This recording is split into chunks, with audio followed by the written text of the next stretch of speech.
press play. Game dev magic brewing, it's launch.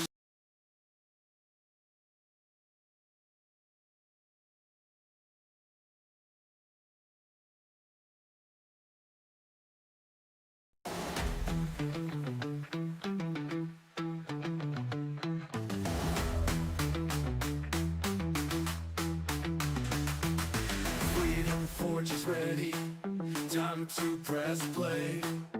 Game dev magic brewing, it's launch day. Godot engine power, building worlds so bright. Pixel dreams and coding, lighting up the night. Tune in now, it's starting soon. Level up, we reach the moon. Freedom Forge, it's time to shine. In our world, it's game dev time.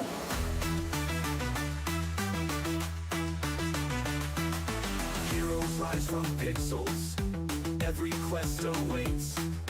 Destiny is calling, open up the gates. XP points for gaining in this epic stream. Every challenge conquer, crafting every dream. Tune in now, it's starting soon. Level up, we reach the moon. Freedom Forge, it's time to shine. In our world, it's game dev time.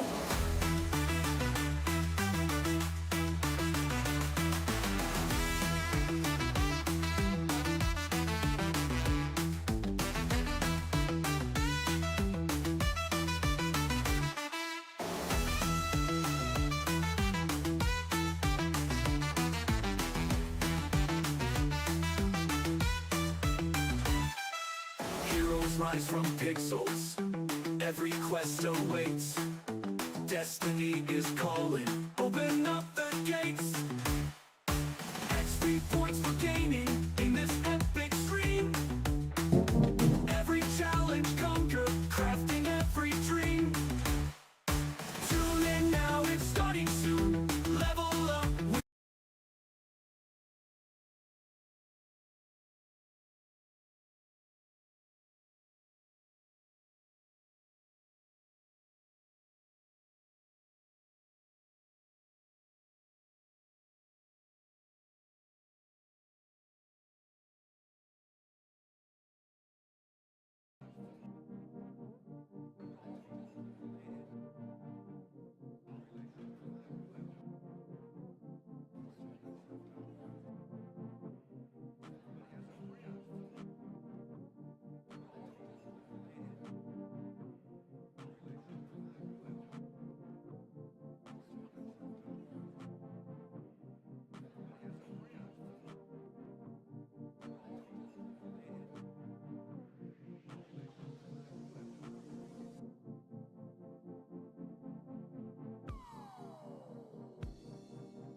This whole time. Yeah, my mic is definitely working now. It's because I can see it peaking. Holy moly. Captain Enosa, how you doing? Hello. Hold up. We're gonna have to lower my mic thing. And I think we just got hit with ads too, knowing my luck. Doing good, just made some breakfast. Woo! I was, when I was tuning into your stream, I was eating breakfast. So that's what you sound like. What do you mean, so that's what you sound like? Alright. Wait. Alright, hang on. Everybody, pause. Pause for one moment. We need to pause the music. Pause the music. Do we have ads running right now? I hope not. My streamer bot apparently doesn't want to work either. Okay. Rewind everything. Hang on. Howdy, Jax. Okay. Rewind. Hold up. No, the ads are running.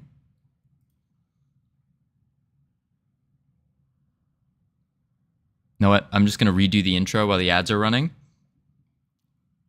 I'm going to redo the intro while the ads are running. Hold up. Wait for it. Oh, wait, I got to mute my mic. And then lots of ads too. No. Okay, and then I do that. Okay, we'll wait. We'll hold off just for a second. How's everyone doing? How are the subs doing on this fine morning?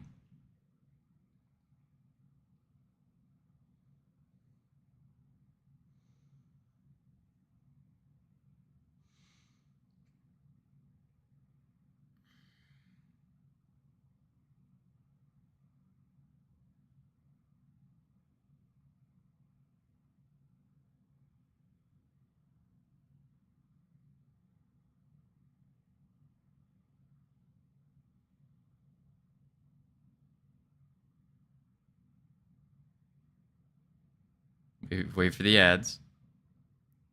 1 minute, 32 seconds.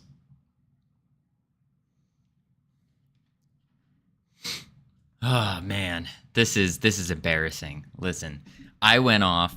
I was talking about so many cool and exciting things, and then only to find out that OBS decided to disconnect the mic for some reason.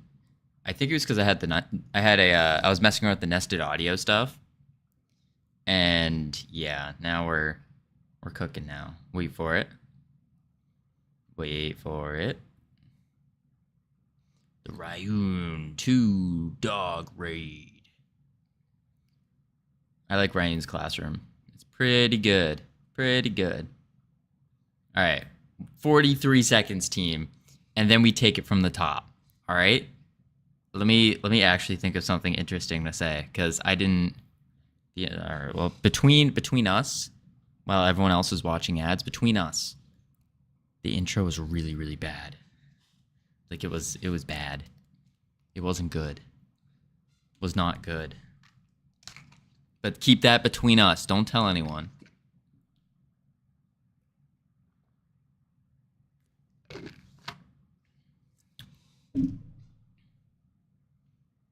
Wait for it.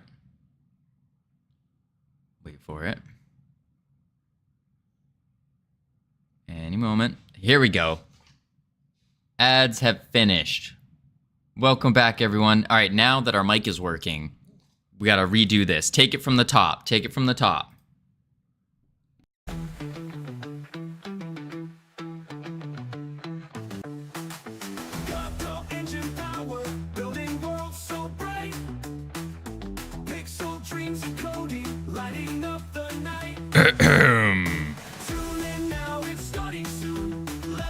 Good morning, ladies and gentlemen, boys and girls. Welcome. We have a very very exciting day. Pause the music. We have a very exciting day today. Can you guess what it is? Whoop-pow! That's right. We are... Get out of here! You ruined my intro, stupid bot. Be gone. Can you guys guess what we're doing today? That's right. I'm glad you guys guessed. We are working on the knockback stat today. What is the knockback stat? Well, I'm glad you asked. As I demonstrated, it's just a little bit of whoop-pow. You knock it back. So, why do we need a knockback stat? Well, what we're trying to do here... Wait, is my mic? Okay. I thought my mic was muted again. I was about to lose it. What we're doing here is, the idea is we have the spirit boss, right? And Maestro, music. Thank you. All right. What the idea is when, instead of like the fairy boss, where it does melee and it does the casted attack, instead, what the spirit boss is going to do is when a friendly character enters this circle here, it's going to knock them up and back. The reason we want up is just so they don't accidentally collide with anything on the ground, and so it doesn't look like a slide. And instead it looks like a boop. So that's the idea. In the knockback, what it will do is, hopefully, it will knock the friendly players back into its casting radius, and then also possibly knock them into one of these slow pools that we made yesterday. So that is what we are going to work on today. Fun and exciting. Now today is a special day, actually. Today is our 6-week anniversary of streaming and Godotering. So give yourselves a round of applause. Good job, team. We're doing great. All right. Yo, congrats on the 6 weeks. Yes. Listen, no. Congratulations to you. Congratulations to the whole team. Did you watch the video about the data models? Sammykins, you darn tootin' I did. Woke up this morning, started watching it. Did I finish it? Not quite. I didn't quite finish it yet. But I did start watching it. And it made me a little sad because I realized that we're going to have to do a lot of refactoring. I haven't finished it either. Yeah, we got to finish it at some point. But what I saw from this video, for those of you who don't know, over in the Discord, Sammykins dropped a nice little useful video over here. Whoop. Over here under learning, under Godot. This link right here. Then also we got JD Does Dev, got some of his tutorial in there. But this video, super solid. All about data models here. Oh, I can't even show because there's another ad. Yippee. So many ads. But yeah, we got all data models and whatnot. Whoop. Over here, using data models. And basically we're talking about how to... It starts off with like picking up items and whatnot. But we can actually translate that to our use cases as well. So if you're not in the Discord, hop on in. Get to checking things out. But pretty sure all of you are in the Discord already. Anywho, what that data model thing taught me so far is that we're gonna have to redo a lot of things, and we're already planning on redoing the entire game from scratch, basically. Not from scratch, like we're gonna refer back to what we're doing now. So yeah, we'll get there. Bust some ass today. We will, Cricket. We will. We're gonna be pumping out this boss. Get that knockback going, and it's going to be a fun and exciting boss fight, hopefully. hopefully. We just moved all of our markers. So they're kind of all centralized now, but soon going to buy a 1 terabyte SSD from a PC and extra 16 gigs of RAM. Woo! Let's go. That's awesome. I bought the it was on sale, but over on Amazon there was the Samsung what was it? Who just followed? Andreas, thank you for the follow. Welcome to our team. Just by following, you get beautiful access to these amazing team emotes. So you can welcome people to the team. You can tell others that you're part of the team. So welcome. Hope the same model of RAM and woo. Yeah. The SSD I got was just an external SSD. It was on sale on Amazon. It was the T7 Shield. It looks like it's on sale right now at Samsung. It's like $107 for 2 terabytes, I believe. That's the one I got, and it's been working great. I use that. I use that for the streams. So while I'm streaming, I have it plugged in, and it just records the videos to that. Because before we kind of had a lot. My PC only has PCI 3.0 M2 speed, so it doesn't matter. I mean, yeah. This you just plug into a USB slot, and then you're good to go. I don't know, it's pretty good. I like it. I'm enjoying it so far. But yeah. So now that we have the Spirit Boss marker, all the markers set up, bam. What we're gonna do is let's just double check it, make sure it's working alrighty. We're also gonna, yuck. We can also remove the thingamajigger, this hand thing here. So he shoots us. I know he shoots really fast. There he goes. There's one. There's another. So it just does it at random locations. Boom. Right in front of us. Oof. That's going to be tough. Yep, there's another one. Yeah, I think that'll be good. That looks pretty solid.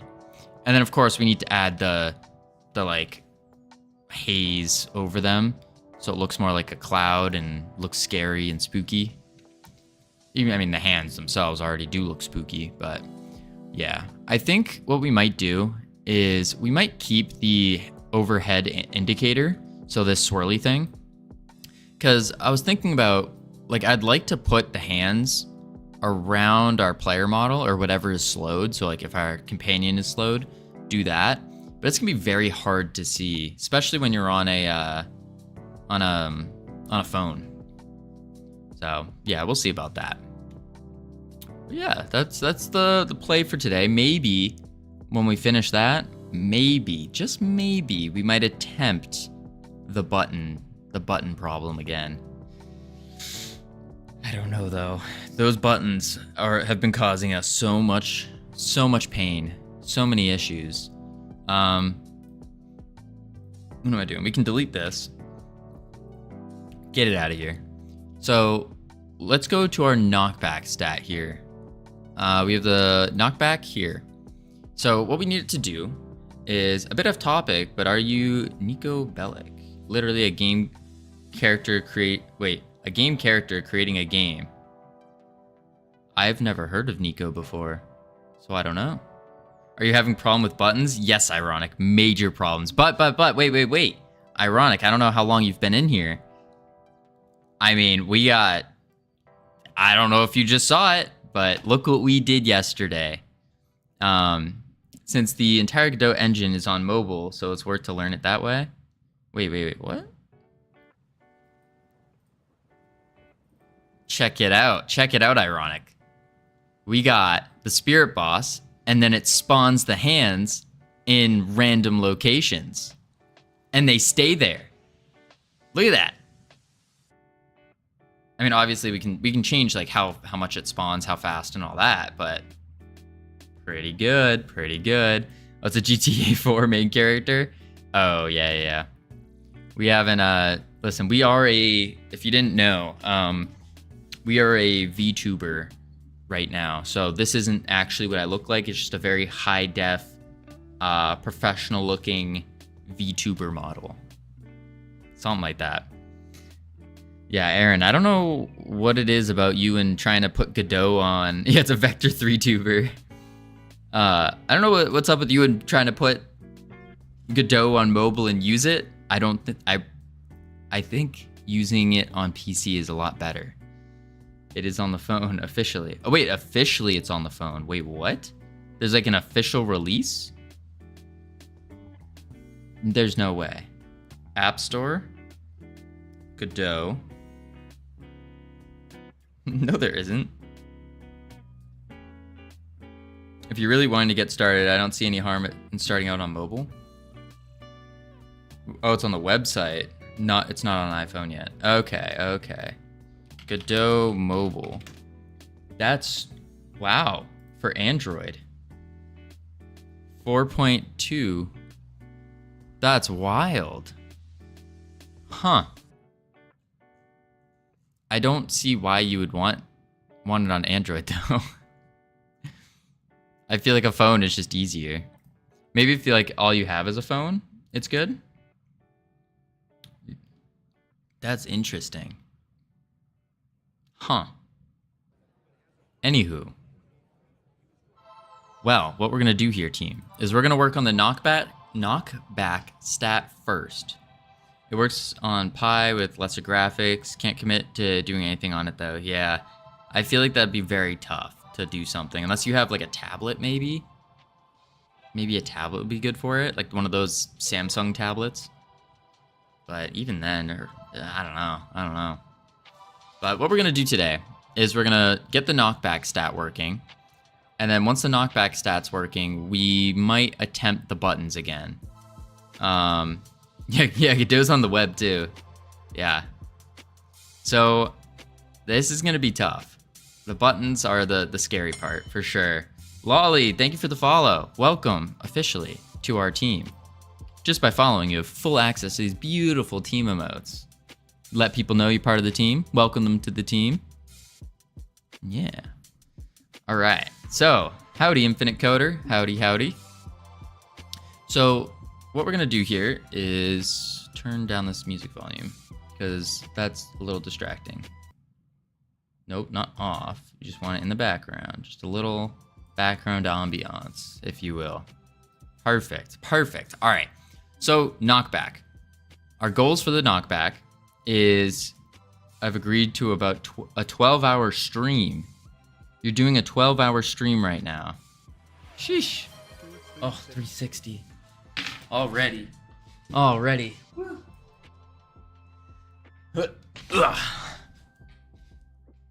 Okay. Why did you agree to a... I was thinking about doing a 12-hour stream. I'm doing a 45-minute break right now. Oh, that's not a 12-hour stream then. Nah, if you're going to do a 12-hour stream, you got to do it complete 12 hours. The only breaks you get are during ad breaks, so you can go use the bathroom, grab a drink, stuff like that. That's it. I got allowed by chatters. Got allowed. Interesting. All right. Anywho.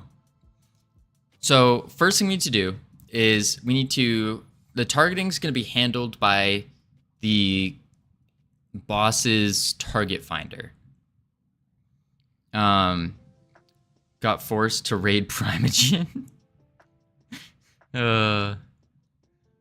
So targeting will be handled by the target finder. That's on every single character. And then when someone enters their melee range, so the boss is this smaller circle here. Oh, I can't draw a circle apparently. That smaller circle, then it will activate knockback. Now, I don't know exactly how we do this without putting the knockback script into the boss straight up. We want it to push the target backwards, but also slightly upwards. You got me looking into having Godot web and Docker for no reason. Listen, Godot's it's such a compact, small program. Just put it on your computer and you're good. good. Slightly backwards, slightly upwards, and then we need to specify the distance knocked back. So that's with this variable knockback distance, which I think we're going to actually export that variable just so we can mess with it later. Yeah. So this function knockback should only handle these three things. And then the targeting and the looping for the target can do it, can be done in the Spirit Boss script.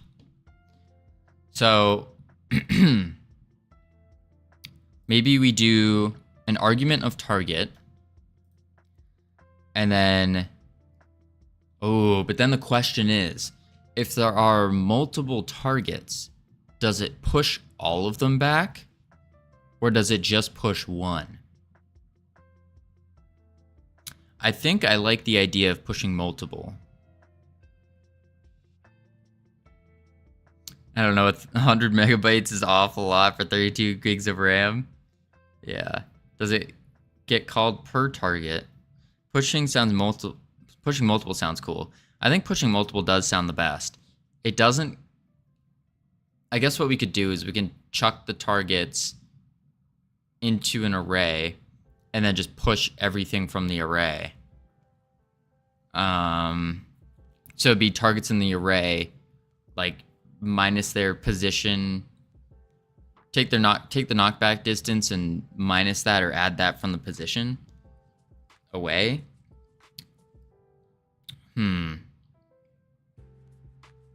PC's already using 5 gigs of RAM. I got a ration. Apply velocity in direction. That's what it is. Yeah. So we need to apply velocity in the direction.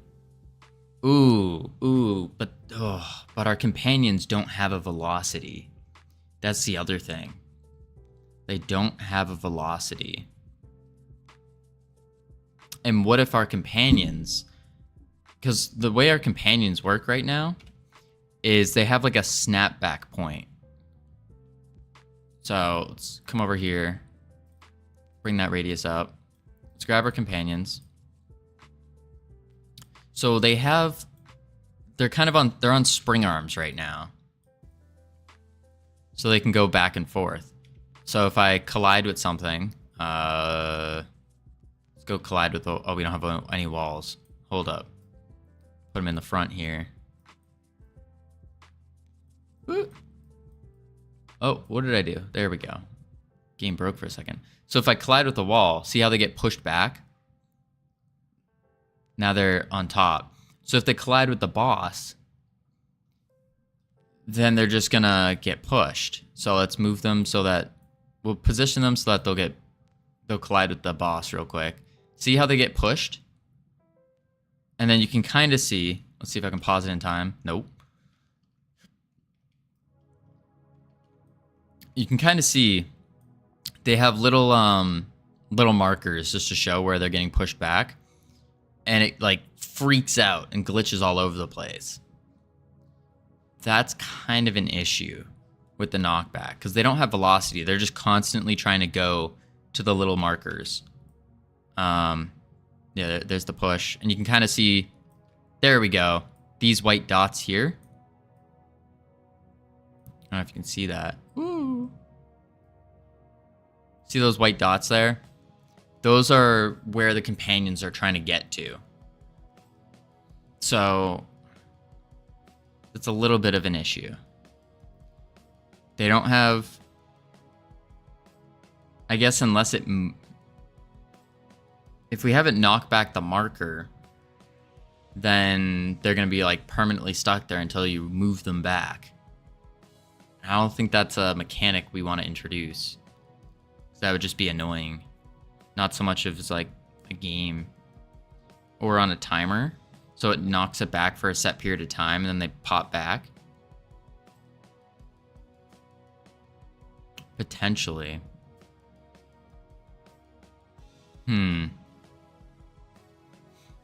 Not sure. Not sure. Let's see here. What we could do. Oh, did we kill the boss? Must have. Yeah, I don't know. I don't know. Oh, lost you there. That's annoying. Okay. How do we knock a companion backward? Backwards. We can easily knock the player backwards because the player has a velocity. But more than likely, the player won't really be getting into a knocked back. Won't be getting into the range of the knockback. Because the player is kind of a caster. Gotta find a basis to use, I think.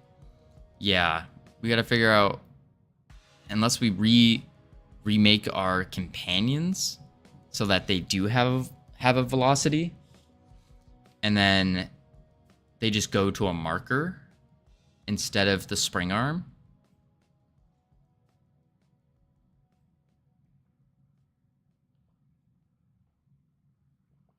But if they go to a marker, then, because we can attach a marker to our player's character, player. We can attach a marker. Oh, jeez. We can attach a marker to our player's radius, and we can have it set the marker wherever we want. But then if there's like say there's a wall, let's use blue. Say there's a wall here, and then the companion's here. I think the companion will just keep trying to go into the wall instead of going around the wall. Because that's kind of the benefit of the spring arm, is the spring arm kind of keeps pushing them against that wall, and then they fly around it. So, that's tricky. That's tricky. Okay. I guess let's just get it to knock back the player first. We'll take it one step at a time. Knock the player back. And then we can figure out how to get the companions knocked back as well. I think that sounds right. Okay. So, first thing we want to do is we actually want to push upward first. So, bring it up a little bit. To do that, we need to do, I guess, targets, because it's going to be multiple. Maybe targets dot global position plus equals knockback distance. I don't think that would work. Oh wait, no, it would be global position dot y equals whatever our knockback distance is. And actually we need to do a export var knockback y equals 1.0. And then this can equal 5.0.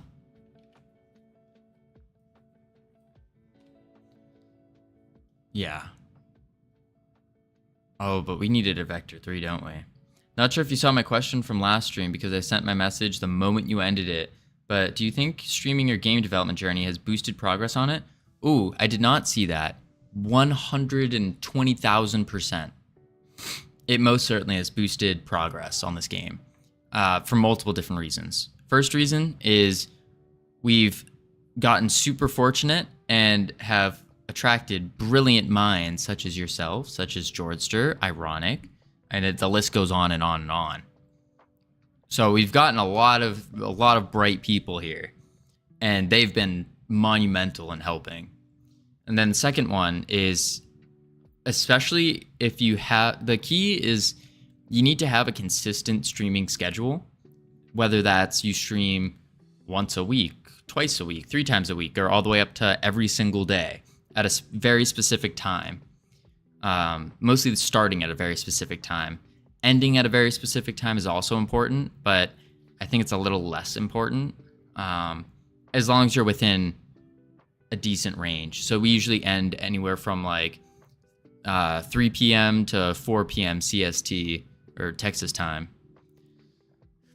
So I think having that consistency there also keeps you accountable for like, all right, I'm going to be working on game dev for this set of 6 hours or so.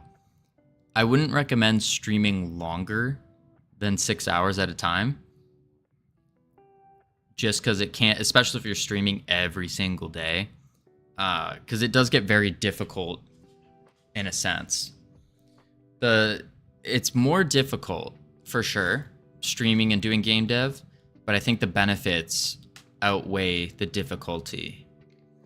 Because you have to be, one, I'm kind of, I mean, I've said this multiple times. Y'all are basically like my rubber duck here. So in programming, there's a rubber duck. And you speak to this rubber duck in order, like you speak out loud your code, and just speaking it out loud helps you better understand it and figure out what's going on as compared to just reading, okay, targets.globalposition.y. If I'm reading that in my head, it doesn't come out the same as if I said out loud targets.globalposition.y. That might not make sense now, but it will make sense if you start talking your code out loud, even to yourself. A lot of programmers, they have a rubber duck. It's like a little rubber ducky, and they'll place it somewhere, and they will physically look at it and tell them the code just to better understand it.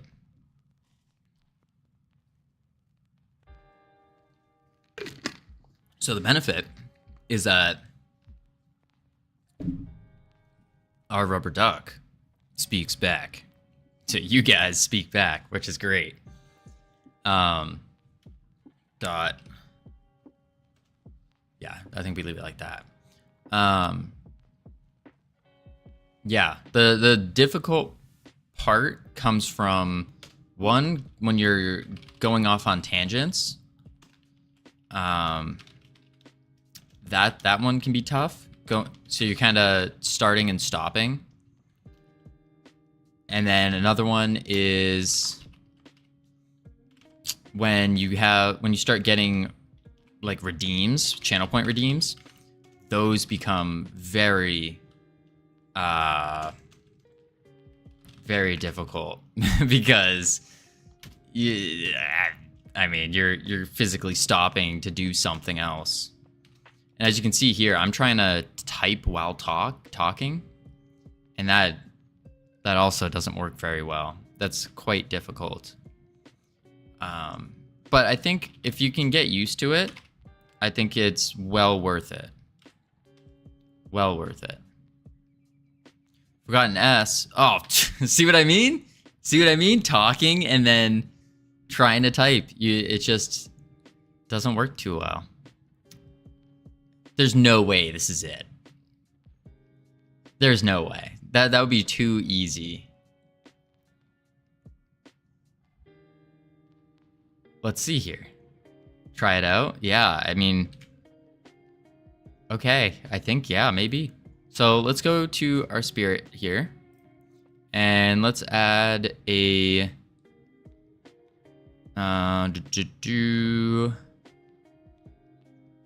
should melee. So instead of should melee, we're going to call it should knockback. Knockback. Yeah.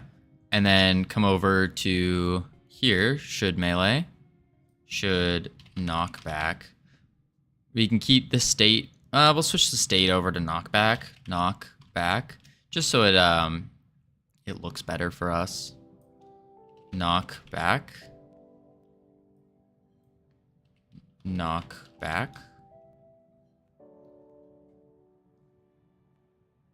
It doesn't like that because we didn't specify. And where are the other things? Cannot find knockback in Spirit Boss GD states. Where is states? I thought we had a list. States, casting. Am I going crazy? States. Match state. States knockback. There's no way. We put states in here somewhere. That's state equals states.casting. But there should be another one where it's like a list. Oh, duh, it's right here. Melee, knock, back. There we go, it's an enumerator, that's why. Okay, so now we got the knockback state. And then we have should knock back. And then it travels to the melee tree. That's set. And then we need a... Let's see, should knock back. Should. Slow area. Slow isn't used anymore, but we're gonna keep it in there for now. And we're gonna do funk, use knockback. And then we can do stats dot knockback dot knockback. And we can say, this is already checking if they're in, yeah, melee attack. Wait, actually, let's delete this. And instead, under melee attack, we can say, use knockback. And then instead of doing damage, we just do stats dot knockback dot knockback. Bang. This is going to do singular ones though, but we can change that later. And then use melee. I think that's just called, and that's it. Yeah, it's just a method call in the animation. So we go to the spirit boss again. Yep. And then we go to animation player, drag this up. And instead of melee attack here, we go, let's just delete it. Boop. Add a method call track to the spirit boss. Right click, insert key, and we're looking for use knockback. Bam, save. And now, let's go to our animation tree real quick. It does use the scale, which has been giving us problems recently. So the reason it's been giving us problems is because we changed something, and what we need to do is for the timer speed thing here, I think we needed to melee equals real attack time. So then we divide that by, wait, use special speed curve, use attack speed curve. Here we go. So we need to actually do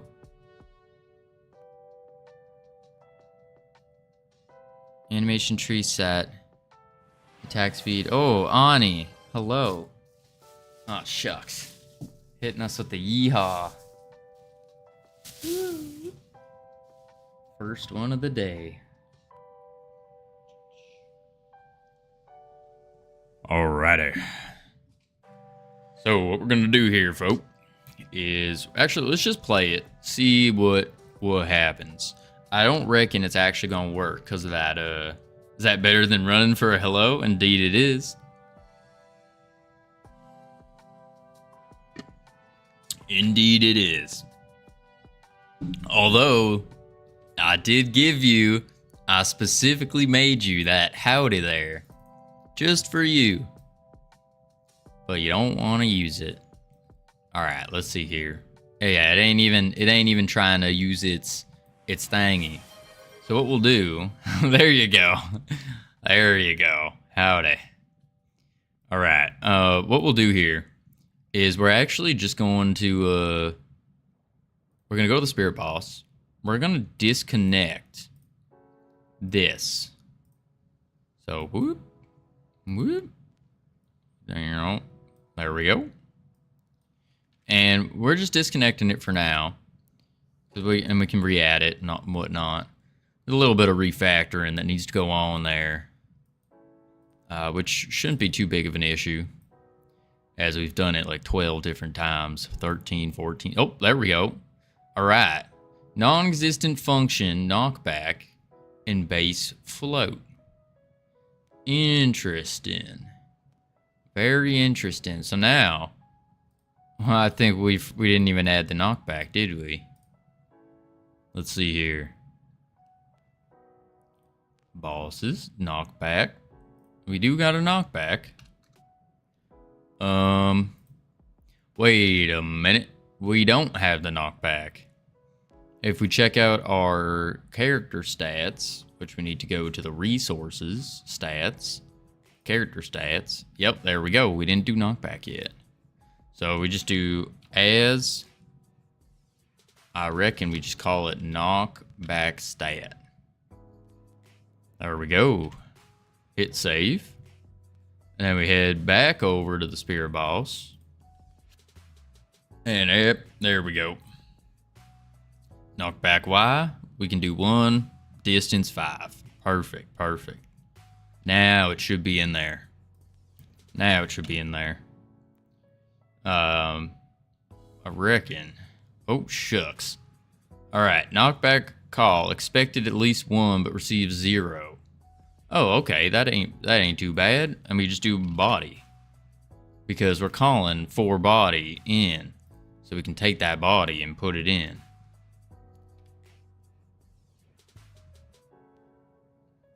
Come on. Let's see here. Do it. Why aren't you doing it? What in tarnation? You ain't even attempting to do it. What is going on? Hello? Do it. Hit me. It ain't even attempting to hit us right now, but it is pumping out some errors.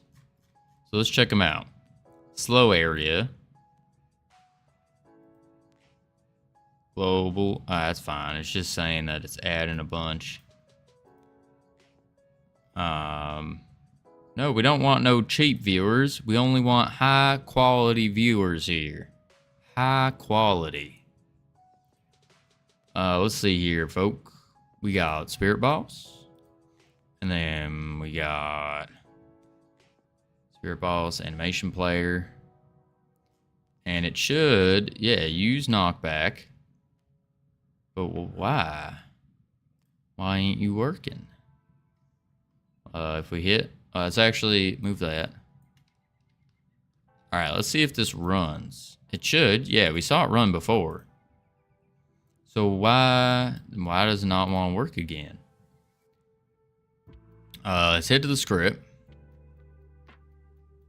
And we got, oh wait, actually, before we go to that, let's go to the melee area. Yeah, it's masking the friendlies, which is what we want.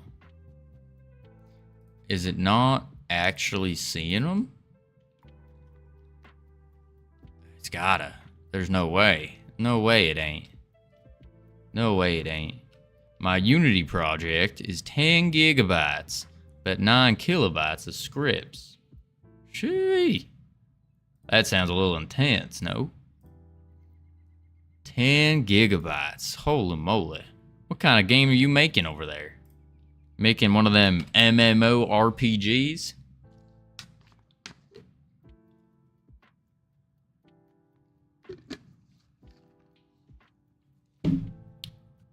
No, it's an open world.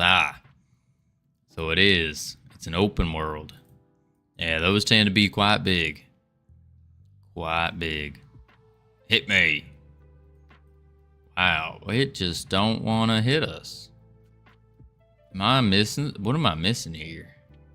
Wait, does it want to shoot us? Does it want to attack at all? Oh, it don't want to attack at all. Look, it should be shooting right now. Why ain't you shooting? Is it because we There's no way. It's because we disconnected the attack speed? That don't make no sense.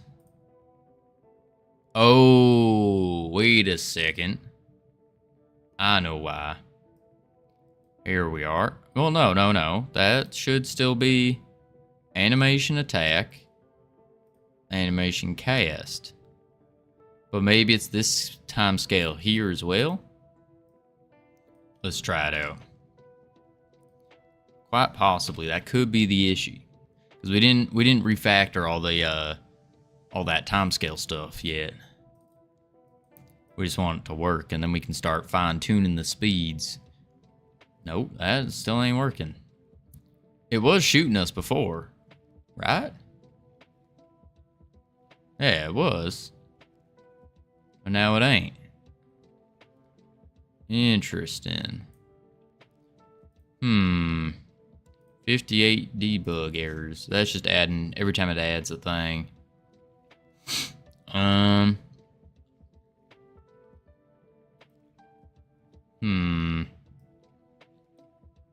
Spirit boss. Maybe it ain't a target finder. No, that ain't a problem. It's finding. It must be finding us, because it's chasing us, which means it knows where we are. Oh, we didn't call. Well, we did call should special, should knockback, for body in melee ray, which is our melee thing, melee area, get overlapping bodies. If they're not in our group team, does the spirit boss have a team? Yep, team enemy, groups enemy. What in tarnation? Alright. Maybe we ain't swapping to the knockback. If should knockback, which is right here, which is a boolean. So if they're in our melee ray, interesting. So maybe we do.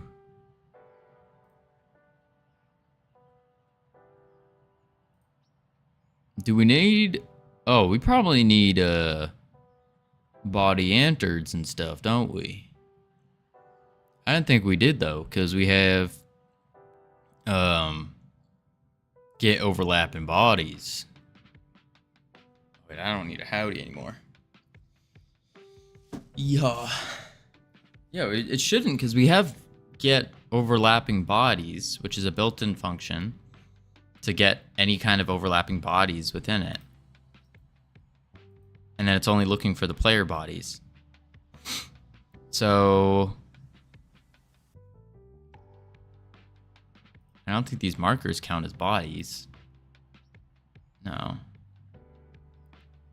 Melee area.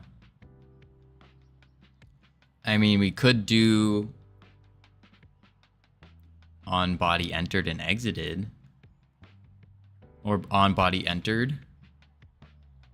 No. That doesn't make sense. Let's open our melee fairy, because we know the melee fairy works.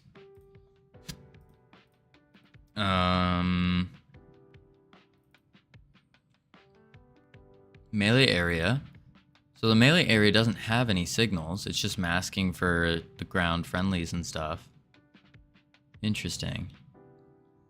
Close that.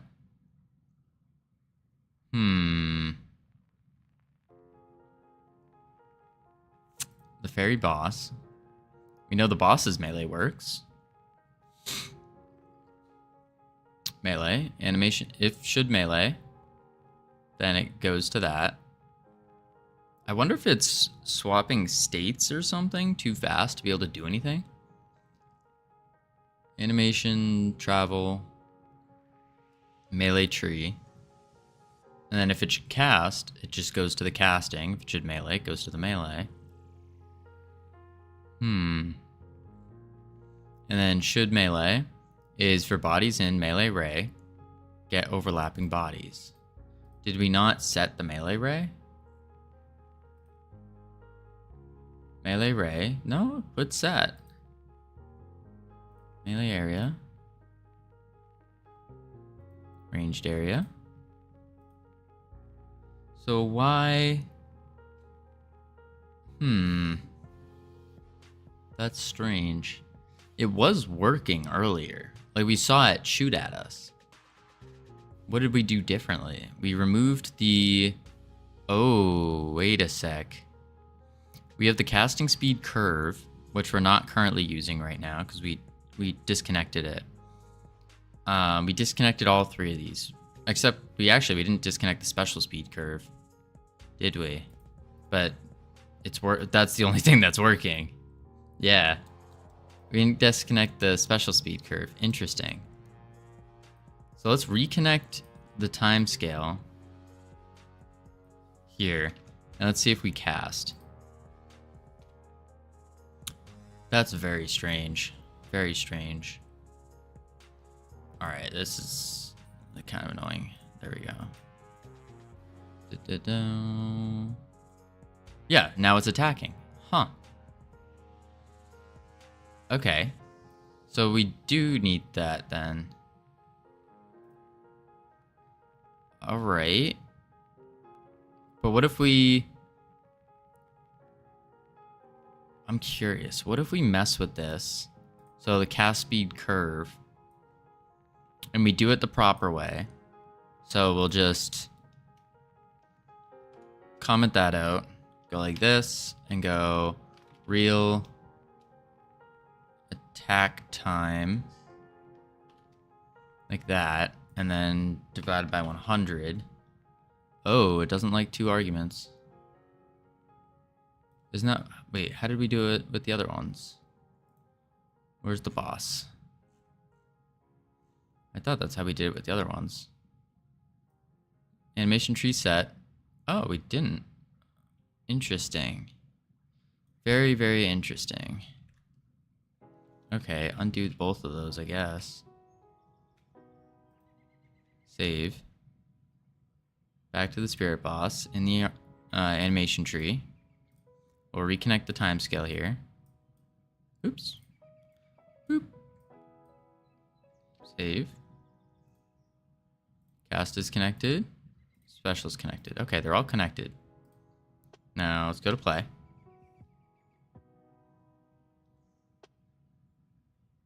And then we'll zoom out a little bit.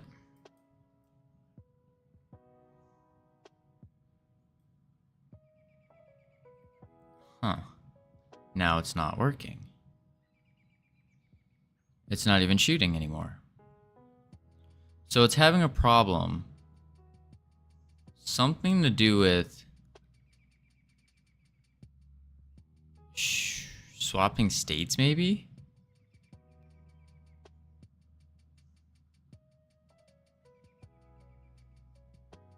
Howdy, Remakerer. Remakerer. How you doing? This is so strange. Let's bring our movement speed to 15 here. Just to zoom by him a little bit. Oh, we hit the slow. So he should be shooting, but he's not.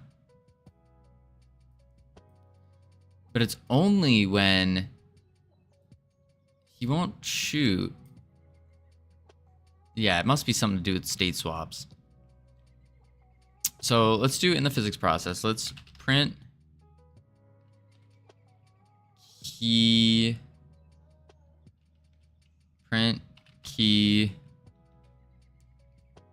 state. I can't remember how to do this. It's, how do you print the key for this? Maybe it's states key? No. What the heck? What did we do? How to print? Nice stream and nice game. Also, my name is Remaker because I remake and make games. That's awesome. And thank you. I appreciate it. We are making, well, I guess technically we are remaking our own game multiple times over. This is our very first game in Godot, and really in general, our first full game.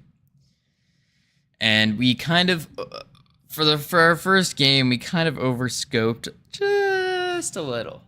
Just a little. We thought it would be easy enough to make a 3D mobile game with complex mechanics, but soon found out that's not what you want to do. Also, do you have a Discord? Yes, we do have a Discord.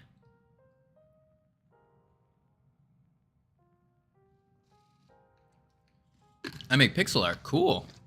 That's awesome. Yeah, I'm not good at arting, doing all the art stuff.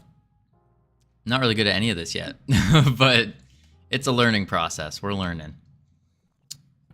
There should be how to print the state keys in Godot. When in doubt, go to our good pal over here in Godot for how do... Can you rate it and tell if there's anything wrong? Yeah, sure, of course. You can also chuck it up in the Discord and like the art or anything like that, and ask for opinions, and I'm sure people will give you some feedback as long as you ask for the feedback. How do you print the key for states? Maybe that'll work. I'm horrible at art, but decent at GUIs. Oh, Sammykins. So you wanna later on help us with our graphical user interface, right? Because ours is gross. Gross. That doesn't work. That's not what I'm looking for. The print was something like keys.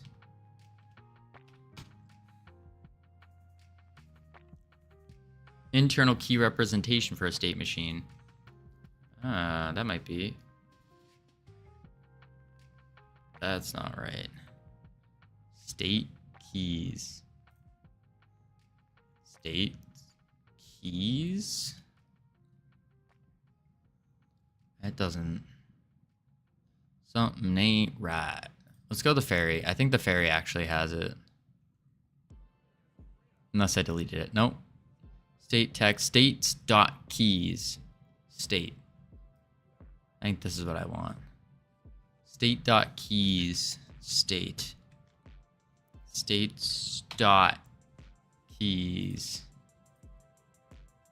And then put it in parentheses.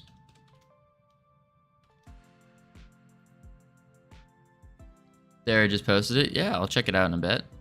Expected identifier after dot. That don't work. Well, them. Gotcha, gotcha. All right, what if we just print states? Or no, we want to print singular state. State. Like so. It's a lot. Gotcha. Gotcha, gotcha. All right, so we go print state. What kind of feedback are you looking for? Because I mean, I don't have like artistic knowledge, but I can just tell you if I like it, if it looks good. Oh, okay. So it is swapping states quite often. 0, 1, 2. It did swap. It's currently in casting. At 2. What is state 2? State 2 is... Wait, state 2 is special. Isn't it?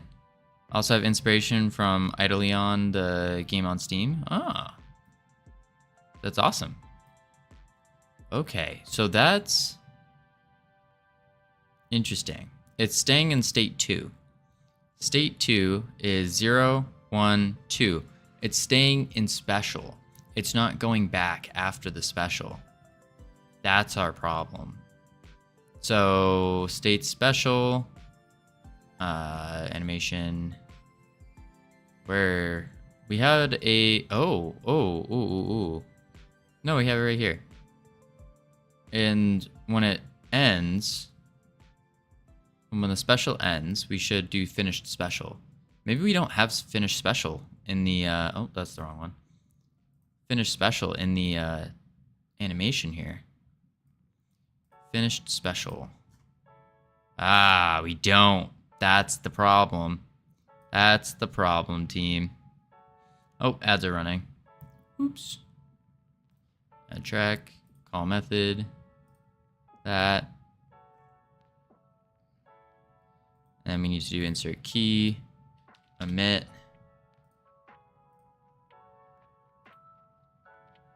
Omit. Finished special.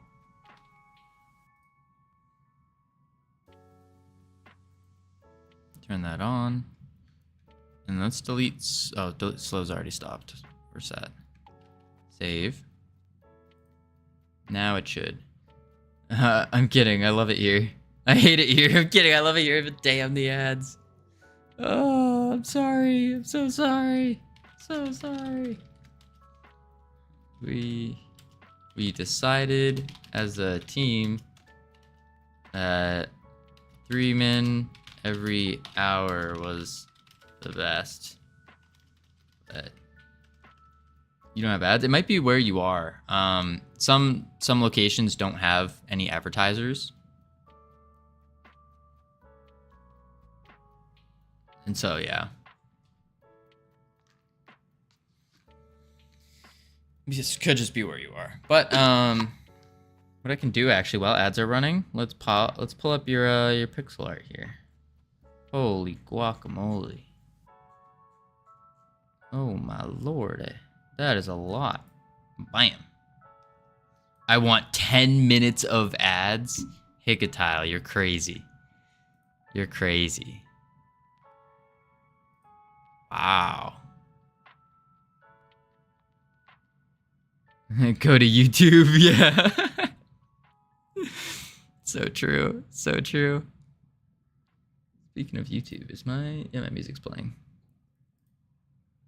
Wow, oh wow. Well, Remaker, are you... I think, oh yeah, you're not hit with ads, are you? Ah, thank you for the follow. And welcome officially to our states.keys.state. That's not what I wanted to paste. To our team. Control A, C, enter. Bam, team. These are really good. I like how it's all these different creatures. Minotaur-like a Hydra Cyberus, demon. I've seen some like similar looking things. This is a sick elemental. I like that. Last one. Is there anything wrong with it or no? What do you guys think of them? I wouldn't, just as like a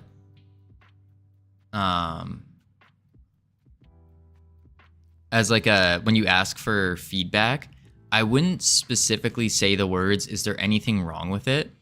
Because people tend to, at least when it comes to feedback, I find that people tend to try to sugarcoat things, and because they don't want to like,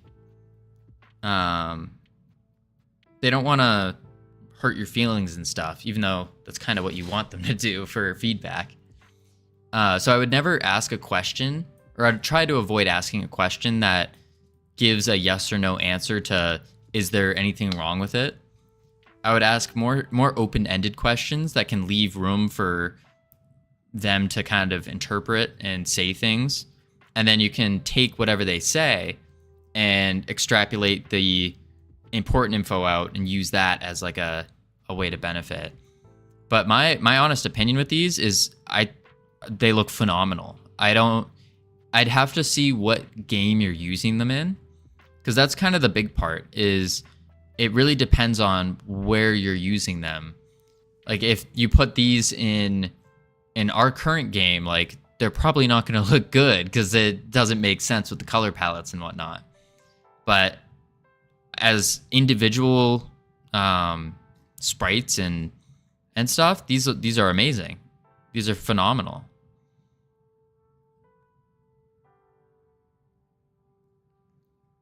I will say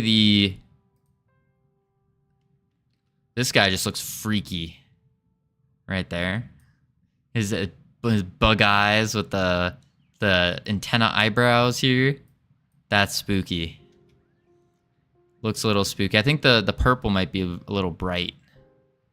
But I mean, these are at this point, like, you're at the point of your pixel art skills where the only extra extra stuff you can get, extra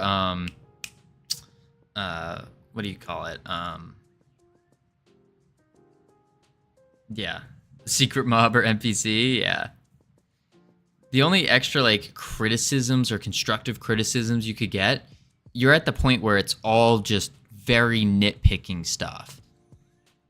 Like this one's probably my favorite. The this elemental looking guy. I think this looks so cool with the floating chunks in it and whatnot. That's amazing. The shading on all of them, really good. But yeah, you're at the point where it's just it's all like little tiny nitpicking stuff that 90% of people probably wouldn't even notice. If not 99% of people wouldn't even notice. Yeah, these are phenomenal. Also, I'm good at pixel art, but coding and game development, nah, I'm trash. Oh, I feel ya. Me too. I'm a big fan of 3D games mostly, and so we're really trying to get 3D going, and that's a whole different ball game. Oh. Have you done any 3D stuff before? Things in like Blender and whatnot? Yeah, we got Blender over here, and then Blender, this kind of stuff. But oh, yeah, that's really good, bro. The tutorial of Godot took me hours, 8 hours. Whew. Which tutorial did you do? Did you do the Brackeys tutorial? YouTube. Brackeys.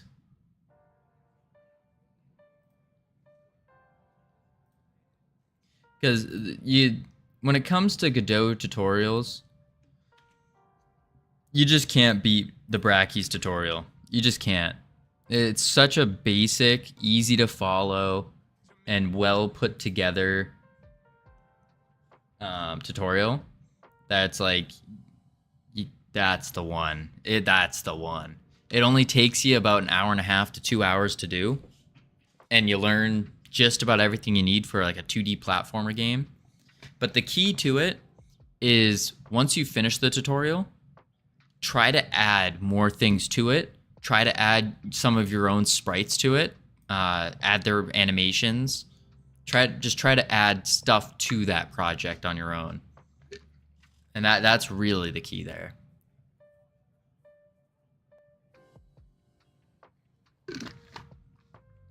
But welcome back from ads, everyone. Yeah, I'm trying. Yeah. What kind of a Blender experience do you have? Because I don't know if you've been able to tell, but this is my Blender model right here. It's not good. Not good. None. Oh, I gotcha. Yeah, this was the most artistic I have been. I took, oh, what did I do here? I took a sphere and another sphere and then other spheres, and I placed them on top like a snowman. And then I took cylinders and added them as arms and legs. And then the distortion you're seeing here with them this is from Mixamo, which is a Adobe software. It's free, and it adds a skeleton to your models. So the skeleton allows your models to move and animate. And then Mixamo also has animations you can pick from using that skeleton. So super simple, super great. And then the wings were just a matter of, I took a cone and I cut it in half, and then I kind of beveled the edges a little bit so it has this like look to it, and then kind of just started chopping things basically to make it look like wings. But yeah, that was our first attempt at making a Blender model. It's not bad. It's like not awful. It has a nice little charm to it, I think. Kinda. All right, so let's see here. So now we've connected the finished special, and that's gonna bring us back out of our special and back into our cycle of states. And that's what we're trying to do here, is we're trying to cycle the states. Boom, boom. So let's go to the boss. There we go. Okay, it's knocking us back. The knockback works, team. We just need to slow it down. Oh, it's not knocking us back anymore. Oh, I don't think it can. Yep. It can only knock us back one direction. Oh, geez. Okay. It killed us. That's spooky. Whew. Okay. So the knockback worked in one direction, not the others. So how do we knock back in the direction we're facing? So if the boss is here, there's some big scary eyes, then we should get knocked back going that way. But if the boss is facing here, we should be getting knocked... Oh, not that way. We should be knocked back that way. And then, of course, for right and left. So, velocity 3 times target basis. Because right now, I'm trying... Is there a way to avoid velocity? Because our companions don't have a velocity. And that's kind of problematic.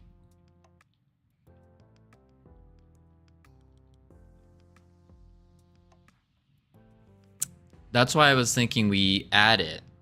We just add the number to it. And then we can lerp it as well. So then it does it a little bit slower. But I don't know, that's tough.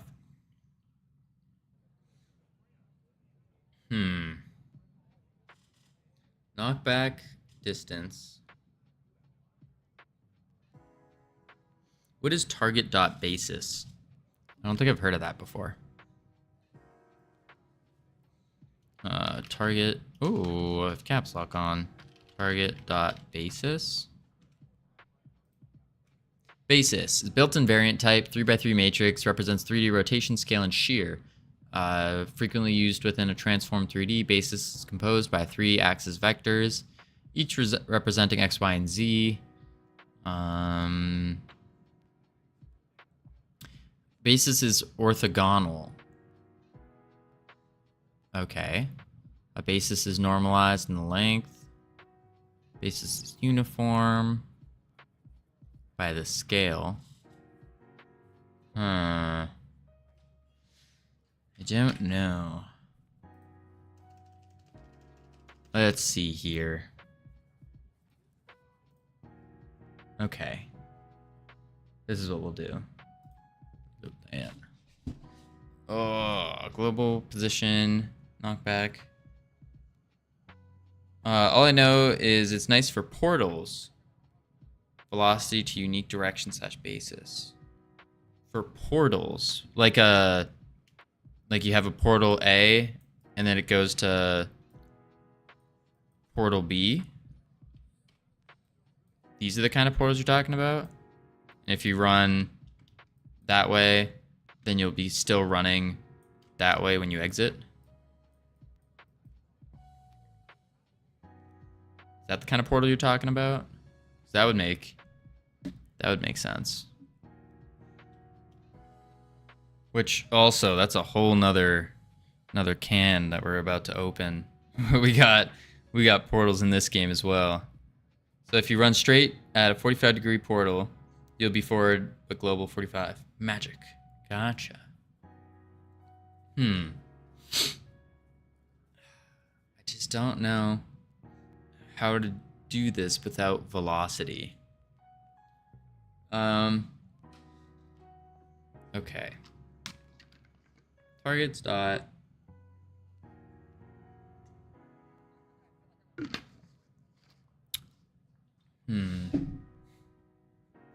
Go position dot y. Okay, this is what we'll do. I'm going to open this. Oh my lord. There we go. Do that. Got it. Da-da-da. Then we go to browser.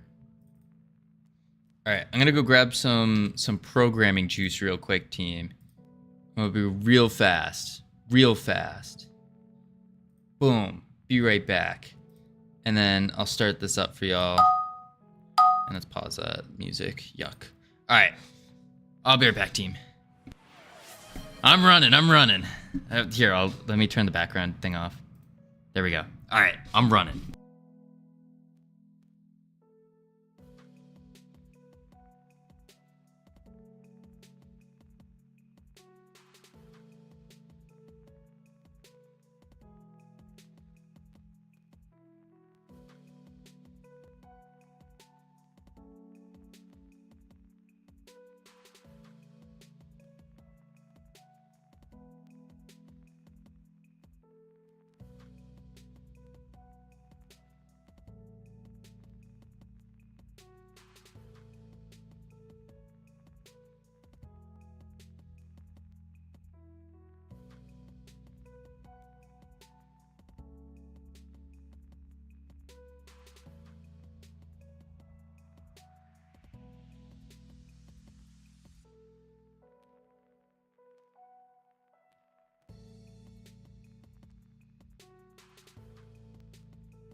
Whew. Oh my lord. Y'all wouldn't believe it. But the floors are very slippery and I'm wearing socks. Yeah. Whew. We're okay though. We're good. We didn't break anything. But we got programming juice. Glad you survived. Thank you. Because had I not, it would have been on your hands. Would have been all your fault. All right. So, team, this is what we're doing. Oh man. All right. Crack this open. I take full responsibility.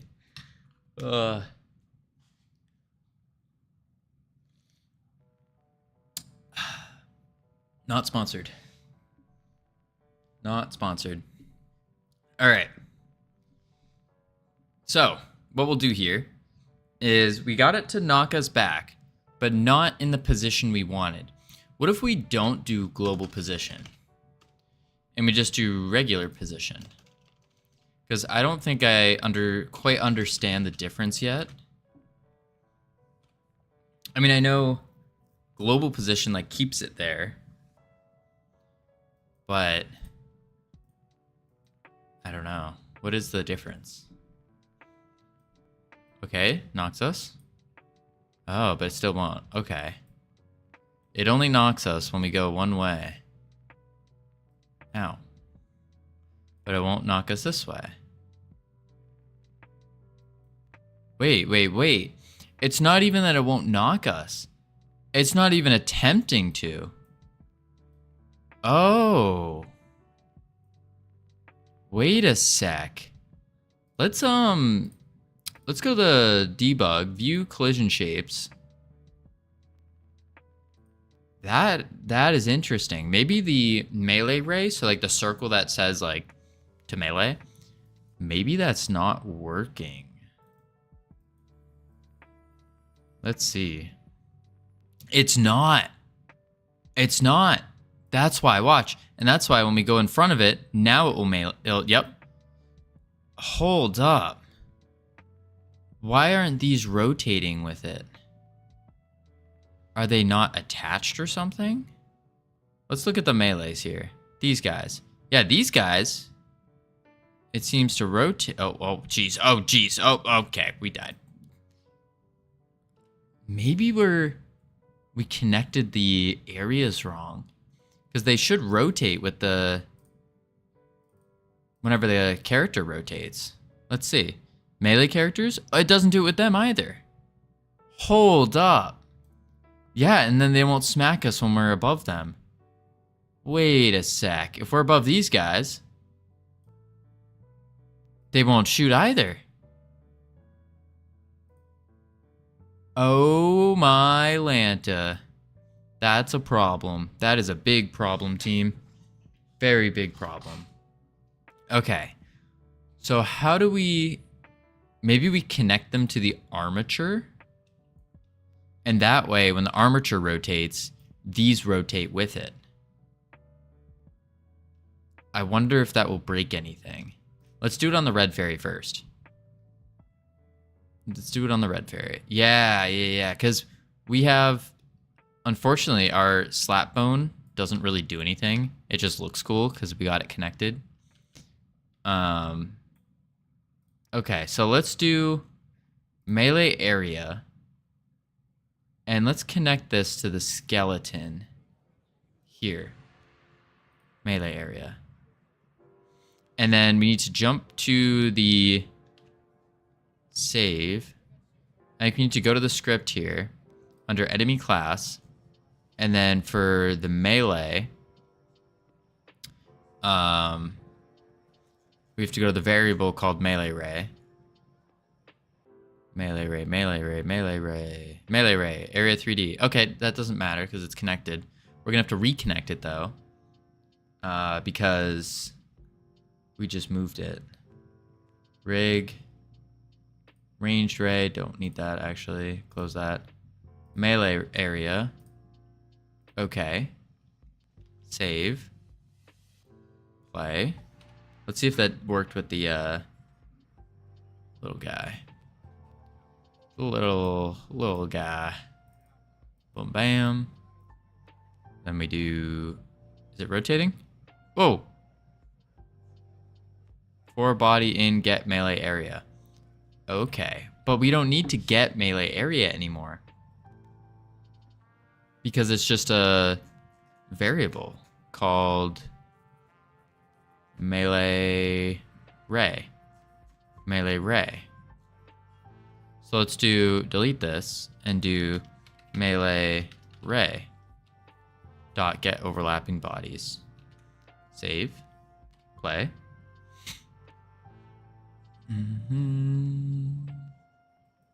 Da-da-da. Oh, I think it was rotating.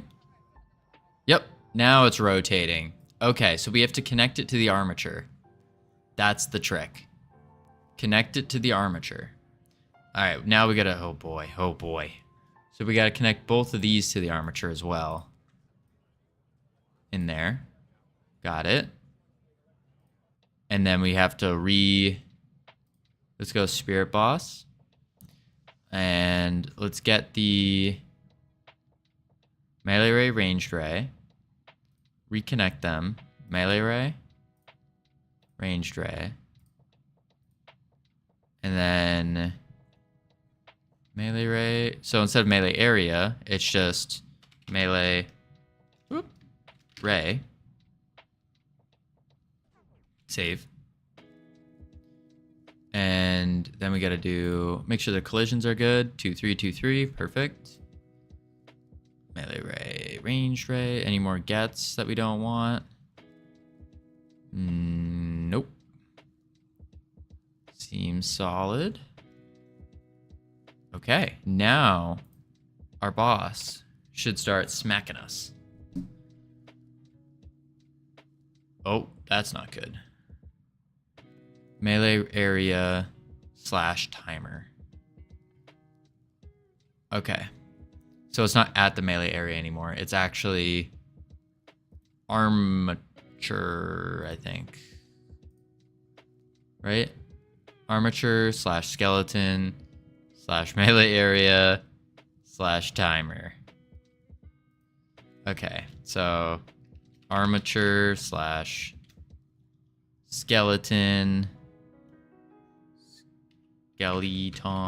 3D / melee area. Ooh, whoop, boop. Elbow cowl. It's not in the skeleton. Oh yeah, it's not in the skeleton. There it is. Melee area / timer.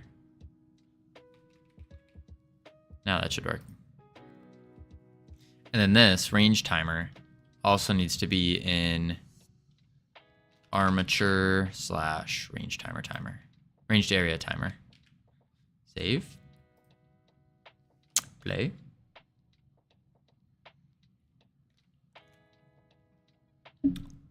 Holy moly. Why is my phone blowing up?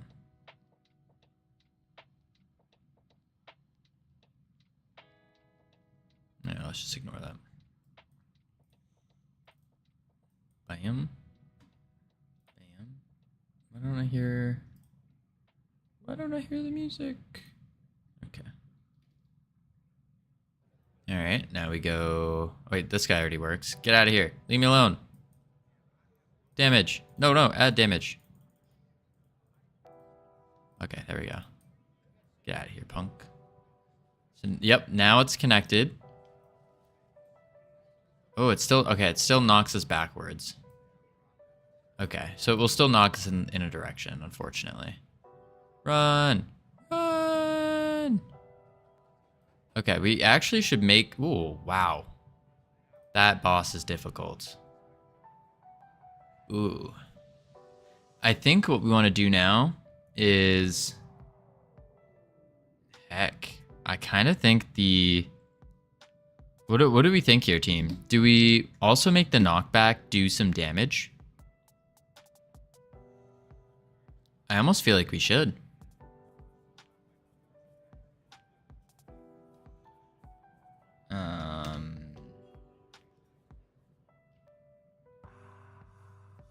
Maybe, but I get the knockback working first. Yeah, you're right. You're right. All right, we're getting ahead of ourselves here. Getting ahead of ourselves. So let's go back to the knockback stat. And let's try doing global again. The global position. Global. Global. Save. Play.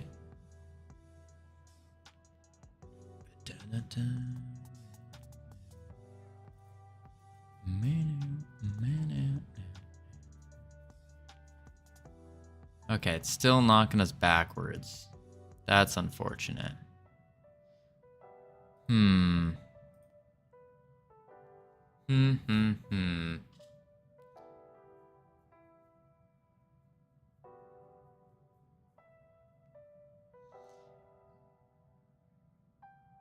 Isn't that what you want?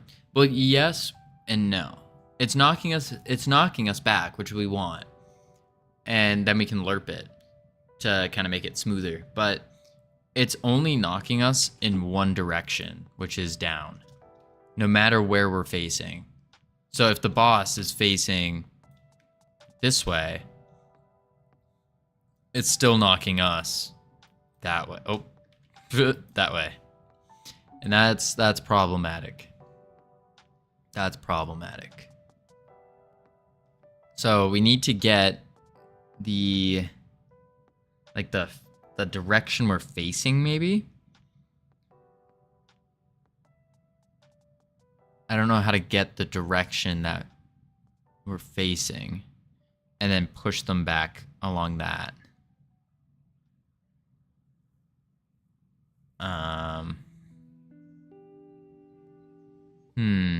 Does the boss shoot projectiles? It does, yes.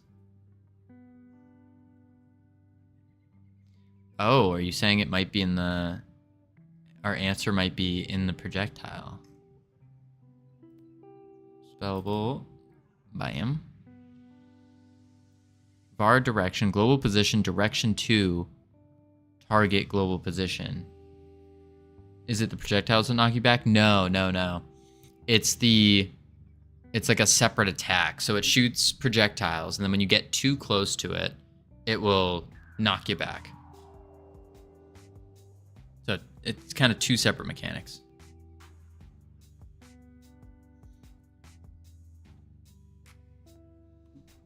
But you mentioning the projectiles, we might be able to do something like the direction 2. Or look at? No. Could do something like this.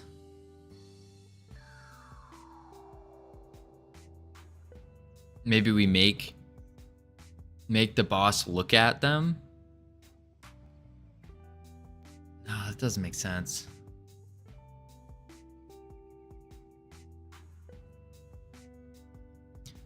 Unless the knockback does something a little crazy.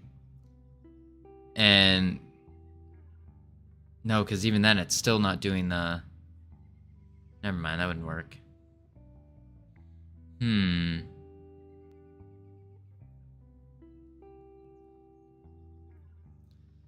How to get... Let's see, maybe there's a cool little tutorial of some sort that will give us all the answers we're looking for. Boop. Oh my lord. Let's do... Need to retrieve the boss heading and knock back in that direction, I think. Godot. Ooh. Godot. Godot for knockback 3D. Need to retrieve the boss's heading and knock back in that direction. That makes sense. I just don't know how. Maybe this will give us some... What are they doing? Are they gonna knock it back? Oh, they're trying to run to it and it's knocking them back. What? Really any character body 3D. And this should work in 2D. You're gonna notice like some extra Print knockback. stuff. This is So they do the global transformation origin. tutorial for a player that can dash and jump. And they're So doing it based it off might of be, like, a little velocity. different than your player. All it is just a rigid body with a mesh instance. Rigid body. In an area 30 new knockback class, and we're going to call it K. And then the knockback force of K is equal to this variable of knockback. So knockback origin equals global transform dot origin.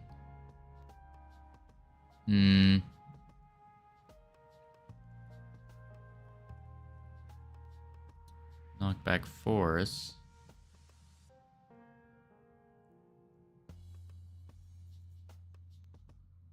Something doesn't look right here.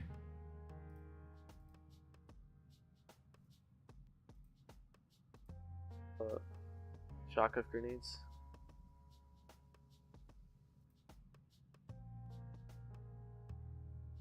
I'll show you guys what happens. Probably not helpful. I'm just skipping through the video, but Spawn and see. Okay. I want to see if it's. So I'm in within its area 30. You can see it knocks me back. You can see the velocity del Y working. So it's doing it based off of velocity. But we don't want it to base it off of velocity. That's the problem. And that makes it a little bit more difficult for us. That's too old. Add knockback to your platformer. Player knockback tutorial. That's 2D again. And that looked like it was based off of velocity. But it's doing the direction. An enemy. I have a few ways of doing this, but in this episode we will stick to the simpler one. Putting the player script. And at the bottom, we create a new function called knockback. Yep. Now we need to figure out what direction the knockback should move the player in. Oh man, I still can't get over having a curved monitor. In 2D vectors it feels so good whenever I expand a window. For those of you who doesn't really know much about vector math, you can just think of a vector as an arrow of a certain length pointing in a certain direction. And adding two vectors together results in a new direction. Alright. And the same goes for subtracting two vectors. We will need this later on. Okay, so let's first try letting the knockback move the player. That's some complex math right there, team. The opposite direction it came from. We create a new variable to the move and slide function. Yeah, they're taking the velocity. And then we call the knockback function. Knockback direction equals negative velocity. Now, let's test to see what happens. Well, it kinda looks like nothing is happening at all. Right. So, let's add a few print debug to see what actually happens. We print to make it easier to read a little. This is because the move, which is automatically multiplies its input. Vectors are amazing. All my homies love vectors. With the times of the last frame, which is of course I'm trying to avoid velocity. To fix this, because if we use velocity, we're gonna have to remake our companions, which is gonna be rough. Because our companions right now, they work off of just going to a thingy, going to like the little marker we put down for them, instead of using velocity, which is, if I can even find it, use special, yeah. So they go to the companion arm, what is what we're calling it. It's just a spring arm basically. And then they just move toward it, and that's really it. There's no velocity taking place here, which, I mean, we might need to do this.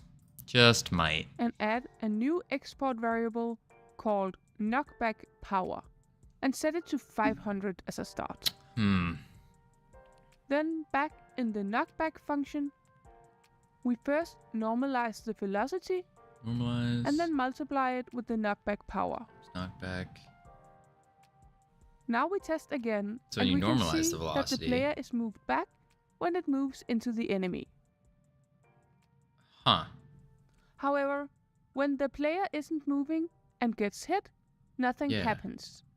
This is because we are only using the player's velocity to create the knockback so now she should be explaining without... Instead, we can use both the enemy's and the player's velocity to create the knockback. Enemy's velocity. This is where vector math comes in handy.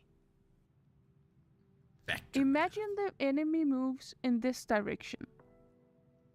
and the but if player we is use moving in this direction. the enemy's The velocity, now knockback we're... from the player is then this vector. Huh. And we can then add this to the enemy's vector to get a new knockback vector here. Well, that's some math. This is the same as having the enemy's vector Some and mathematics right subtracting there. the player's velocity vector. We now go back to the script and change the knockback direction to be Okay. the enemy's velocity Enemy velocity. minus the current velocity. This is then normalized and multiplied by the knockback power as before. The knockback vector now needs the enemy's velocity to work. So we add this as an input to the function. And when we call the function, we add area.getParent.velocity to get the enemy's velocity. Now let's test again. Let's see. The knockback might seem a bit harsh if you've turned off limit smoothing on the camera. But I Okay. won't make a final decision as to whether it should be on or off in the final game just yet. I will wait until we've added more things to the game. Remember to also no. experiment with the knockback power. Do you want it higher? Okay. Knockback power. Or maybe lower? So what it sounded like is we're gonna have to do... We really have no choice. We kind of have to do velocity to make this work. That's what I was afraid of. That is what I was afraid of.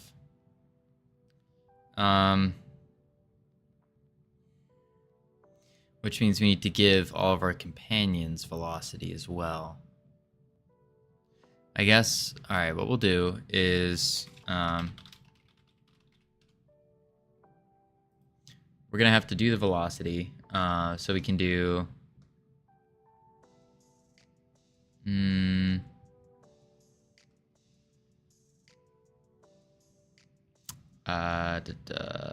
direction... Global body... What did... I'm all over the place. Pull this back up. Tired of guessing what's wrong with your YouTube videos? If you don't mind me Well, asking, why not Godot use has the velocity? answers. Just the extra work? Connect your YouTube channel I don't mind at all. I- So the reason we don't want to use velocity, or we're trying not to, is because the companions, so the little guys that follow us, these two little guys here, I guess they're not that little, these two, they don't use velocity at all. What they do is we give them a little marker, and then they always travel to this marker. And then we can move the marker around and whatnot. But if we give them velocity, now we can't... I guess we can't use the marker? Or maybe I guess we still could. It just will speed them up. So maybe it doesn't matter. Maybe I'm just thinking that it matters, but it doesn't. Thank you for that question, because now you're making me think about it out loud, and it always makes more sense when you think about it out loud. Let's go to their script real quick, or one of them. So the way that they move to the companion arm is they take their global rotation.y, their lerp angle global rotation.y, they go to the player's rotation. Okay, so they're moving based on the player. That is how they move. So if the player moves, then they move. That kind of thing. And then they stay within a certain area of their little marker. So there's no velocity being used, basically. Now, if we make them use velocity, then... Ooh, that's another huge problem, actually. If we get knocked back, all of our companions will get knocked back as well. Crap. Because they're all connected in movement. That's an issue. Elbin, thank you for your question. You just unraveled a whole bunch of stuff we got to do now or figure out. Whole bunch of stuff. Okay. So what we would need to do here is we need to add velocity. That would be realistic though, especially if they have to move back towards you. Which would be realistic. I don't think all the companions getting knocked back. And I think only companions that are within the range. So if we have the enemy here, big scary enemy. No, if they were in range. Yeah. So like all of our companions, these, say if there's 2 companions here, we're here, then these guys should be the ones that get knocked back because they're in the melee range of the enemy. And we should just stay still. And I think the only way to make that happen is if we have them all on moving with velocity.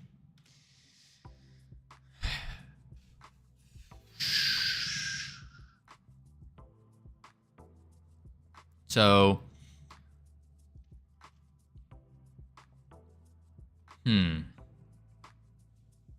But then the other issue is the reason we didn't have them moving with velocity from like the very beginning is if you look over here when we get them, so we'll get a companion.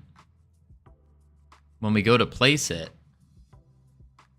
what we found is when we used velocity, it would basically be lagging and I need to turn this off when I do this. And the companion would chase the target marker. But now, because we set it to be at the target marker, no matter how we move this thing, it's just stuck to it. So we'll have to basically refactor how this mechanically works when placing. Which is a little annoying. Little annoying.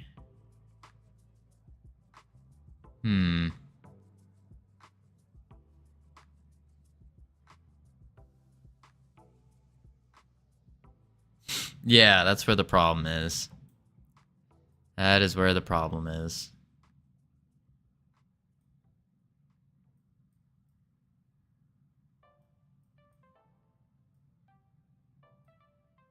I can't even move. Oh, that's another problem right here.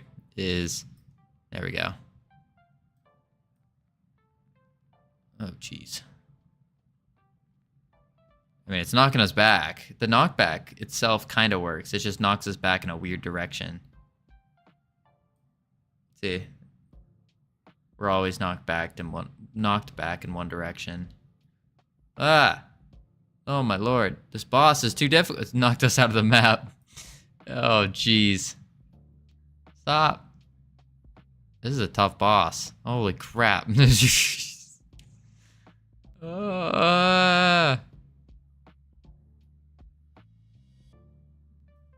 then we die. Okay.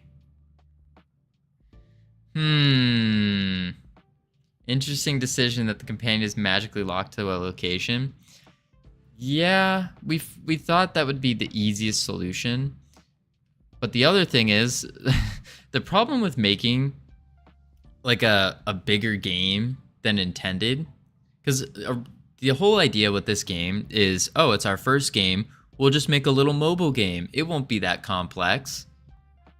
But it's complex enough to where all of our scripts, you can like physically see the difference of like the week 1 scripts that work. You look at them and then you look at the current scripts and you're like, it looks like 2 different people made them, because we learned so much over the course of these 6 weeks that it's like, it's completely different. And that's why we're going to remake the entire game once we finish the base mechanics, I think. And those base mechanics are things like the boss, or the bosses, the special abilities, this, and then the buttons, the upgrade buttons. Once those are done, then we're gonna bring it over to a new project and make it actually good. I hope. I hope. But until then, I don't know. Which is honestly why I'm watching. I want to learn, and I've watched some classes, but it can boggle my mind. You seem to be doing great. Thank you. I appreciate it. We're learning slow and steady over here. Slow and steady. I've been working on, in the background, a little secret project, because I told you guys that I would learn how to make Pong in 10 minutes or less. And so I've been timing myself recently on making Pong. And that seems to, like, I feel like I'm learning really fast on how to make Pong, but that's it. Not very useful outside of that. But that might be something I do with this game, is I try to keep remaking this game over and over. I don't know. Maybe not. We'll see. Or at least part of the game.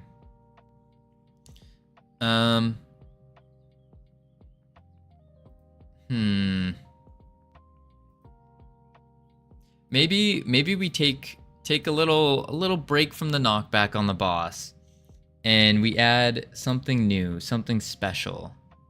We'll add a new enemy. So for some of you, this new enemy isn't very new, but the animations and files are new. Let me pull it up real quick. Where are ya? 'Cause I at least know how to set that up for now. Almost taking like a little break from doing the other thing. Here we are. So we'll do the melee first. Save as. And then we save it to where's our game? Realm Rapture, assets, our assets, characters, save. And let's hope it works. Boom. One hop this time. I want to suggest picking up some Python courses. GDScript and Python are very similar, but Python is much more mature and has far more learning resources. You can learn coding fundamentals and hopefully not feel so lost. It was great thinking about doing that with Bracky's platformer. Just keep doing it and tweaking it. Yeah, exactly. Exactly. I think I have a Python class in Udemy I picked up a while ago. I think it was like, yeah. Yeah, no, it depends on what you want to do. I agree Python it's very good. I mean, really, from what I've heard, it depends on depends on what you want to do. If you really want to make games, and only make games, not do other things, maybe mostly just really make games, then you can, I just pick something and stick with it. But Python will teach you, probably does have better courses and stuff like that. I thought Python was outdated and going out of use. Oh, no. Python's growing in use, I thought. I think it's quite the opposite. More and more people are picking up Python because it's a relatively easy language to learn. A lot of people are using it for AI, but kind of as we were talking about yesterday, AI is kind of a joke. It's not really it's not as great as people are claiming, unfortunately. All right, so now we go. Let's add a new asset. Let's make this new asset official. So we'll head over here, and then we go new asset drop.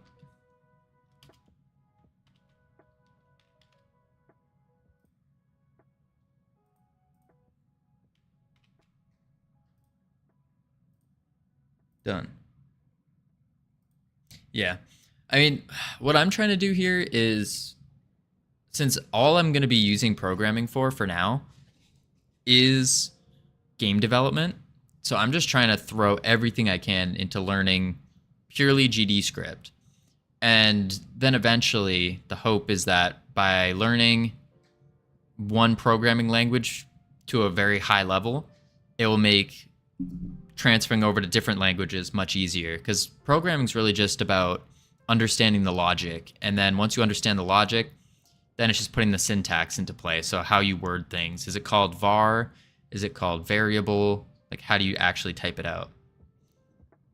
AI, in my opinion, is okay and could be useful as an assist in the future, but not quite there yet. But then again, I'm not a programmer yet, so just an X-Tech.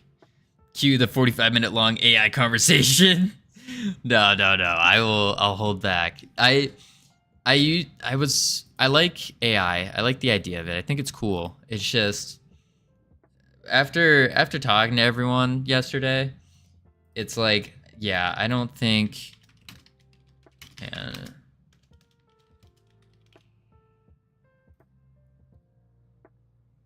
After talking to everyone about it, it's like I don't see it being able to do the things, because it just teaches itself, and it's kind of like inbreeding AI.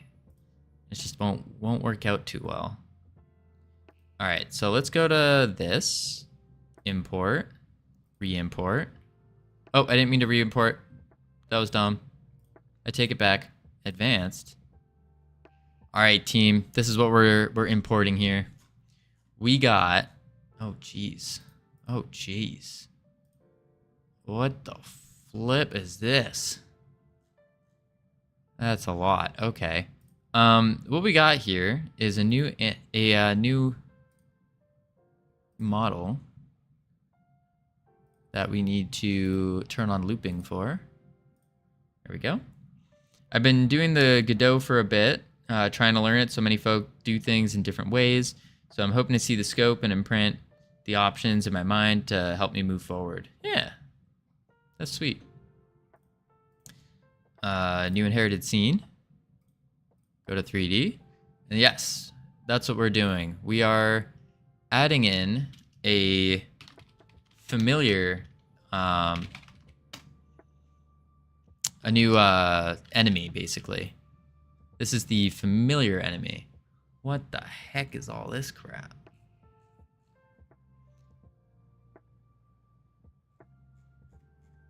Oh, jeez. I don't know what any of this, what all these nodes are.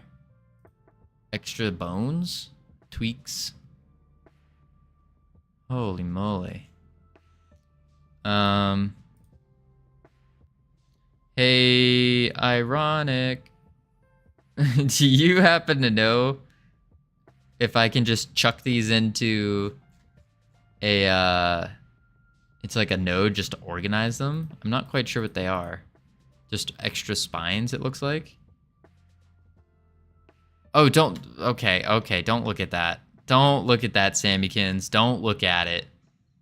It was an issue we were having earlier as well. With one of the models. Just don't look at it. And it'll all be okay. Alright, running gets looped. Let's play that. Look, it's not... Okay, that's... Whoa. Why are the bones not following? Interesting. Very interesting. Oh, there they are. Why is there so many different sets? What is going on right now? This is a very complex bone structure. It looks like it has... That's a lot of detailed movement. Yeah. It might be a bit much. I mean, if it works, it works. So let's set it up. Let's change type as a character body 3D. Change. Now we need to give it a collision shape. Yeah, if it works, it works. It looks very close to a jogging dog. Yeah, I think it looks good. Definitely looks good. I don't know how to... I just have to see if I can make it work properly. Boom. And now we add the collision shape. Whoop. And whoop. And it's definitely thinner. No.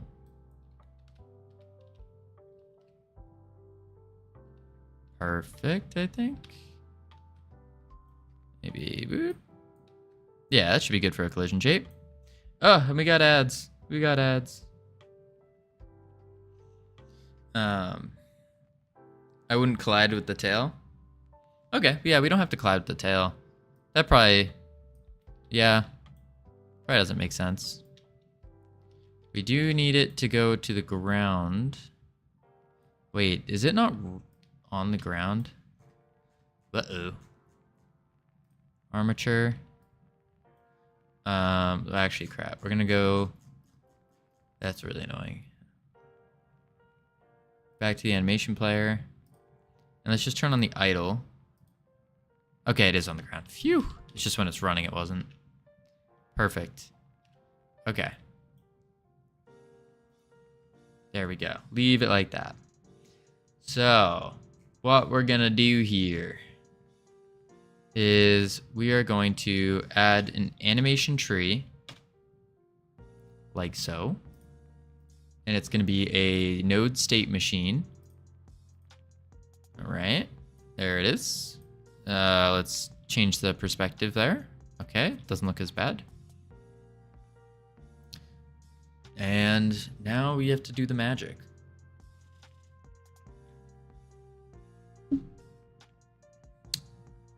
I don't know what state machines are, and at this point, I'm too afraid to ask. Listen, state machines aren't that bad. Let's see if I can explain it, because this will help me learn as well by explaining or teaching. And a state machine is like a separate container in a way, and that container, you can only run whatever's in it at one time. So you can't have two state machines running at the same time. So typically, people will do something like a walk, and then someone else might do something like a run. You can't walk and run at the same time. So you put them into state machines. And they can only do whatever the state machine tells them to do, and they can't do anything else outside of it. That's basically what it is. They're super useful. Super useful.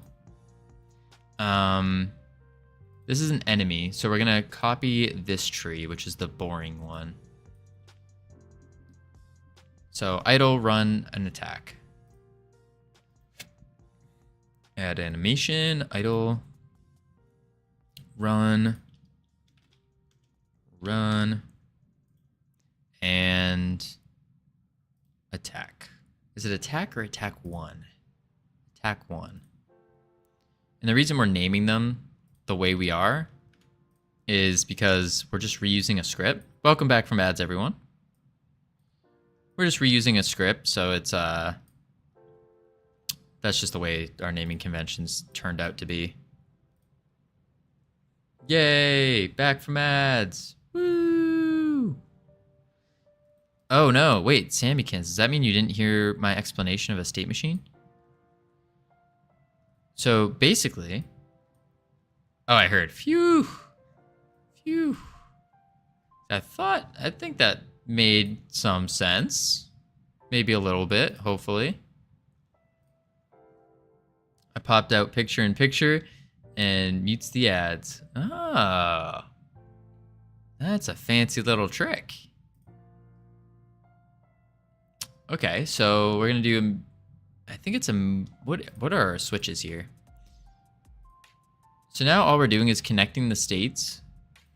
Immediate auto is what we want. Made a little sense, but I need a demonstration on how to implement it. Gotcha. Immediate auto. Wait, they're already on immediate auto. Okay. I can give you a little demonstration, I think. In one sec. Immediate enabled. immediate enabled. We also want to go from idle to run, and from run to idle. Let's save this before I forget. And we're going to save it under characters, enemies, familiars. Save. So, state machines are, which we don't use here, do we? Yeah, we don't. Let's go to the fairy boss. Does the fairy boss use states? See, ideally we're gonna, yeah, it does. So ideally we're gonna try to do this for every character, is that they all use states. Basically, what you do is you first need to declare them. They're just enumerators.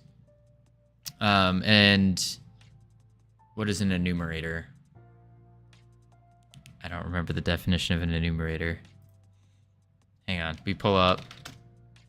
I got you, don't worry. We got Godot assistant here. What is an enumerator and a state machine? Explain it to me as if I'm in 5th grade. Oh, you know about enums. Okay. So then the state machine, it's basically just it can only run whatever it's given. So if it's on state melee, then this is the only code it can run, whether it should melee or not. And then we're just traveling to the animation tree to do that. That's pretty much it, is it just only runs whatever block of code it has. So you can't run two states at the same time. It's really no more complicated than that. Or, I got you. Wait, that's an enumerator. Here we go. Think of a state machine like a game character that can only be in one mood or state at a time. For example, your character might be happy, sad, or angry. The state machine helps keep track of which mood your character is in, and it also knows the character can change from one mood to another. For instance, if your character is happy and then loses a game, the state machine might change the character's state from happy to sad. The state machine is like a set of rules that tells the character when and how to switch between these moods. In video games, state machines are used to control things like how enemies behave, how the game progresses, or how characters interact with each other. That's about it. Simple. All right, back to our animation tree here. And let's yank you up. And then let's hop over here. So this is immediate enabled, which I think we have. Yep, immediate enabled. This one is the on sync enabled.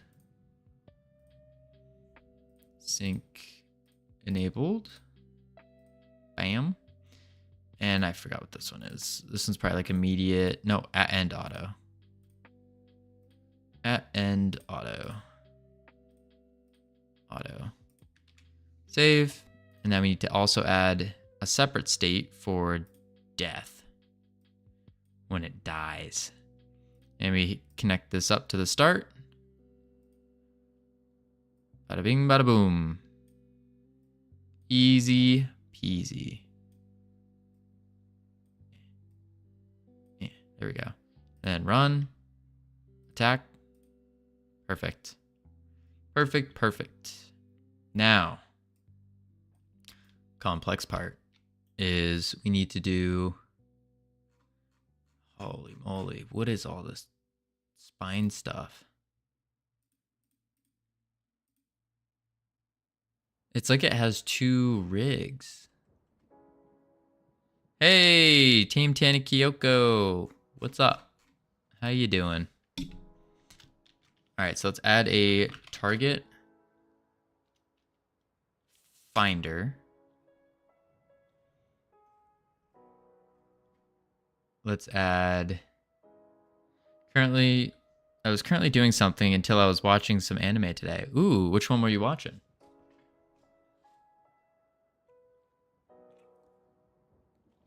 I don't know if I'll know it, but let's see. What's WGT? Serial Experiments Lane. An old one. Yeah, can't say I've heard of that. My experience with anime has been very odd. Started off absolutely hating it. Absolutely hating it. 100%. Like, never wanted to watch it. No thank you. No way. And then one of my really good friends came back from a study abroad in Japan. And he's like, hey, you need to watch Naruto with me. And so he forced me to watch it with him. The whole thing. So I watched all of it. And then I was like, okay, that was pretty good. And then he said, yeah, now go watch another one. I was like, what are you talking about? There's more? And then he goes, oh yeah. He's like, anything you could ever dream of. And so some of my favorite things are, I love superpowers and I love pirates. So I looked up anime with superpowers and pirates and stumbled across One Piece, the greatest story ever told in the universe. And yeah, that's been an obsession for years now. Absolutely love it. It's the one show besides the Pokemon movie and the SpongeBob movie that has made me tear up. The one show.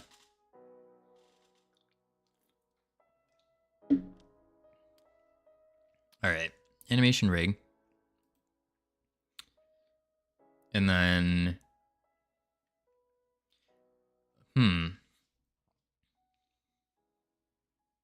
But also, even speaking about One Piece, the author Oda, Ichiro Oda, I hope I'm pronouncing that right. I truly admire his work ethic. That man is absurd. Absolutely absurd. I have many unfinished animes on my anime list, so I was gonna finish them. Team Tanny, you gotta check out One Piece. It's good. It's real good. Really good. Parasite is next for fishing it out after Lane. Yeah, I haven't heard of that. I haven't heard of many. I mean, I've seen a few, but yeah. But Oda and his work ethic, it's truly inspirational. Like I've had people say like, "Oh my God, how are you streaming every single day?" But then I think about Oda and I'm like, "Holy moly, this man." Nah, I'm not watching 1,000 episodes of One Piece. Tame Tanny Kyoko. Imagine this. Imagine your favorite show, top favorite show, and it just keeps going on and on and on. Like you there's really no stopping point to it. Like if you want something and it's really good, you're gonna keep watching it. No. I mean, instead of realistically, you're probably watching over 1,000 episodes of all these different animes. So instead, you watch 1,100 episodes of One Piece. I didn't even have a childhood anime. Like I only play games back then. Yeah, I never had a childhood anime. I hated anime. Hated it. Absolutely hated it. Despised it. Was grossed out by it. Oops. Melee area. Open. That's not very Freedom Forge Studios of you. What isn't? I only remember Naruto and Pokemon. Oh, okay, but does Pokemon count as an anime? Does it? I guess it does. I guess, yeah. I was a big Pokemon fan. I did like Pokemon. Like I said, the Pokemon movie. One of the top 3 movies that made me tear up.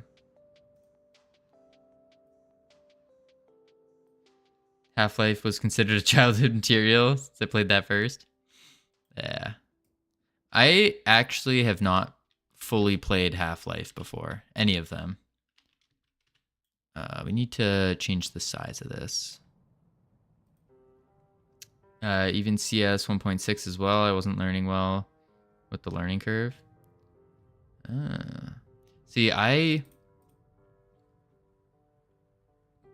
Pokemon was an anime. We watched a dub. Well, yeah, I know we watched a dub. A very well-made dub, by the way. Just pointing that out. We even changed Satoshi's name to Ash. Yeah, that's true. That's true. I don't know why. What was Satoshi's last name? Was it still Ketchum? I don't think so. Was it?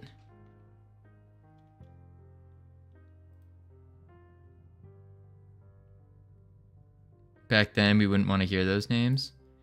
I mean, I don't think we would have even thought twice about it.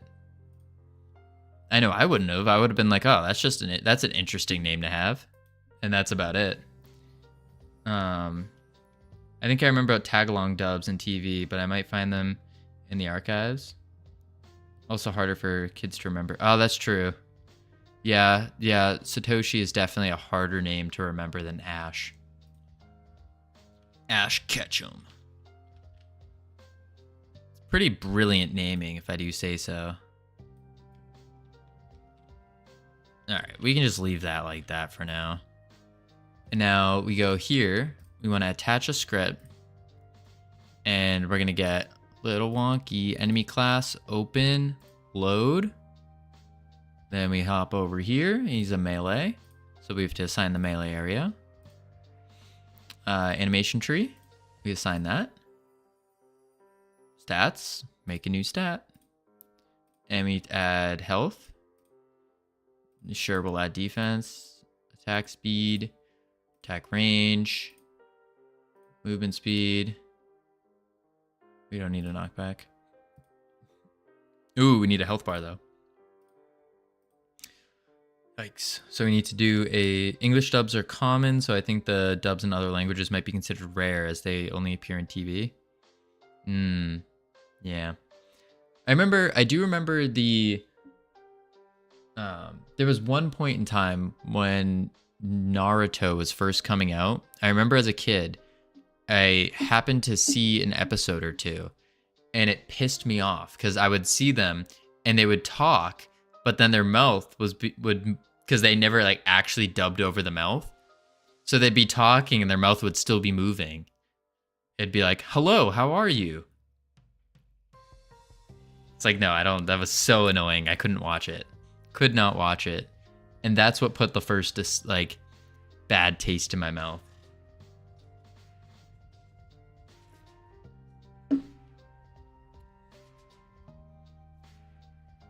That is what kept me away for so long. Assign the rig. Yeah, that's why I don't like dub shows. Yeah.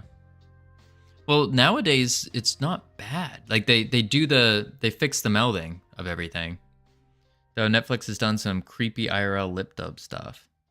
It's creepy. Yeah, they use don't they use AI for it? The dragon, yo. We're talking about dubbing right now and how they've been using AI to dub lips and stuff to move them.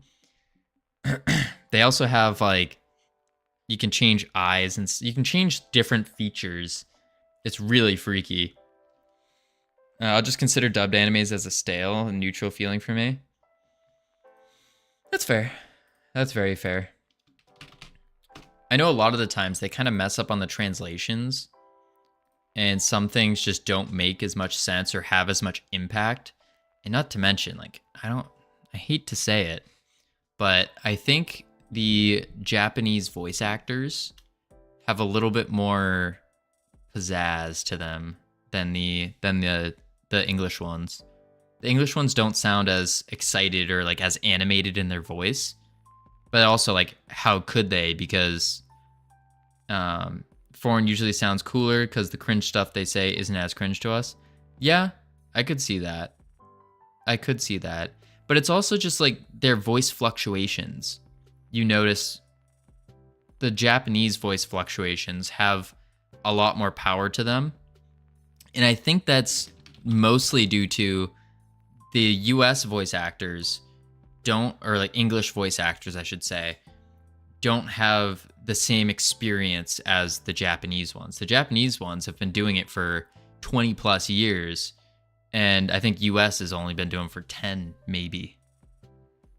And oh boy, does someone know what that one anime who had a horrible and hilarious dub? I don't know.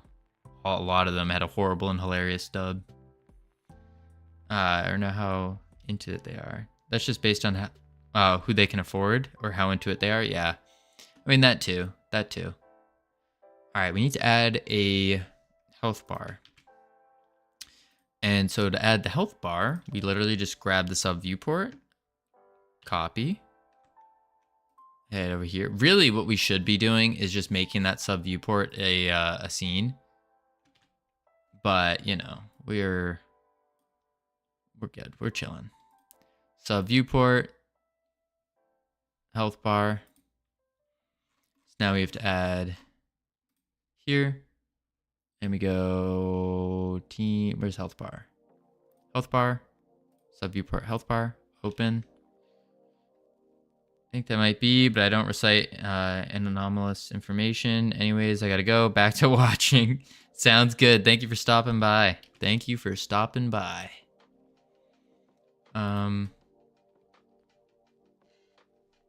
Let's do copy the sprite, paste the sprite. Whoa.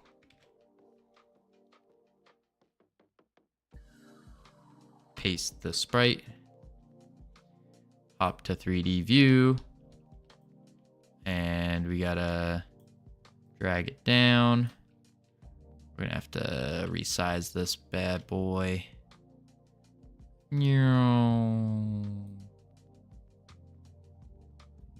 Oh, that's not the right way.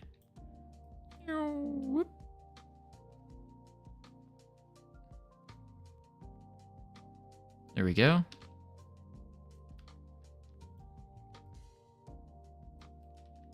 I think that should be good enough for now. Maybe we do a little bit longer.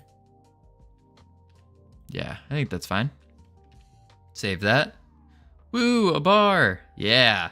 What are you working on today? Today, we attempted to work more on the boss. Well, we kind of did work more on the boss. We added a knockback feature.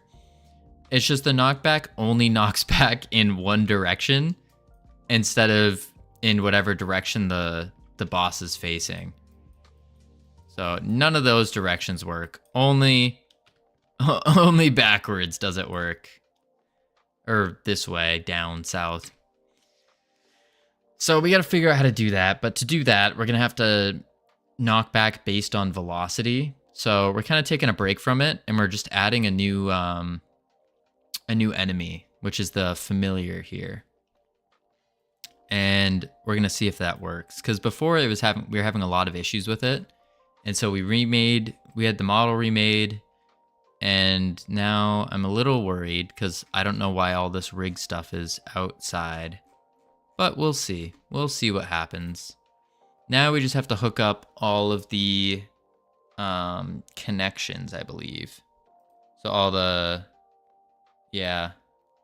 connection stuff. Node signals. Took damage on the sub viewport health bar. So we can go node, took damage. Holy moly. Where is it? On the health bar. Connect. And then we delete this because it's already on. Character took damage there. And then we can go here. And I think the next one is target finder, on body entered. And where's this connected to? It's connected to itself. On body entered. Yep, connected to itself. Ah, cool. Yeah. Oh, it's already connected. Perfect. And I guess that's it. Yeah. So now we see. Yeah, let's see what happens. Familiar melee. So hop to 3D. We're gonna go under enemies. We're gonna add familiar melee. Open. Q. And we'll bring it down. Bring it over here. Put 'em right here. Now that's it. Play. It's a little small. We're gonna have to make it a little bit bigger. That shouldn't be an issue though. Alright, let's bring our camera out a little bit. Oh, I didn't set the stats though. It also doesn't... Oh. I see all the issues. So now we have to go to the character stats. Base stats. Health, 100. That's fine. Defense doesn't matter. Damage, no. Just keep the damage at a simple 10. Attack speed, definitely not 100. Let's just do 5. Attack range, not 100. We're just gonna do 15. Movement speed, also keep it at 10. We would keep it at 5 actually. 5. And that should be good. Save that now. And the strange part is our target finder here. It should be good. Yeah. Now let's hit play.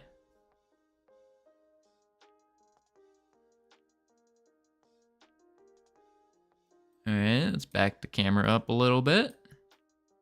Back it up. Now we're in the area. It ain't chasing us, so that means it's not looking for us. So in the target finder, collisions. Yep, there it is, 2, 3. Then we also need to do in the melee area, make sure its collisions are 2, 3. Oh wait, no, we don't want 3. 3's for flyers, so we only want 2. There we go, right? Yeah. And then go to the character body. Go to collisions of the character body. Doesn't need to mask the world. Save. And we also need 8, I believe, on the target finder. Masking for 8. Oh, no, you don't need it. That was for something else. Never mind. So now it's masking us. Now it should chase. It should chase. We hope. Pop this out. Range. Moment of truth. There it goes. It's just facing the wrong way. That's fine. It's facing backwards. It's backing into us. All right, so now the armature, all we got to do is just flip the armature around. So go to armature rig. The Z. Is it the Z or the Y? I think it's the Y, actually. Let's see. Armature. It is the Y, 180. Because rotate on the Y axis, 180. Save. Because switching from Godot to Blender, in case someone didn't know, they have different axes, and so when you export it, it kind of flips. Let's see if that worked. No, that didn't work actually. Huh. That does not look ideal. Also, it's not on the layer either, so we can't even attack it. Oh, hold up. Layers is a ground enemy. There we go. Save. But it's not doing armature. Maybe bring it to negative 180. Save. Yeah, X, Y plus minus is the opposites. I think so, yeah. Or I think it's just the Blender's Y-axis is the Z-axis for Godot. But also it's still running backwards, which is kind of annoying. So we need to figure out, why are you running backwards, buddy? I mean, there's one way I could do it. Wonky way here. Which would just be, whoop. I think I can do it this way.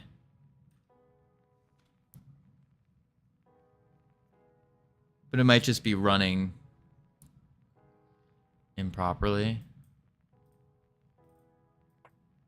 Lurkin, I gotta mute you to get focus time in. You're too interesting and distracting. Oh, thank you, Sammykins. Oh, there we go. We fixed it. Okay, now we have a wolf.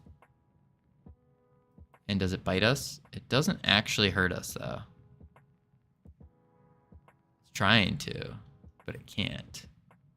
I wonder if we... Why was it not damaging us?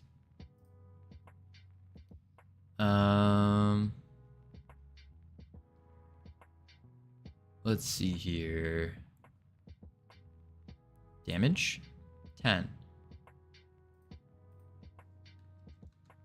So the damage at 10 should be good. That should work. But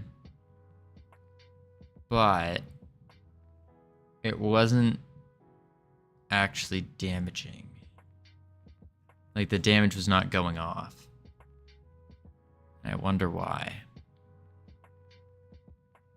We're masking the enemy, or I guess our enemy. Instead of shrinking and fading away when they die, they should explode into confetti, fireworks, unicorns, farting, rainbows. That would be something. How to do that, though, I have no idea whatsoever. Absolutely no clue.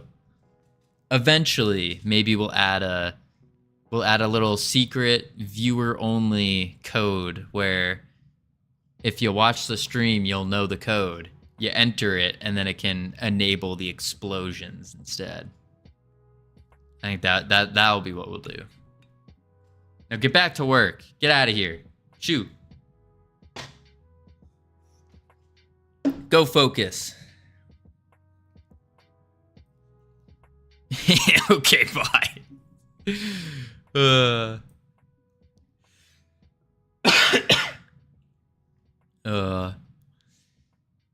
All right, we're set.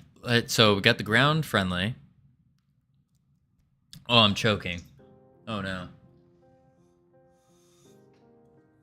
I got that like tickle in my throat.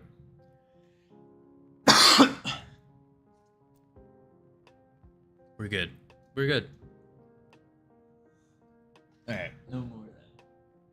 Programming juice consumed.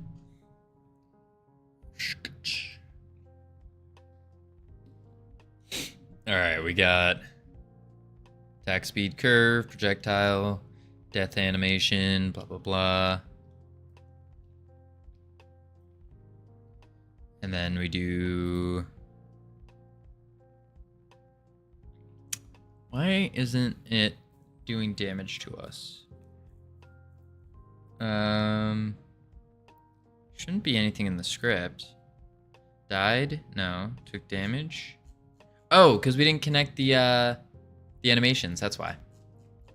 Duh. Animation player. We go to attack.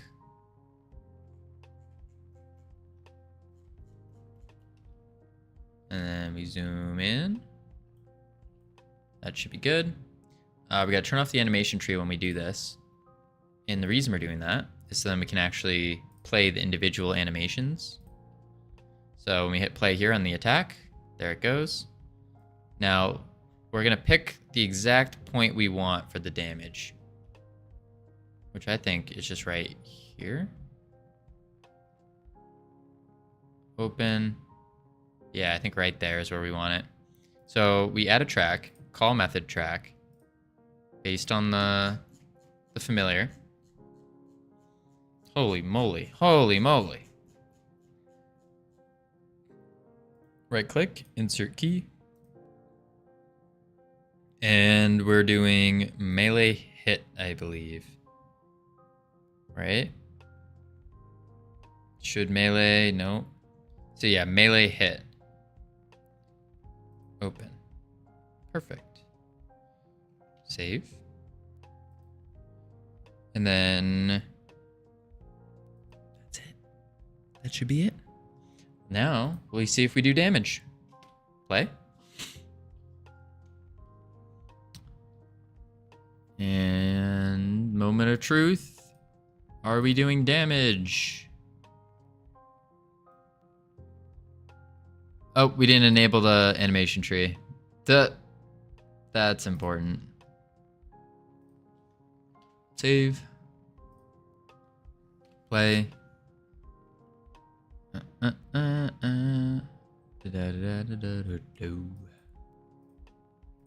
Range. Here it comes. Boom. It's chomping us. Perfect. Perfect, perfect. All right, team. 1 down. Time to do the next one. So the next one we're going to do is we're going to do the casting version of this. So that's going to be the one that is going to fly around and do the shoot stuff. So let's add it in. And now we're going to go to the GLB here, familiar caster. We're going to go to import, advanced. As you can see, this one is a little fancier. It has a cloud that it floats on. Really cool. We're going to turn the loop mode on. So its running animation should loop. Same thing with its idle animation. We want that to loop as well. We're going to re-import it. And now we're going to do right click, new inherited scene, back to the scene, and we're going to name it familiar caster. Right? I think that's what we're going to name him, familiar caster. And now, look at that. It's got a fancy little cloud that it floats on. We're going to take the rig and we're going to bring it up. Oh, that's not good. The cloud is separate from the rig. Bring it up.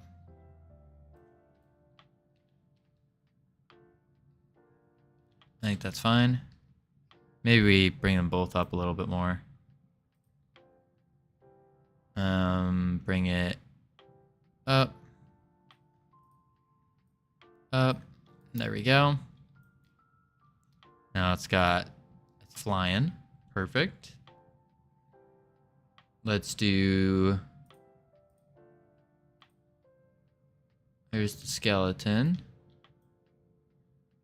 I don't know what all these WGTs are. But let's add a animation tree. We're going to do the state machine, assign the animation player. And then we do the same thing that we've been doing. Nice and simple. And we do, actually before we do this, let's add a collision shape and change this to a character body. Change type, character body 3D. Control A, collision. Now we got to make a box. Pull the box upward, bring it down, bring it over, and up. Beautiful. Maybe we don't make the cloud part of it. Yeah, like that. I think that's good. And now we got to make it a little bit thinner. Whoop. Whoop. That should be good. Doesn't have to be exact. Just needs to be good enough. Perfect. Let's save this. Familiar melee, familiar caster, perfect. Back to the animation tree now. And we're going to add our idle. Add our running, which we're renaming just to run. And then add our cast, which I think is called, I'm going to guess and say it's called cast attack 1. Not 100% on that. So let's open up our fairy purple scene here. Nice and happy little guy. And go to our animation tree. It's called cast 1. Yep. Cast 1. Perfect. And then we just spread these out a little bit. Looks good. Make our connections. Boom, bam. Bop, boom, bang. Now we go here. Immediate auto goes to run. Immediate auto goes to idle. Let's see if I remember this right. Immediate enabled. Save. Is it immediate enabled? Did I get it right? I did. Haha. And now this one should be sync, I think. Sync enabled. No, not sync. Immediate enabled. Immediate enabled, yep. And then this is sync. Or no, this is at end. At end auto. What was the sync? At end auto. Maybe there was no syncs. Immediate. There should be immediate auto. Immediate auto. Immediate enabled. Immediate auto, immediate auto, bang. Now let's add the death animation. Perfect. Connect this on. Whoop, we missed the connection. There we go. Now it's idling. Beauty. Save that. Yeah. Yeah. All right, now for the fun part, we add the range. Wolf is looking fire. You're looking fire. Ranged area. Woo. Bring it over here. Oh wait, no. Don't bring it over there. Because we also need to... let's delete the ranged area. We almost forgot to rotate the rig. Transform. Rotation. Negative 180. Bam. Cloud. Rotation. Negative 180. Ooh.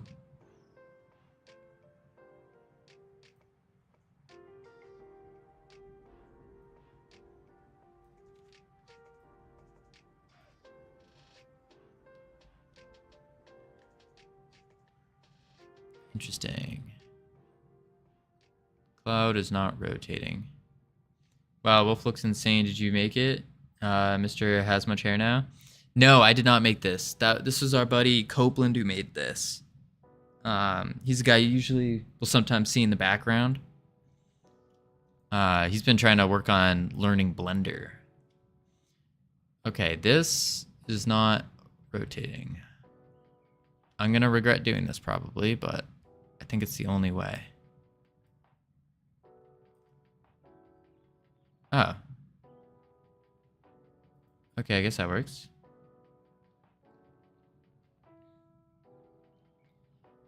All right. So now let's save that. And now is when we add the ranged area. Drag it out. Drag it out. Make sure it's looking good. Bring it up a little bit, maybe. This thing's kind of big, but you know, I think it'll be fine. I think it will be fine. Okay, no, it won't be fine. It is a little too big. Let's resize it.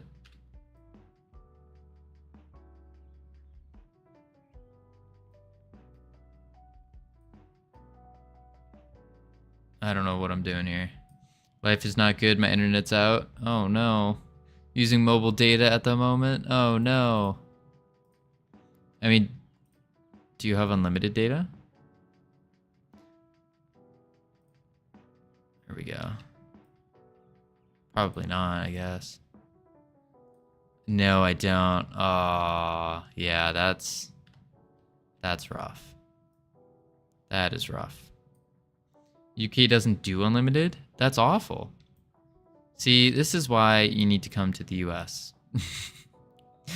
For the unlimited data. It's like an uncommon occurrence to not have unlimited.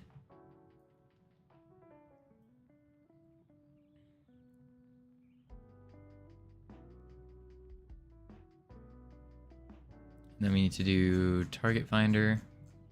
That is wild. Not really. I mean, it's like 20 bucks a month for unlimited. It's pretty cheap. Wow, that's like worst case for me. Why is your net out? Mine's fine, slow as always. Target. Oh wait, no. Don't add it like that. Target finder. So cheap. Yeah, I'm telling you, LT. Everything in the US is better than in the UK. I can't think of anything off the top of my head right now that the UK is better at. Just saying. Just saying. Maybe making tea. They're probably good at making tea.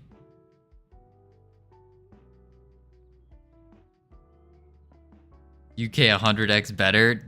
All right, now you're just sipping the Kool-Aid there, LT. You're full on down in the Kool-Aid over there.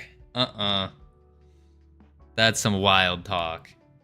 Absolutely wild talk. UK better in terms of average education, I guess. Yeah, probably like average, but not higher education, and definitely not if you do like private education. I wouldn't even say the UK education's better. I would say the average is probably better. Because the UK is so small compared to the US that it's like we have so many different... It's like comparing the average education of Europe compared to the US. That's probably a more reasonable comparison. We are better in everything. We are better at not eating a lot. LT, what are you on about? Better at everything? Name one actual thing. Listen here, we're back-to-back World War champs. No. Our food is better? I don't know about that.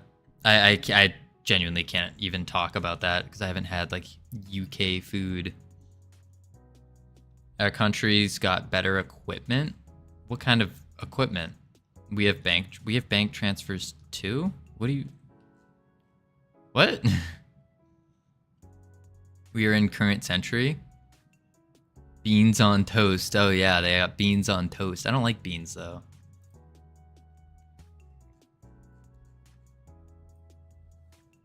Add a script. Open. Load. US is still in 1900 or maybe 1800. Plus everyone talks very slow. Probably better average IQ, probably less superficial culture regarding money, probably better political system in terms of multi-party choice, but I'm only guessing, so maybe it's all wrong. You talking about the UK?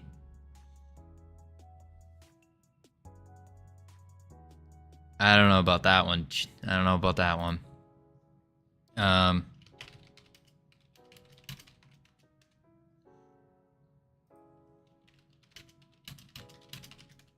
curious though. Yeah. I think you're right. I think you're right. Wait, what? Achievement complete. What do you mean? I completed this 17 days ago. Why did I just get a notification? Wait, what? Ban them. Also, US is basically England? Not at all. We basically own you. I will say, looking at it, it turns out that yes, the UK does have, the UK's average IQ is a 99.12, and the US is around 98. So, UK beats the IQ. What is high IQ here? 161 for adults. Yeah, UK wins.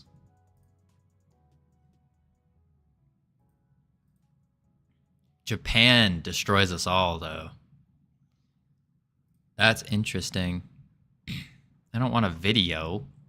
Thanks for reading. Get out of here. I don't even know what that was. UK versus US.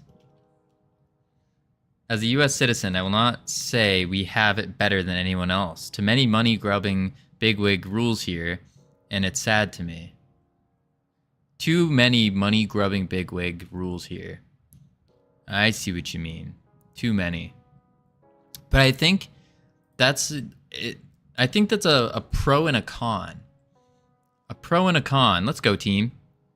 Anyway, I have to go before I waste all my data. Bye, LT. Thank you for stopping in and spending your data on us instead of gross things. Too many. See, I think the thing is, our system allows for money grubbing bigwigs to rule, but at the same time, it allows for like really solid people and companies with good values to also build up and rule. It's just a matter of, do you have the right leadership to do that?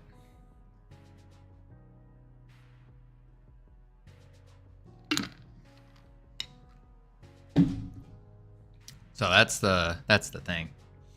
Bye, LT. I want to say this before you left. I'm still people in the US are more open though. I do like free speech. Yes.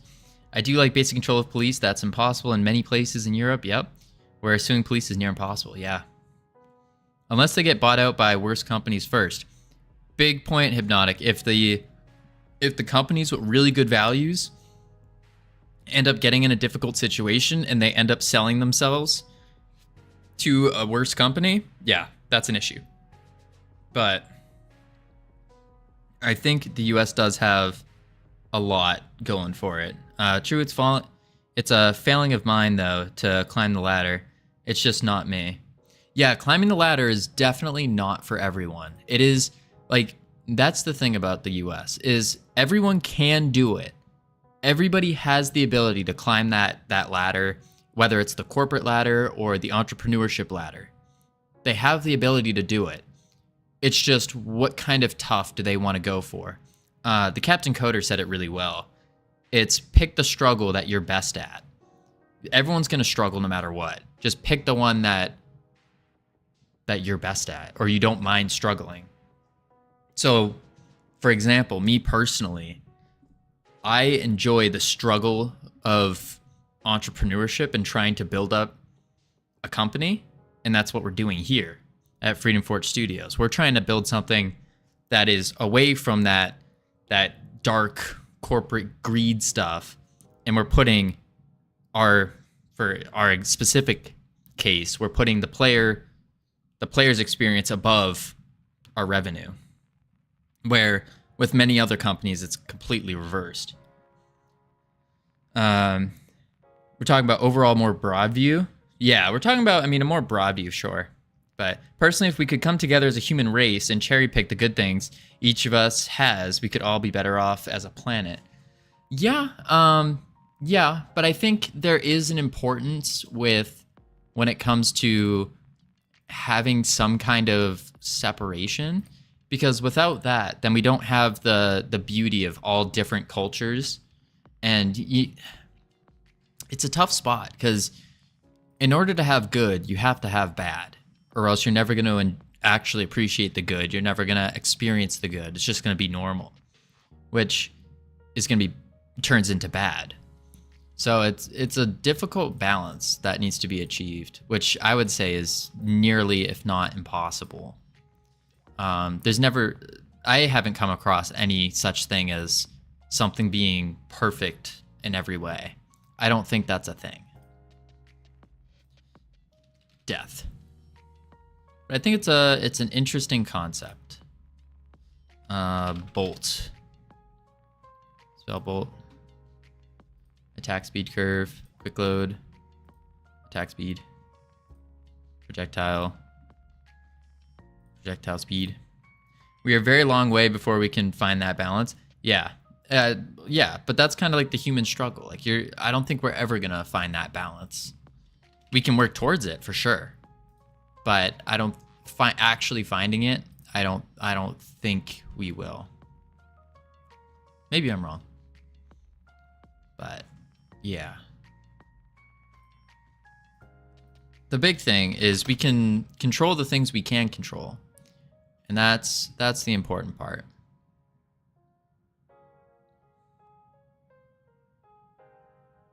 That's very welcome. So on a very broad note, there are some people who fall through, and I think our current political system, as mainly still determined by the US, have existed for too long. They have become stagnant. Monopolies are starting to crumble, but way too slow. We need something else soon. But no one has any answers that are actually good.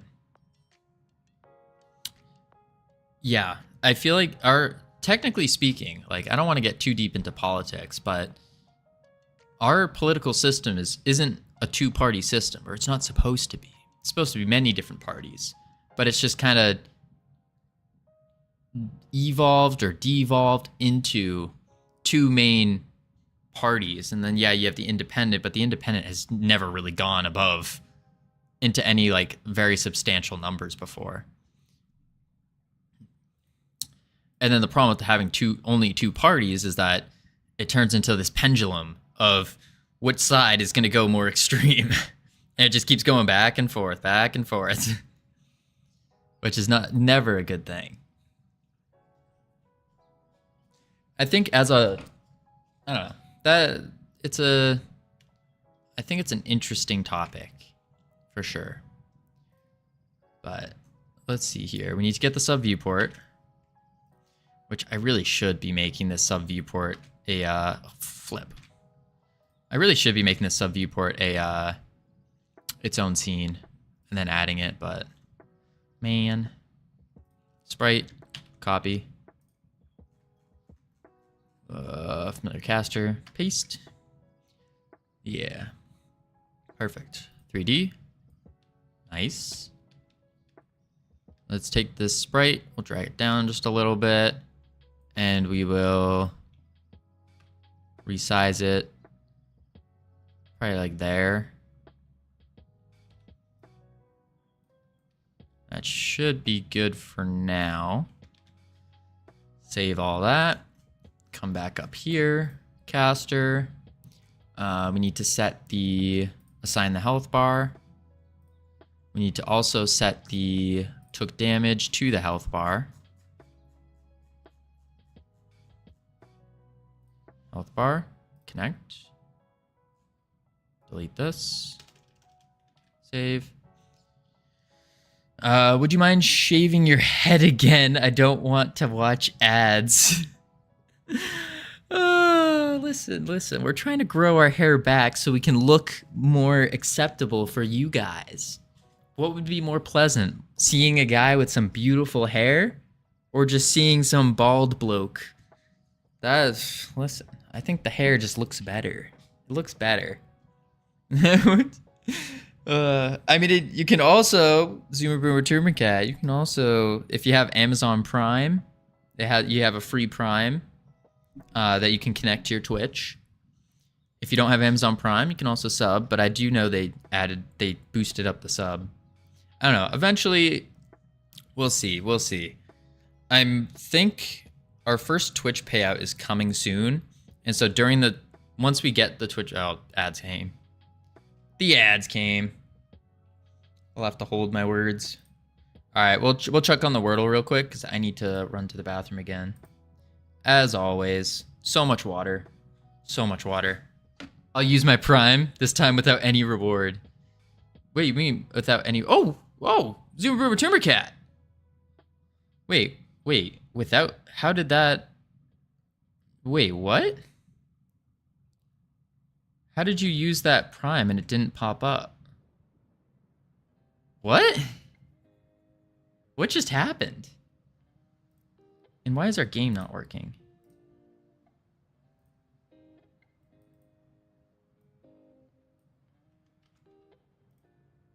Hang on, 1 sec. I'll be right back, team.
All right.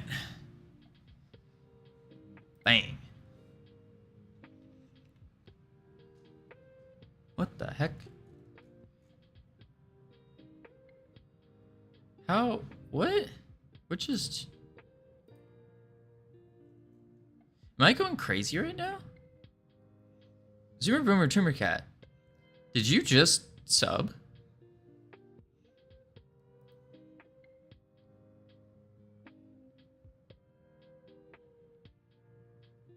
How? What? And without any rewards? Huh? Welcome back from ads, everyone. Welcome back. Something doesn't make sense to me. Where is alerts? Yeah, they're on. Maybe I'm just going crazy right now. Huh. Weird. Okay, so we added the things. Hop to the inspector here. And we need to do the caster. Go to our collisions. And we want to... Oh, there we go. You don't see it if the sub won't choose to display in some messages like I do now. Oh. Interesting. If the sub won't choose to display it in some message. That's interesting. Well, thank you for the Prime. That's strange. I was like, what is going on? You talk like one moment you spoke, then all of a sudden it showed the symbol, but it didn't pop up with the alert. I didn't know you could do that. I didn't know you could do that. I appreciate it. Supporting the team. Supporting the team. So we don't need that. Save. Make sure that our collisions are the same. Collision 1, 2, 3, 5. 1, 2, 3, 5. So caster 1, 2, 3, 5. Save. Hey, Marius works. Howdy do. Ranged area. And then collision 2, 3. Perfect. And then scroll all the way down. Target finder. Collision 2, 3. Perfect. Save. And then we need to do... Come back up here. Click that.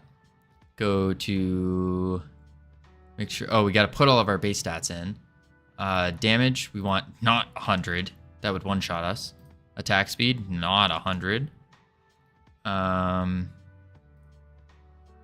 Attack range, definitely not 100. We can just do 15 for now.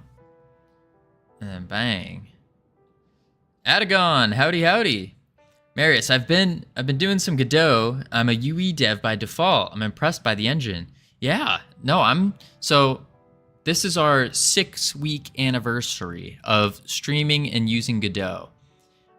Originally, I started with using a little bit of Unreal Engine. I tried making an infinite runner game.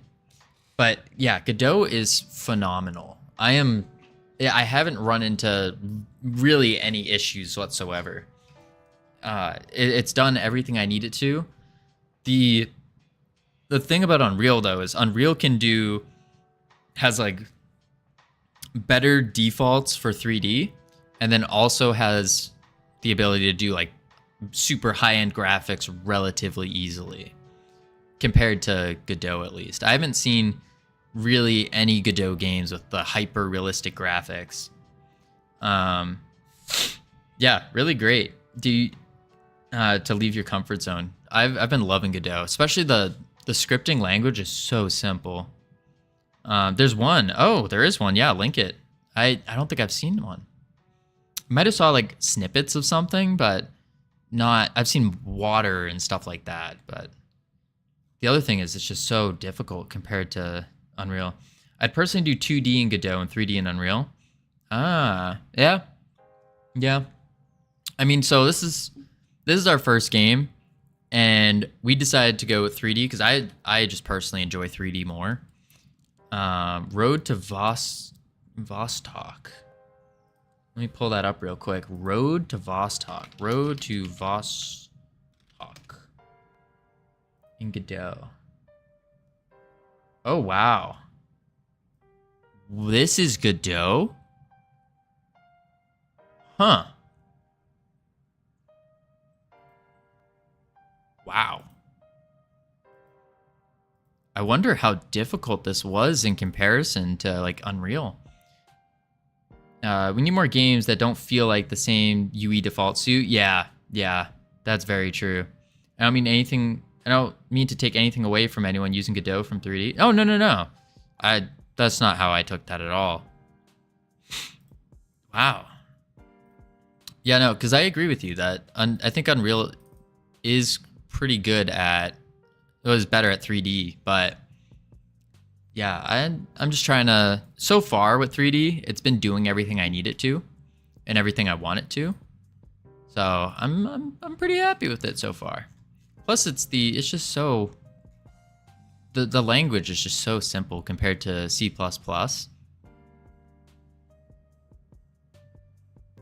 Road to Voskov used to be in Unity, and they moved to Godot after the paper install fiasco. Yeah.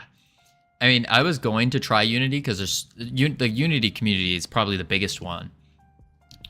And then that fiasco happened. I was like, all right, nope, never touching Unity now. Never gonna touch it now. I know they backtracked and stuff, but if the company's willing to do something like that, I just don't trust them. The trust is lost. In terms of indie, Godot community has overtaken Unity now, pretty much. Yeah, I can see that. I could definitely see that.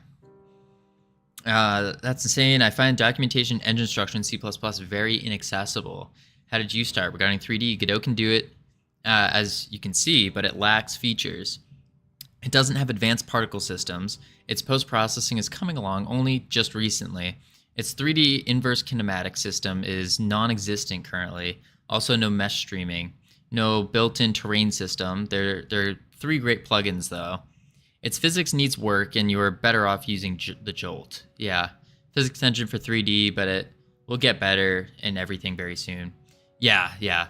I know Godot just started with their 3D push, and all that. Do you have a favorite? Zlad always coming in with the big good questions.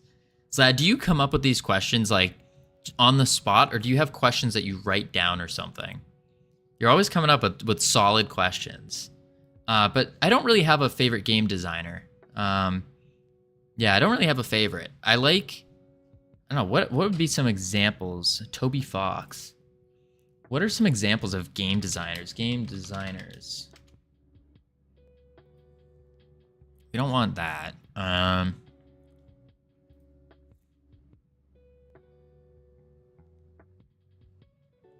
Holy crap, Zoomer.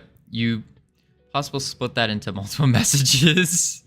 Could you possibly? I guess the first part was only meant for me. I think all of it was mostly meant for you. Oh yeah. Yep, I see. Yeah, I don't really have a favorite game designer, to be honest. There are games that, I don't know, they come to me somehow. Yeah, I don't really have a favorite. I mean, I'm a big fan of games. I like World of Warcraft a lot. Captain Stupid, thank you for the follow. Some people are making a VR chat-like game in Godot. I think they're using a modified Godot engine, though. Godot is neat. Yeah, indeed. It's super neat. A VR chat in Godot. Interesting. Marius, everything just for you. I'm very happy with every additional dev in Godot. The thing is, everyone has potential to someday make my engine better. I love you all. Yes, indeed. That's the other reason why we're sticking with Godot, is that when we finally get to the point where any of this stuff would actually, like any of the extra utility and tools we would actually need happens, my assumption is that we will have the skill set to be able to make those tools. And Godot being open source means you can just pull that and make your own, and then release it to the community and hopefully make things better for everyone. Godot can do VR pretty well with its XR system. They spent tens of millions of Facebook money last year on that. No, that's crazy. But yeah. I have no idea how to respond to all that. Yeah, no, we're working. It's going good. I'm a big fan of Godot so far. What was I doing? Let's see here. The caster. Okay, so we got that. Oh, we need to do the animation. We did the animation tree. So let's turn that off real quick. Head to 3D. And now we need to go to the animation player. Pop up the animation here. And we're going to go to the cast. We're going to play this. Okay. So we're going to want it to shoot probably right here. I think that's a good spot for it to shoot. So now we scroll to the bottom. I went to game design school for 2 years. They thought Unreal because of the blueprint system. Yeah, that's what initially attracted me to Unreal, was the blueprint system. But I don't know. There's something about typing the code to me that just feels better. I don't know how to explain it. It just feels good. You use GD script? Yes, I use GD script. I've heard things of people saying like, oh no, use C#, use Rust or whatever. But at the end of the day, I think GD script is just the way to go. Do you have experience using anything else? I have very, very minimal experience using C++, not for game development, just from learning. Very little. So nothing substantial with that. All right, let's try this out. And then we got to rotate this guy. Bam. There we go. And let's hit play. All right, I was just curious. Yeah, no. Be curious. GGScript is like 1 day of learning. You won't regret it if you literally can do any other programming language. Yeah. I would say maybe it's a little bit more than a day. Well, like 24 hours, potentially. But even then, oh my lordy. What are you doing there? Oh, it is not happy. It is not happy. Why are you? It's like chasing us. It's not even chasing us. It's following our movement patterns. That's weird. That's very weird. Did I put the wrong script on it? No. Ranged. Melee. Ranged.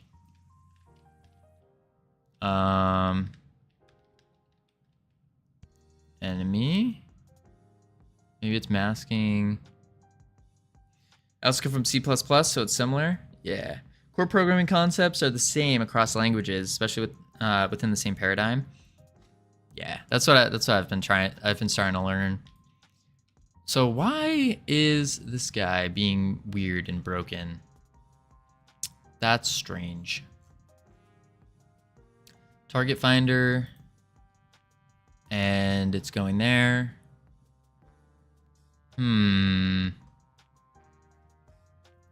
Let's see. Knowledge of GDScript is still knowledge in most object-oriented programming languages. Yeah, I can see that.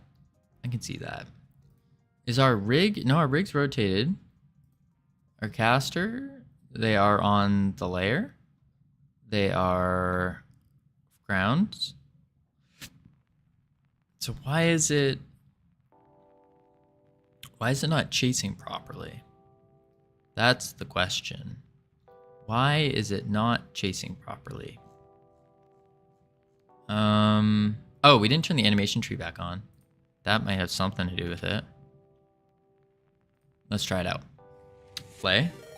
Mars 90! Welcome! How y'all doing? Hello there. We are working on adding in some new enemies here. So we're working on our first Godot game, and we have these fairy enemies, and the idea behind them is, for those of you who don't know, you attack them, they chase you, they smack you. We also have casters, so they'll fly around, chase you, and shoot at you, and then it breaks because everything broke and we're still fixing it. And then the idea is you can turn in all the enemies will drop resources. You turn them in to upgrade your stats, kind of like an RPG in a way. And then you can also turn in quests. And this is kind of the main functionality, is you turn in quests to get companions. And your companions will help you attack, but the companions also have a special ability. So the fairy companion here has a heal special ability. And then the spirit companion over here slows enemies. And then of course we have a boss version where we fight. So over here is the spirit boss. It smacks you and then it drops these slow areas. I know it kind of looks confusing with the all the collision shapes going on, but you can see there's a slow area here, a slow area here. It just drops them randomly. And when you go in, ooh, what did I do? And when I don't know what I did there. When you walk through them, it slows your movement speed. And then you can also use the currency to increase all your stats, attack, or damage, health, defense, speed, range, all that kind of stuff. So right now we're adding in new enemies. Right now we have the melee wolf that will chase and bite you. And we're trying to figure out this guy, the flying wolf, the caster wolf. So it shoots. He kind of moves really oddly. He's kind of, I don't know what's going on there. He's kind of just bouncing around. Very strange. That's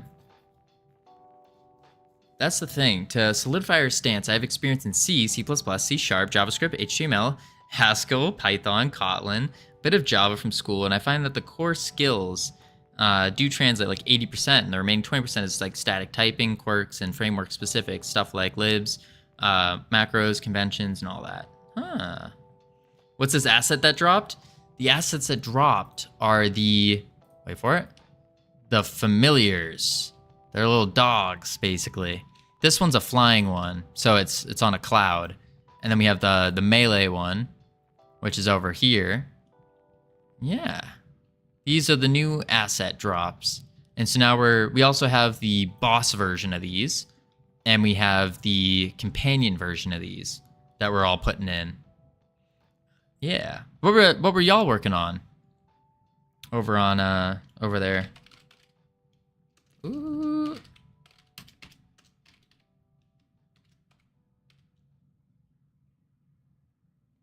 Right. There we go. Little shout out to Mars over there. Let's see. Maybe I can just pull it up.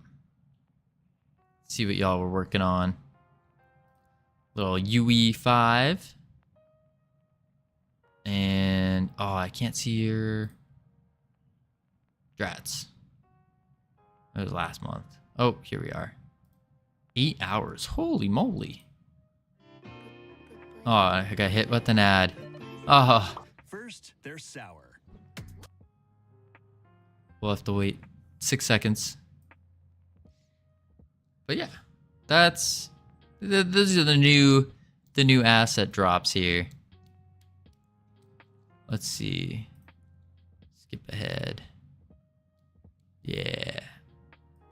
If you miss if you don't have something set up correctly, it might not get packaged, and then your anomalies to the mix. The game won't work as you think it will. I had that issue like half an hour ago, basically, when it was behaving differently in the standalone. The standalone is closer to the packaged.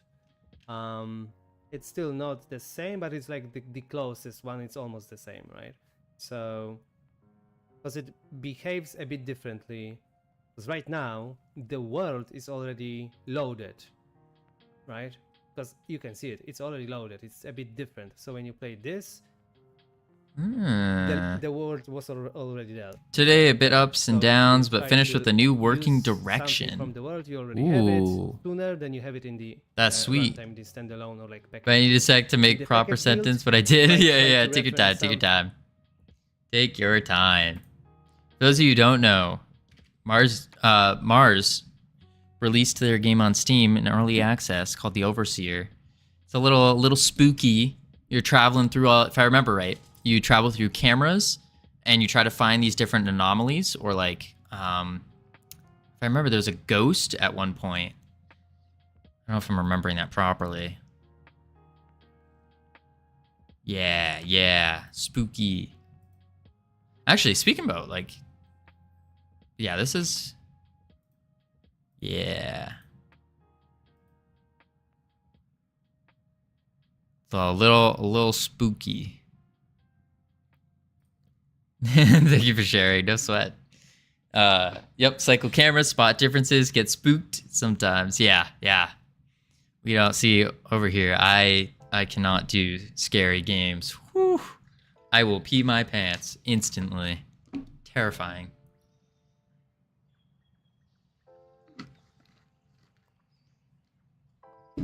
I think I played Phasmophobia once and screamed, and I was like, all right, nope, no more. No more. Yeah, listen, Marius, we drink at least a gallon of water a day. I know most people have like a hydrate reward. I had to disable that because I was just drinking too much water. Because I already drink, again, a gallon a day. So it's like, I'm pretty good on hydration here. Pretty good on it. All right, let's go back to our familiar and figure out what's going on. Yeah, right now working on a next project similar to the concept, but a looping hallway logic where you're going through repetitive level and have to decide if anything has changed or not. Ooh, kind of like a memory game in a way. That's cool. Pretty nifty, if I do say so myself.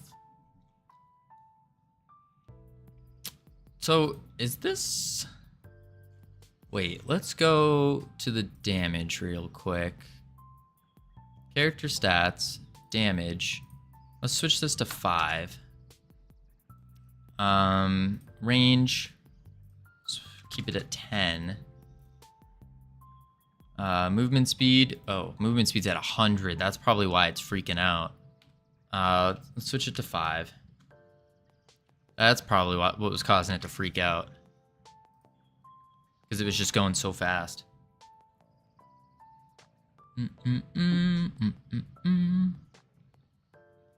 All right. Now let's go check it out.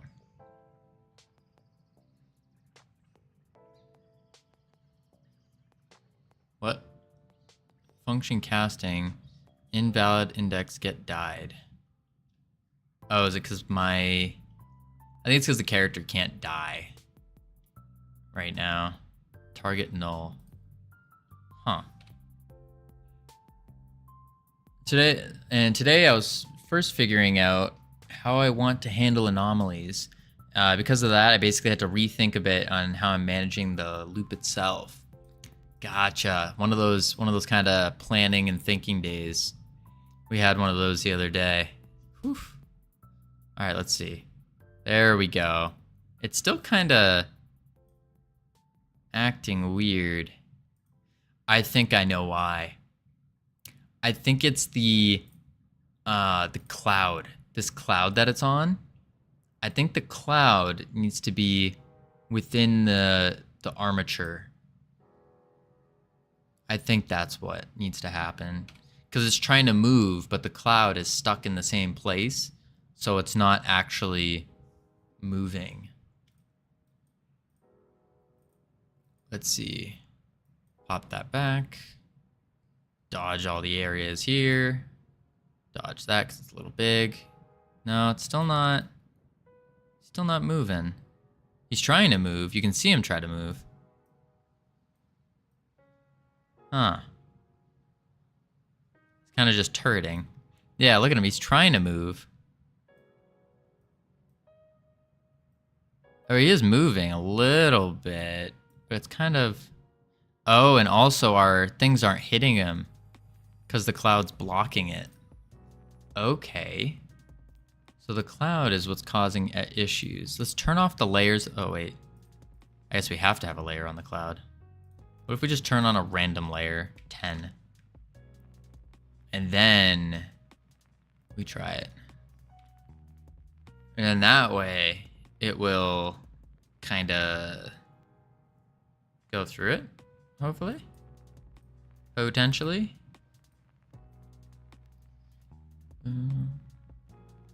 Let's see. So dodge this, because that's going to break it. Oh, we're still not hitting it. Okay. So the cloud is causing issues here. Let's take the cloud off a layer completely. And I wonder if it will show up. I don't think it will anymore because it doesn't have a layer. I mean, really, we should make the cloud part of the skeleton. I think that needs to happen. Yeah. Huh. What if we remove the cloud completely? So let's put it back on a layer, but let's just hide it. Get rid of it for now. And let's see if we can still move. Save. Play. I don't know if I asked, but are you working alone on this game? Yes, currently. I mean, I shouldn't say yes. I should say no. Well, this game is a team effort here. So all of us in chat are all working together as a team to build this game. And it's a completely free game. We're really not going to make anything on it. We're not having forced ads or anything like that. The only ads that we were thinking of, which we're really not trying to think about monetization right now, but the only thing we can think of is we found out that putting it on the iOS store costs money, like $100 a year, $99 a year. So the thought process is we might have a little pop-up, and then you can click it and it'll be like, do you want to watch this ad and support us? And then you also get X resources or something. And then you can just press yes or no. Or just an exit button maybe. Something like that. Nice and simple. And if you don't want to watch an ad, then you don't have to. But if you do, then you also get extra resources. And I don't think we'll even make $100 a year off of doing that. So we're really just planning on taking the hit every single year of $100, assuming people like the game. But yeah, kind of the idea here. So if y'all have any ideas and stuff, I mean, feel free to chuck it in. We have the base idea of the game down. We have all the ideas. We just need to figure out how to implement everything in. Yeah. I know some of the assets, like this altar here, was made by Jax from chat. I made this. This our buddy Copeland made. The grabby arms that spawn from this boss were made by Ironic. Yeah. Spamming break, fix, iterate feels like I contribute every stream without any work. Best experience. I mean, yeah. Listen, anybody who's just watching is contributing to this game in some way, shape, or form. Good to hear. Such monetization approach. I'm thinking the same. Not intrusive, not necessary ads. Yeah, exactly. Exactly. Because we're really here, it's like the whole reason Freedom Forge Studios started was due to frustration from other games and not liking the direction they were going. And what I mean by that is the way that they were monetizing the games. And it felt like they were losing, instead of putting the player experience first, they were putting revenue first. And now I understand that money is important. It's the oxygen to a business. But at the same time, I feel like the hypothesis is if we keep the player experience first, and that's our main priority, and then the revenue can be secondary or even tertiary, depending on how the structure ends up folding out, then we can make a better experience for everyone, including the people that eventually will be working for Freedom Forge Studios. So that's kind of the quick and dirty of what we're doing here. And maybe even one day we can build up the community big enough to where ad revenue from YouTube videos and then from streaming, so subs, stuff like that, could help pay for the studio and stuff like that. That would be cool. But yeah. L, you think that's an L take? Interesting.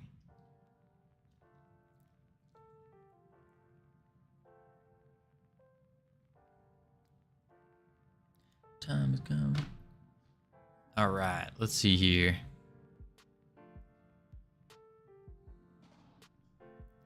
So we have for some reason, the caster's not moving.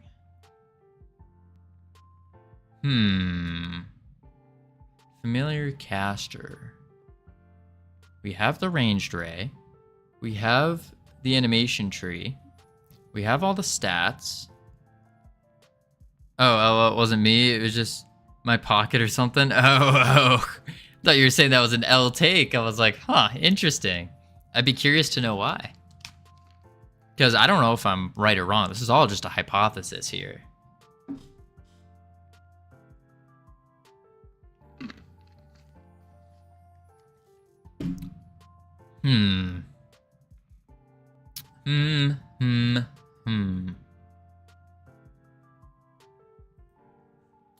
So it doesn't want to move.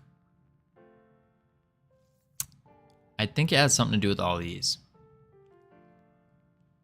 I think it does.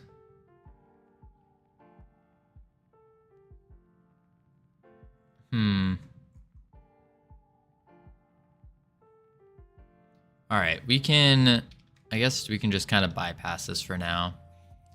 And let's go, I was going to write noble goal, good plan. Okay. Yes, glad to hear it. Okay, so this is where things get tough.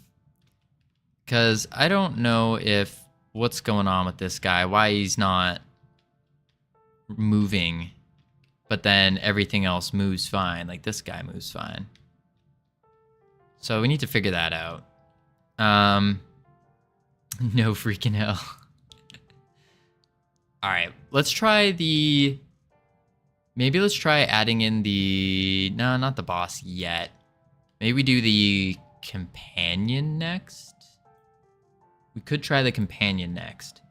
Or we could reattempt the buttons. What do we think in team? Companion or the upgrade buttons? Those are gonna be the tough ones, because the companion also has its special ability. That's gonna be a little tough to do. Just a little tough. We could do the buttons, but the buttons were also causing major issues. And specifically with the load order and trying to figure that out. I think we just try the companion, get the base functionality working, such as being able to click it, adding it to your party, and then it doing its melee attack. I think that's going to be what we do here. Yeah. Let's do that. Let's do that, team.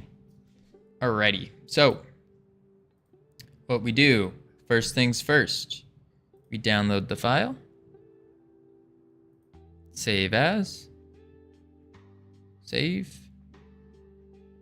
And then come back to Godot.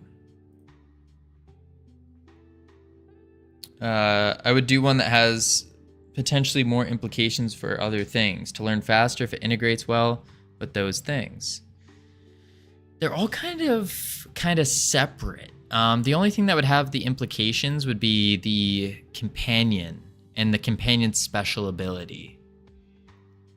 Everything else, like the stats thing, is just adding stats when you press a button. But the implication it has is trying to figure out which load order, how to get the load order proper. So I think just adding in the next companion is the play. I think. So we have here it is, familiar companion, or import. We're gonna go to advanced. And now we gotta go to its running animation. Linear. The idle animation. Linear. Re-import. Cool. Now we have to right click, new inherited scene. Go to scene. We're going to switch this to familiar companion. Change it to a change type to a character body 3D. Close the armature. I don't know what all this stuff is though, and this is concerning. Is that I don't know what all of this is. WGT. What does WGT mean? What does WGT mean in... It's a widget? A polygon widget for a rig? But shouldn't delete them and see what happens? Oh, geez, Sammy. I don't know. Let's see. All right, we'll try it with the one that we know works, which is the familiar melee. So if we just delete these, there's a lot of them. Boom. And we press, oh, it's like glowing particles, it looks like. Let's delete, oh, we could just turn them off. That's a good point. Let's turn them off. Save. Let's go here. Play. And see what happens. All right. So far, so good. I don't see any difference.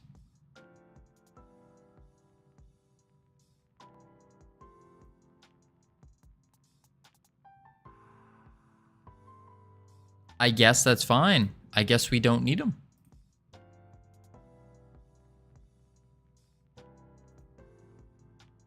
Well, it's just very odd that they're all here.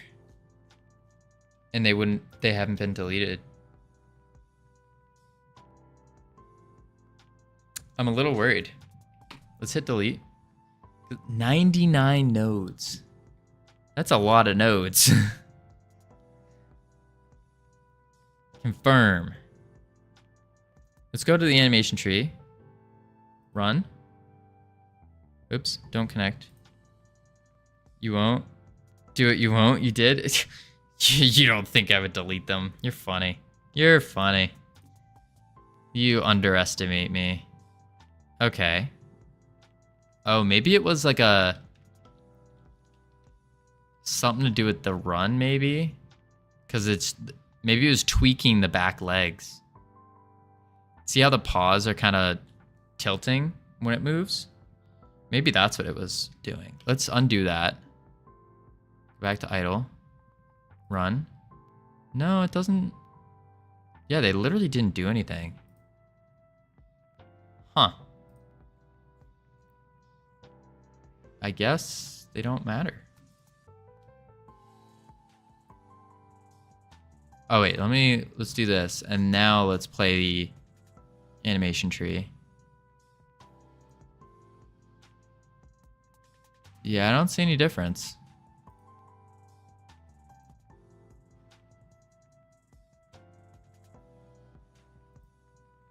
I guess we just delete it. Get rid of it. Get them out of here. Delete. Cool. Save. Over here.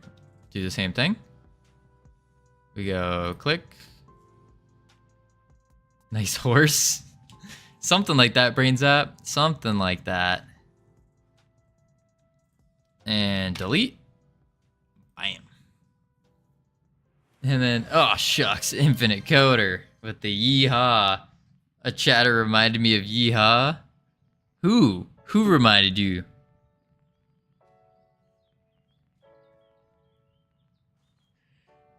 Just went here to redeem it. Shoot.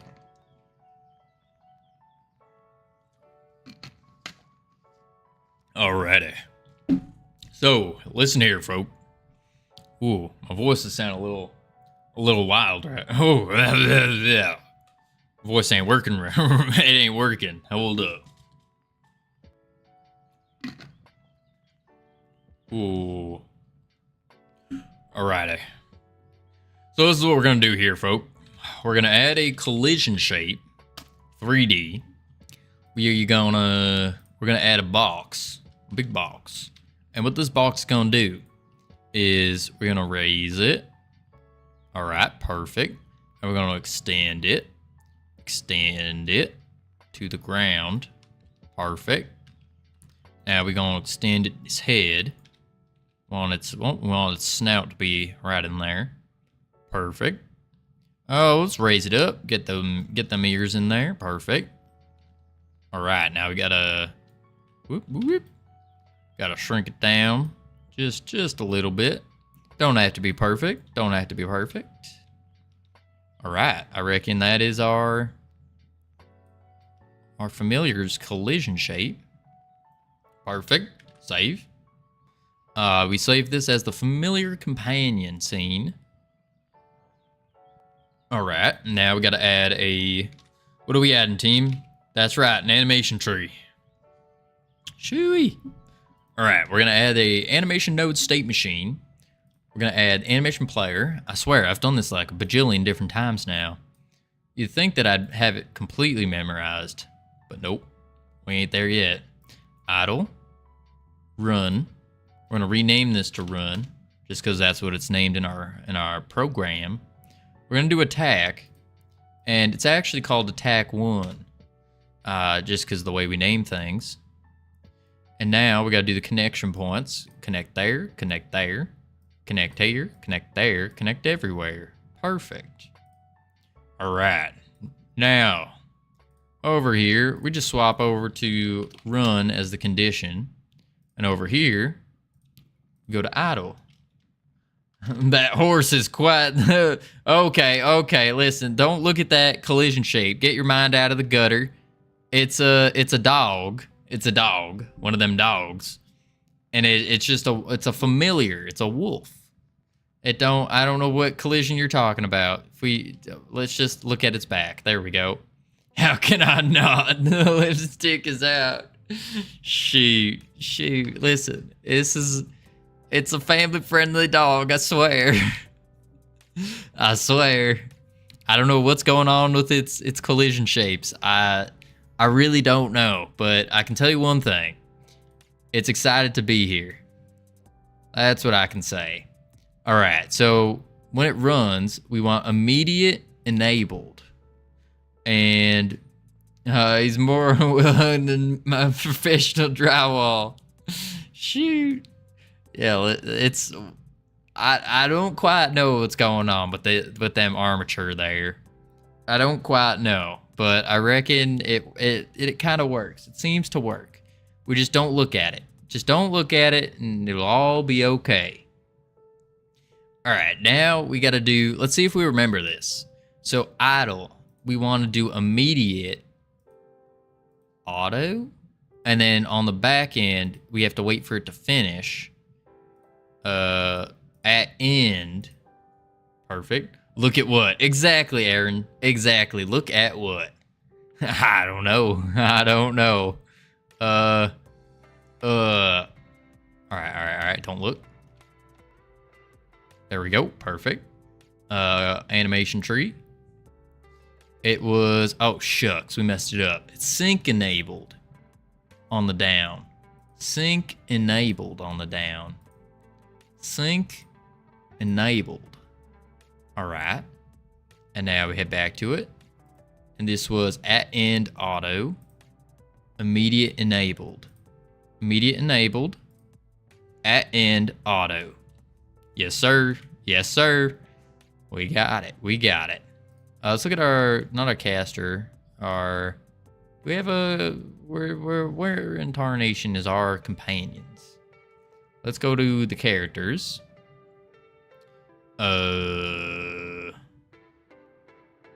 What? Oh, we're looking at enemies over here. We want to look at the companions. Fairy companion. Yeah. This is what we want. And then animation tree. Okay. We're doing our animations wrong. We're doing the animations wrong, team. We need to do some specialty animations for our companions. They don't get this basic stuff. So what we're gonna add is a blend tree.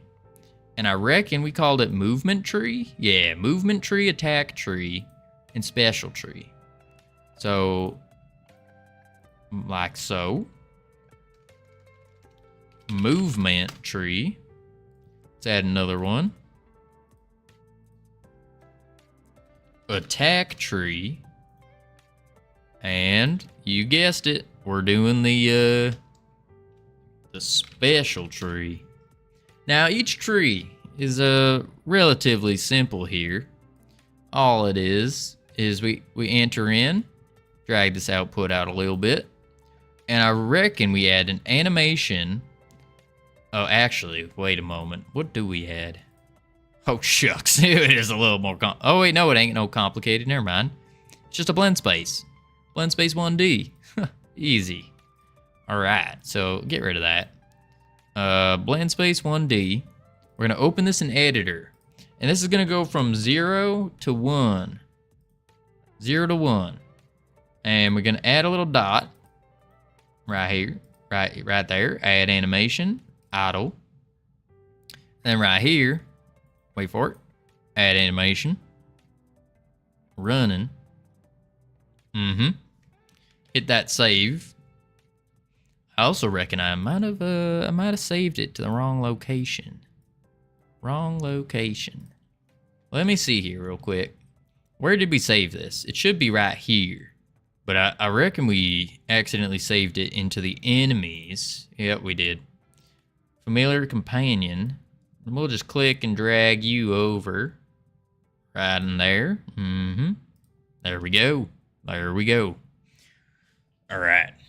So we got familiar companion, movement tree, and then, alright. This is what we're gonna do. We're gonna do movement. Yeah. Attack tree. Alright, attack tree is relatively easy too. We do animation. Animation. Attack. Now we do time scale. And we're calling this the attack scale. Or it's... Wait, did we call it attack scale? Shucks. Oh, I can done yeehawing. I always yeehaw a little too long. Little too long. I just forget about it. Oh, it's just attack speed. Okay. Attack tree. Attack speed. And then we connect the dots. And then special tree, same thing. We're gonna do the animation, special, time scale, special speed. Yup. Connect, connect. Bam. Save. And now our connection points are down and up on both. Okay, so we go boom, and we go boom, boom, boom, bang, bop. Oh, geez. Okay, okay, hold on. Okay, we got to do switch immediate enabled at end auto. Immediate enable at end auto. Immediate enabled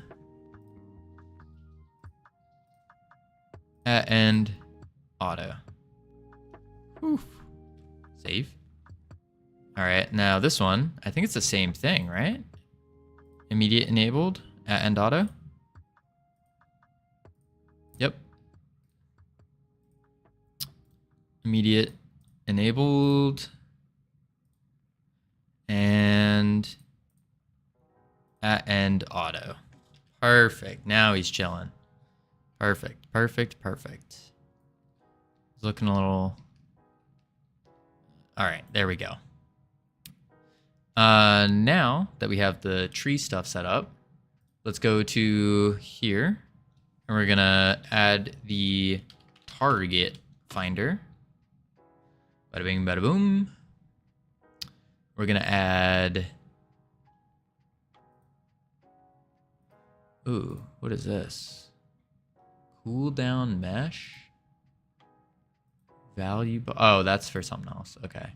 We don't need any of this. Target finder, special timer, and attack timer. We're just gonna copy them. And then paste them. Nice and simple like. That's it.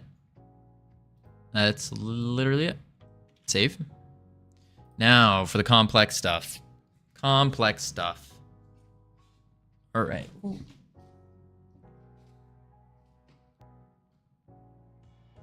All right. Go like that. And then boop. Animation player, animation tree, collision shape. Yeah, now we have to add a script. Companions, familiar companion GD. Create. Delete all this. All right. Now is the complexities. So we're going to extend the character body 3D for sure. Extends character body 3D. Perfect. Done. All right, game's done. Next, we want to do...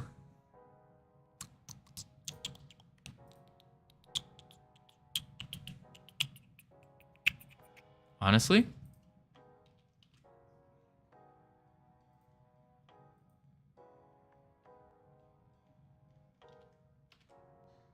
All right, perfect. Now, what we're going to do here is... All right, this is where I need y'all's help. This is where I need your help. I need everyone to start submit some names. We'll take the first 5 names or so. We'll chuck up a poll. We got to figure out, what are we naming this companion here? What are we naming it? Need some companion names. This is very crucial to the gameplay mechanics. Doggy McDogface / poll. What to name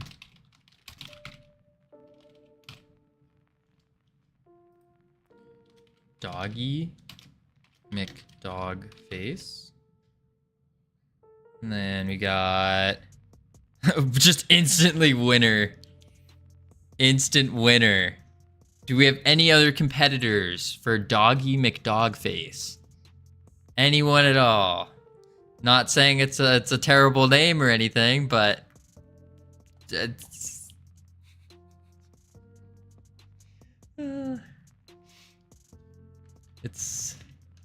a name. I can say that. It is a name. Going once. Going twice. Going 3 times. Deej. Alright, and Doggy McDogface wins! Doggy McDogface.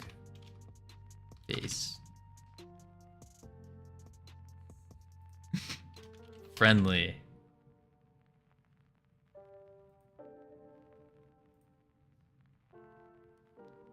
Alright. Perfect.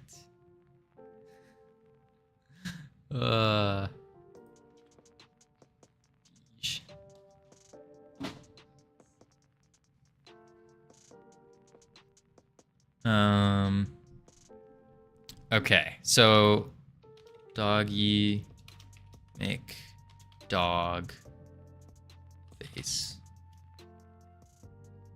Save. Now, we don't have a projectile scene for this one. Don't really need that. Doesn't heal. Does have finished special.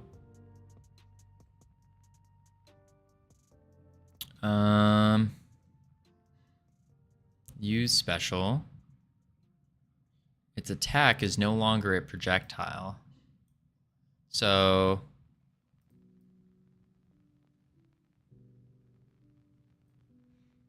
ooh, this is where things get a little complex here. A little complex, team. Holy moly. When do we got ads? All right, we got ads in 4 minutes. We're just gonna run them now because I need to refill my water basically out. And then we get to it, team. Oh, they're already running in 1 minute. Never mind. Never mind. I don't even have to run them. Perfect timing. It's like Twitch is listening. Maybe they are. Maybe they're like, wow, Freedom Forge Studios is so cool. We just want to watch. That's what's going on. All right, we'll check on the word thing. Word game, nice and easy. Boom. Now, is it actually running? Oh, it is. Nice. Turn on that. All right, team. I will be right back. Boop.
Holy, sorry about that, team.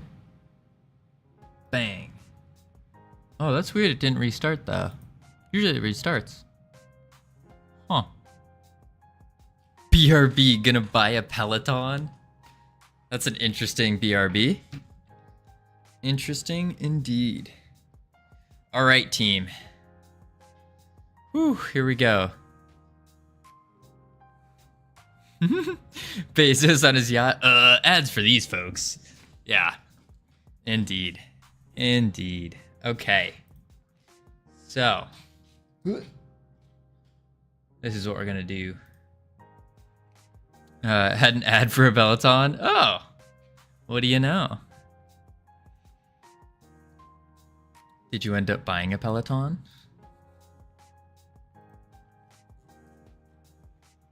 All right. So, this is where stuff gets complex.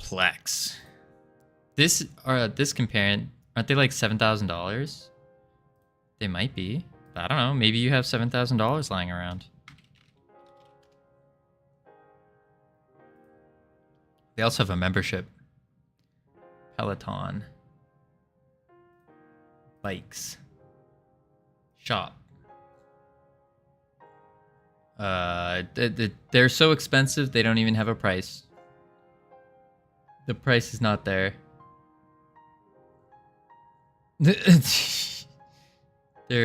Oh, wait. Oh, here it is. They're only $3,000 or $2,500. That's more doable. Right, guys?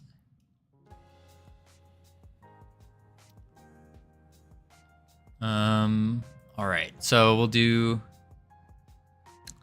All right, this is where things get a little nutty.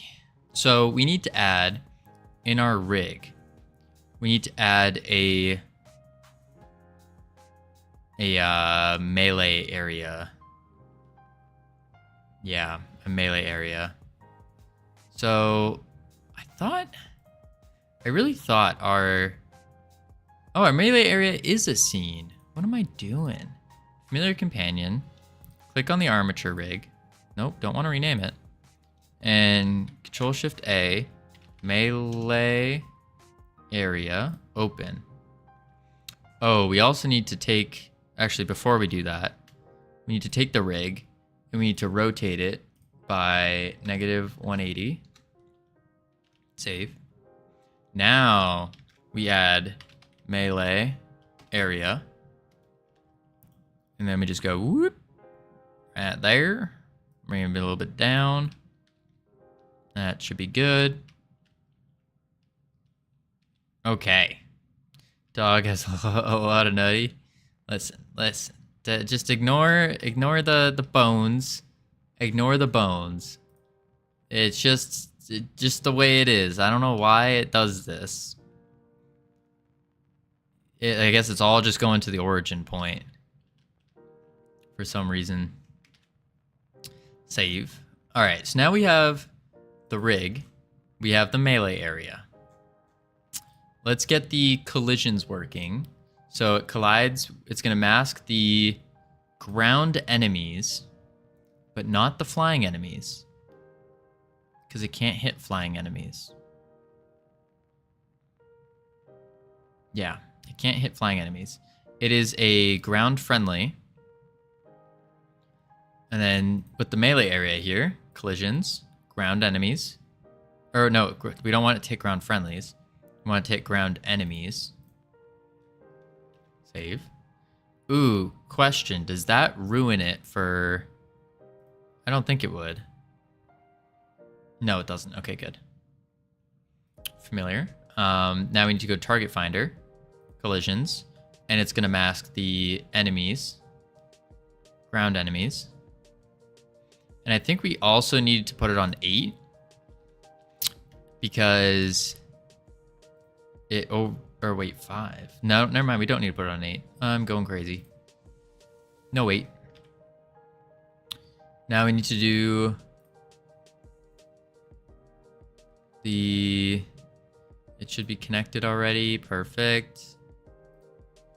It needs to be in the group, but to put it in the group, friendly stats, give it a new stats. We need to do node groups, friendly, add, inspector. What is the other signal? Finished special?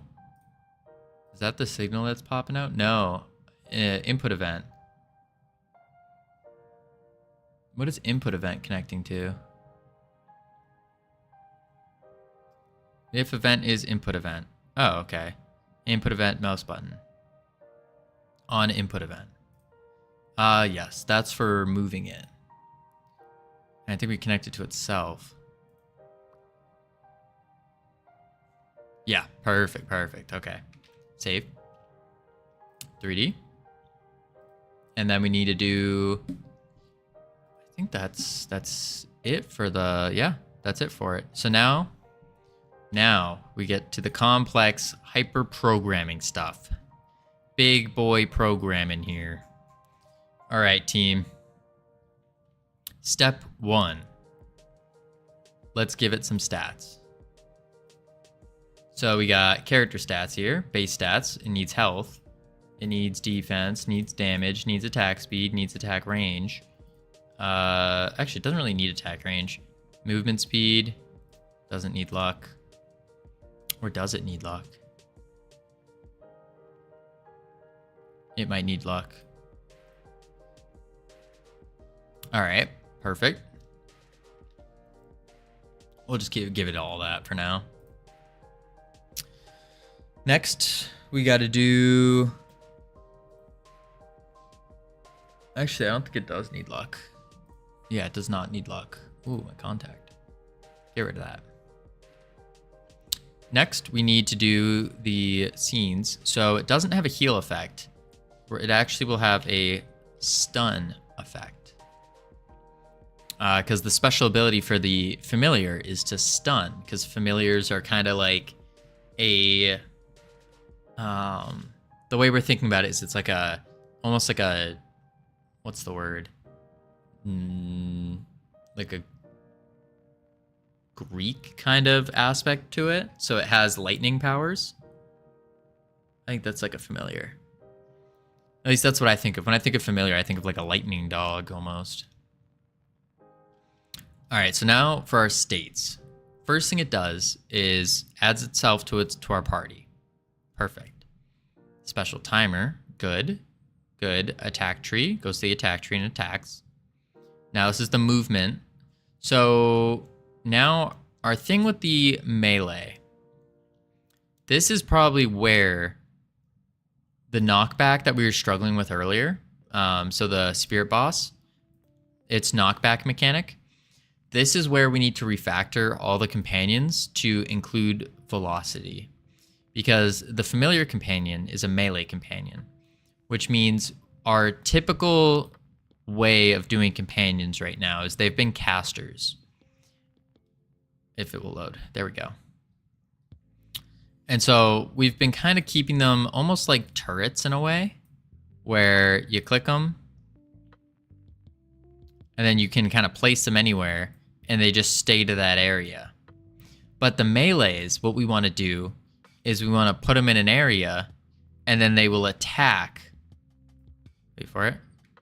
They will attack everything within their radius, or in this case, this is the big radius here. We would make it smaller probably. But they will attack everything as long as it's not outside the bounds of the player's attack range. So we need them to be able to move to really anywhere here. Wherever the closest enemy is. And then once they kill the enemy, they go back to that.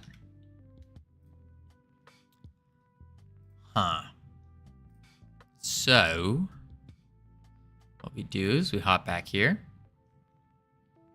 Let's just fix up the things that we know we can fix for now. So this is for healing. We don't need to heal. What what we need to do is check to stun. So let's delete this for now and write pass. Oh, we can delete this as well. But we want to keep use special. Heal, we'll switch to stun. And then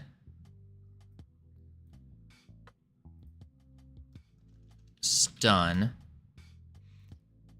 But it won't do it to friendlies, so we'll actually just delete all that. Let's just delete.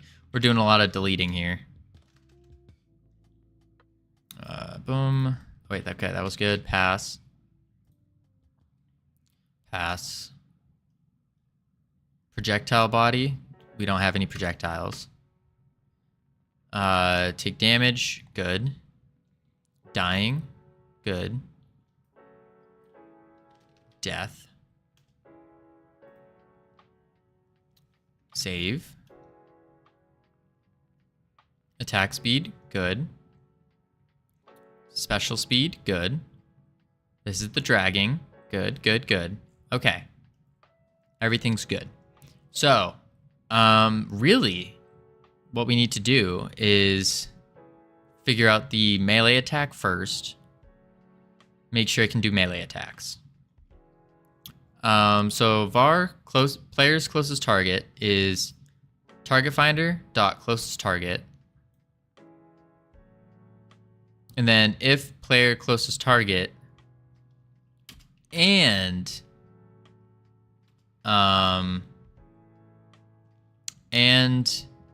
melee.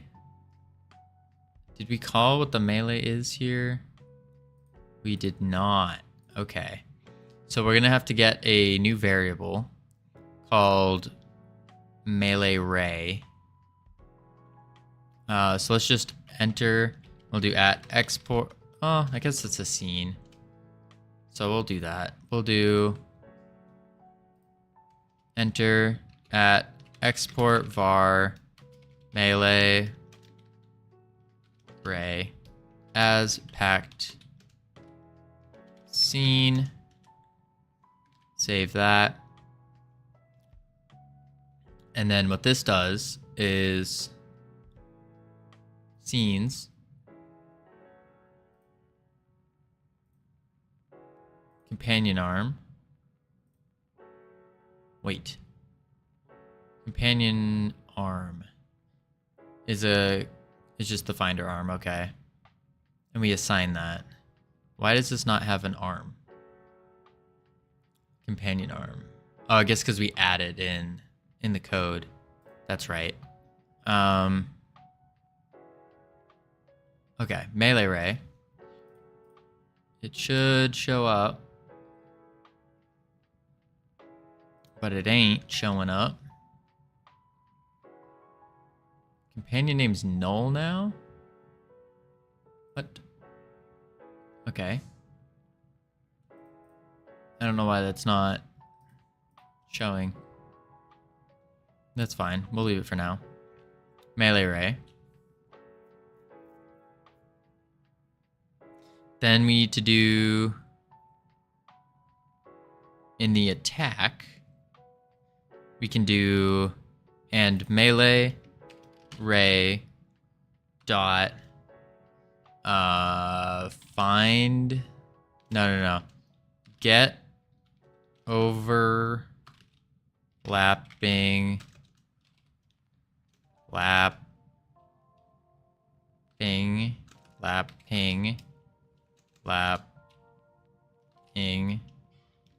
bodies.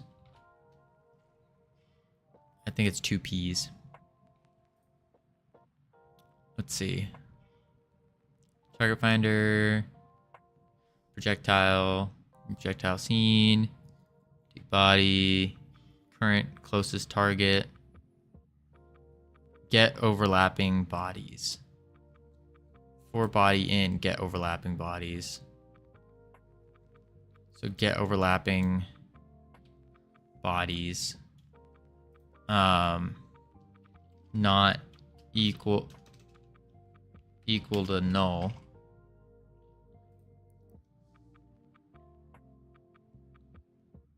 What? Expected expression after not equals null. So if we have a target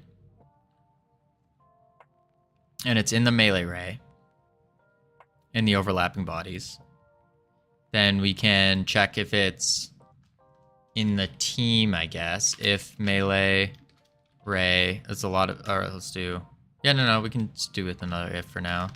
Ray dot get overlapping bodies dot team is not equal to self dot team. Then we can attack.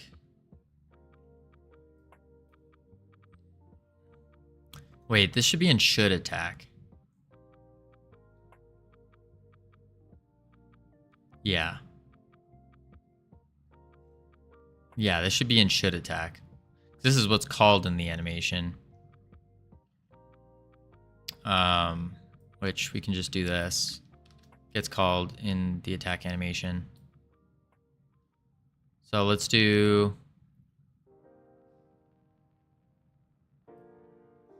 current closest target.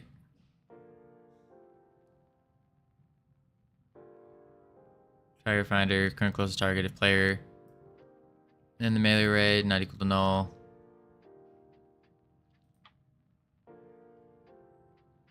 I guess we can double check it anyways.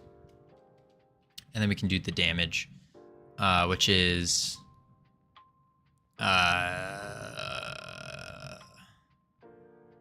no. Undo all that. Pass. Come back up to the attack state. So if the target finder dot current closest target is not equal to null, and melee ray dot get overlapping bodies dot team not equal self dot team, and then we can actually make it look pretty by putting it in brackets.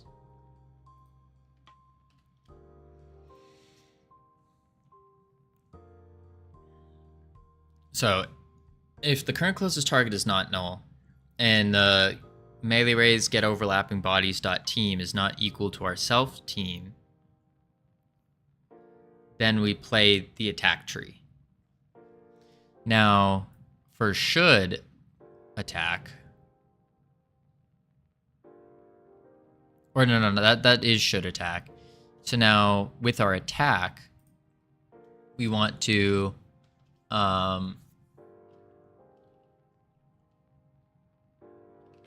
for body in melee ray dot get overlapping bodies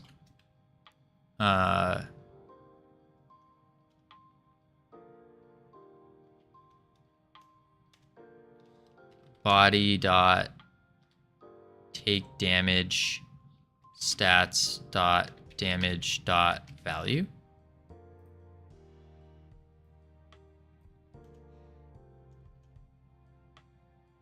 Yeah, I think that's right. So now we'll bite them.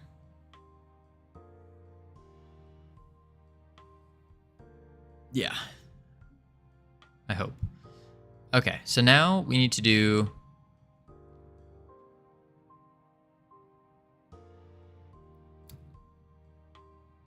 use special.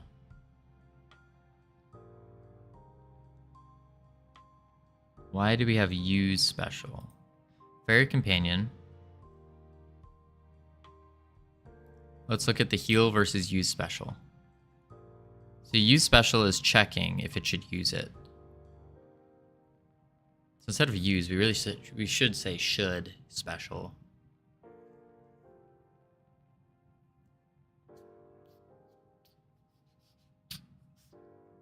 So we need to check a since it's a stun, let's do, what I'm thinking here is we do a bool for is stunned. Wow, my writing is not ideal here.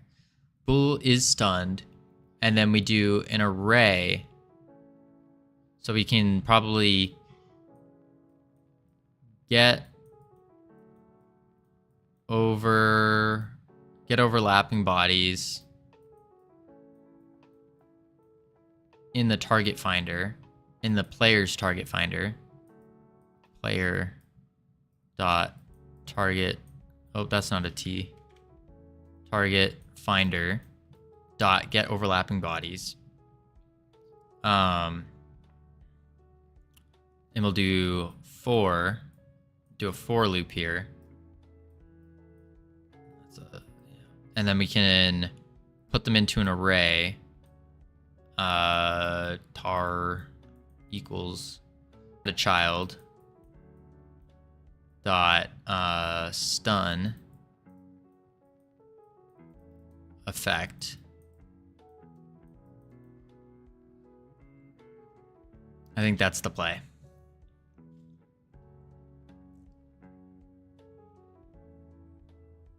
Yeah.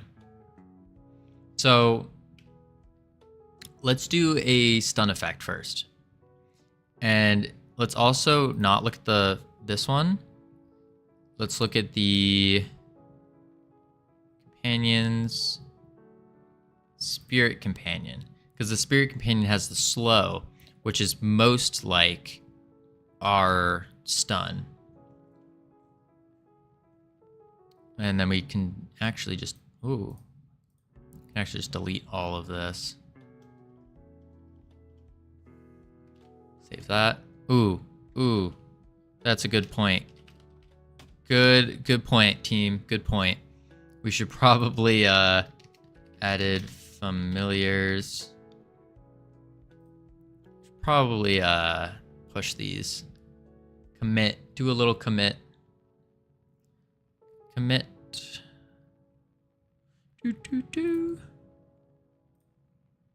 All right. Now we do slow effect, add child, blah, blah, blah.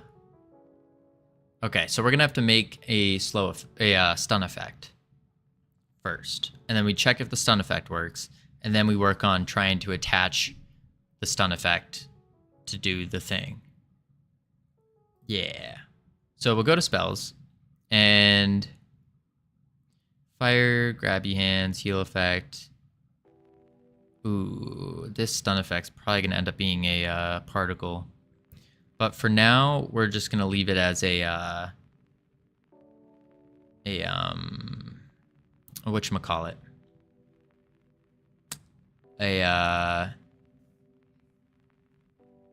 Just like a little swirly above their head.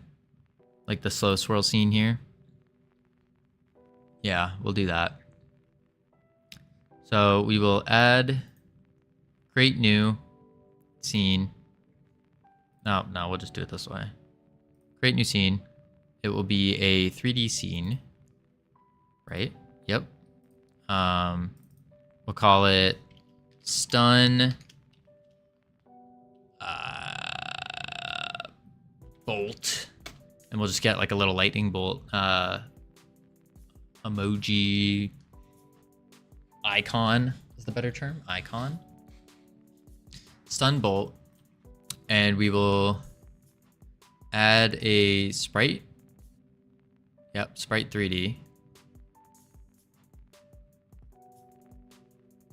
Okay, so we'll do Control A, sprite 3D. Now we need to go find a little lightning bolt icon. Woo, whoop. Actually, we might de-seed. Whoop. We get reconnected because we like getting DC'd. That's fun. Oh, we got notifications. Jordster and Mr. Enosa. Let's go. Okay, so we're gonna look for icons. Browse game assets. Free. So we don't have money here. And then we'll do icons. And now we are looking for just a basic lightning bolt. Just a little like kind of thing going on. That was my lightning bolt. Oh, there we go. Lightning bolt. Right? Yeah. I don't like the box above it, but I think that's fine. Holy moly. This might be too many. Too many. But we'll just download it. No thanks. I don't have any money. Sorry. Next time. Download. Save. Free icons. Free icons. Save it to our desktop. Bang. Open.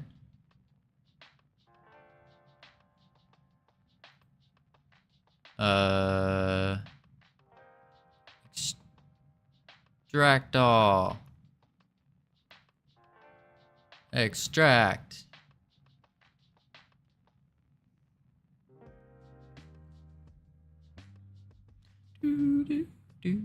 All right.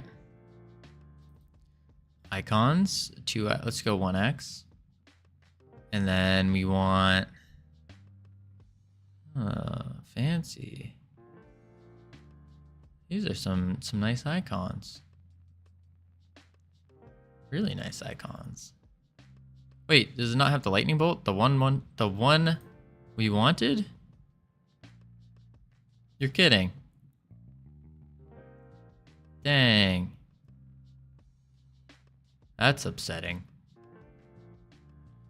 All right, new plan. Let's go back. Maybe it's in 2x. No, these are just sizes.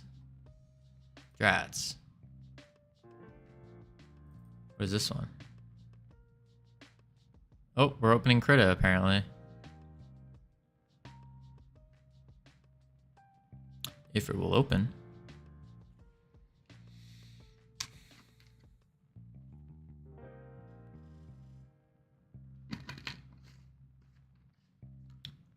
That's not what we want.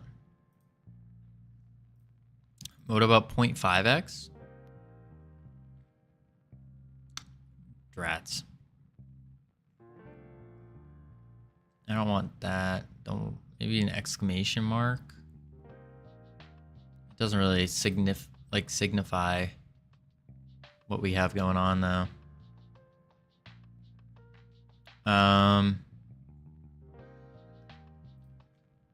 Delete. Close. Let down. File includes. It says it includes them, but it did not.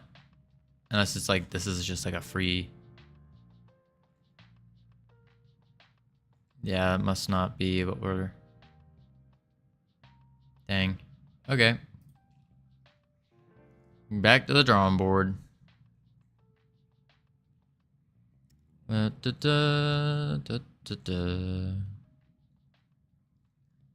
nope, nope, nope.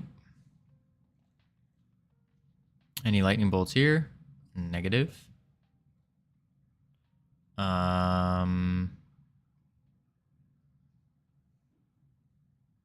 Like preferably we'd want just like a black and white, something simple. Unless we just draw it. But we all know what happened last time we tried drawing our own icon. We got the swirly. The swirly did not look optimal. But this also isn't our final draft here. This is just for looking acceptable enough to be like, okay, I know what this is.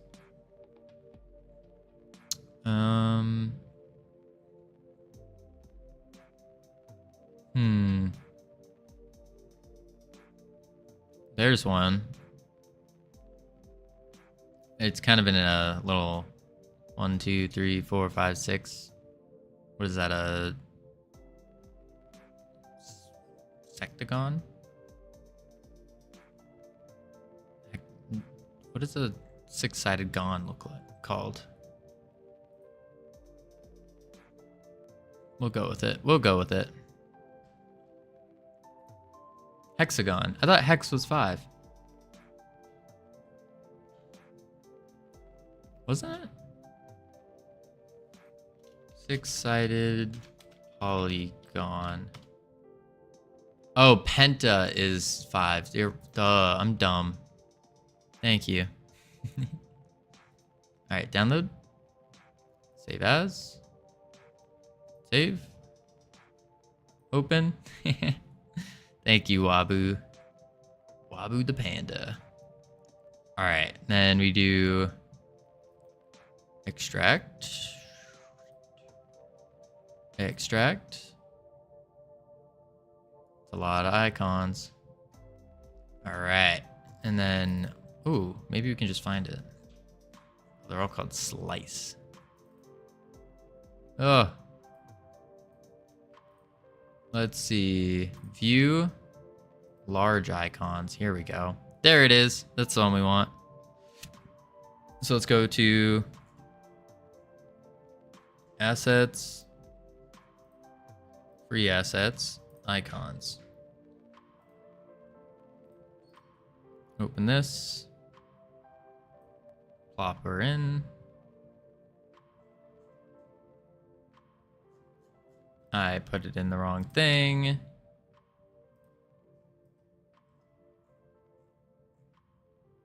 Icons. Beauty. All right, now we hop over to the sprite and we go whoop-pow. Go to 2D.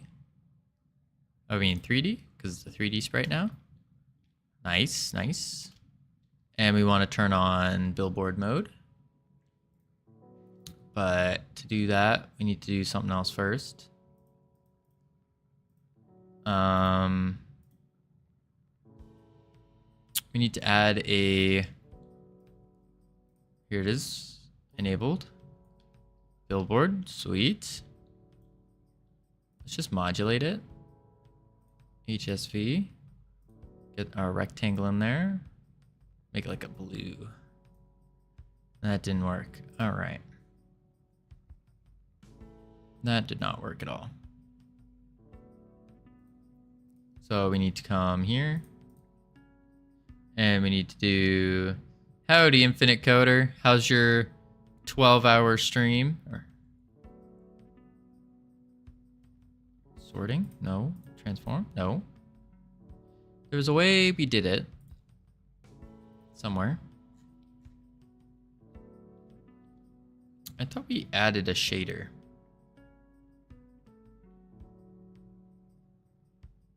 I guess not.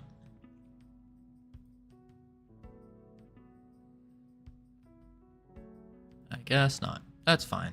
It works. That should work enough. Does the job. 62.9% into finishing your game. Wait, you're gonna finish this game, is what you're saying. Control A, timer. What is this called? Effect duration. Effect duration. I mean, animation player. On the sprite. Animation player. Woo! Infinite Coder! Thank you for the raid. Welcome, everyone. Welcome, welcome. For those of you who don't know, Infinite Coder loves doing complex things. Complex things. That involves things like, yeah, let's go team. Let's go team. That includes stuff like compiler dev, and other things that I just don't understand. Loves doing complex things, indeed. Indeed. Mostly things that I just straight up don't understand.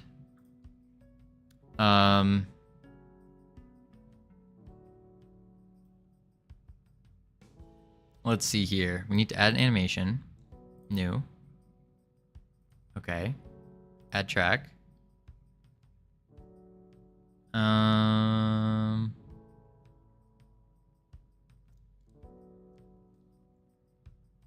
Three position track. Okay. I think we're animating the sprite. Yep.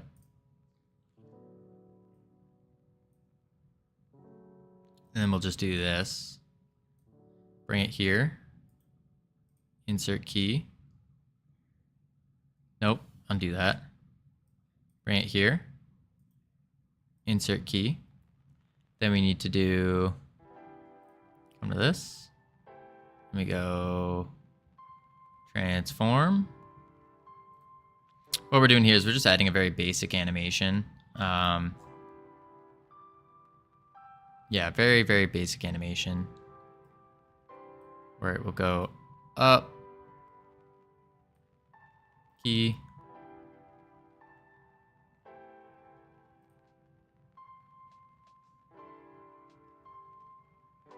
And then back down. Oh, wait. Key. And then we delete this track. Right? Yeah.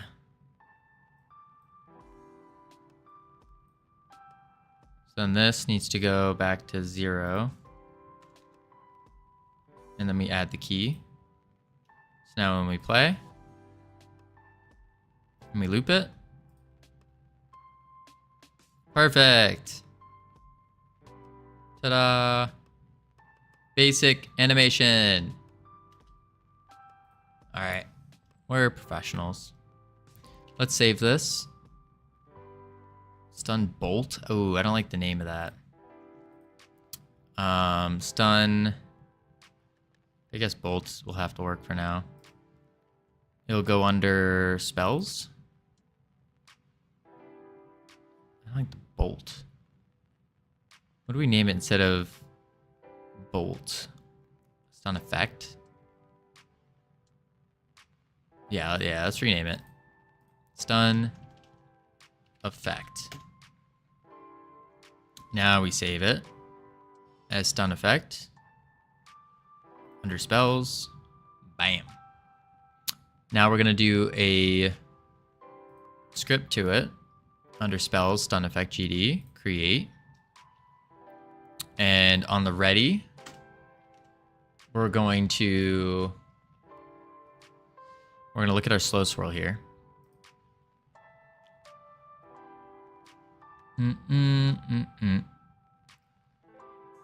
Self.position.y equals 5.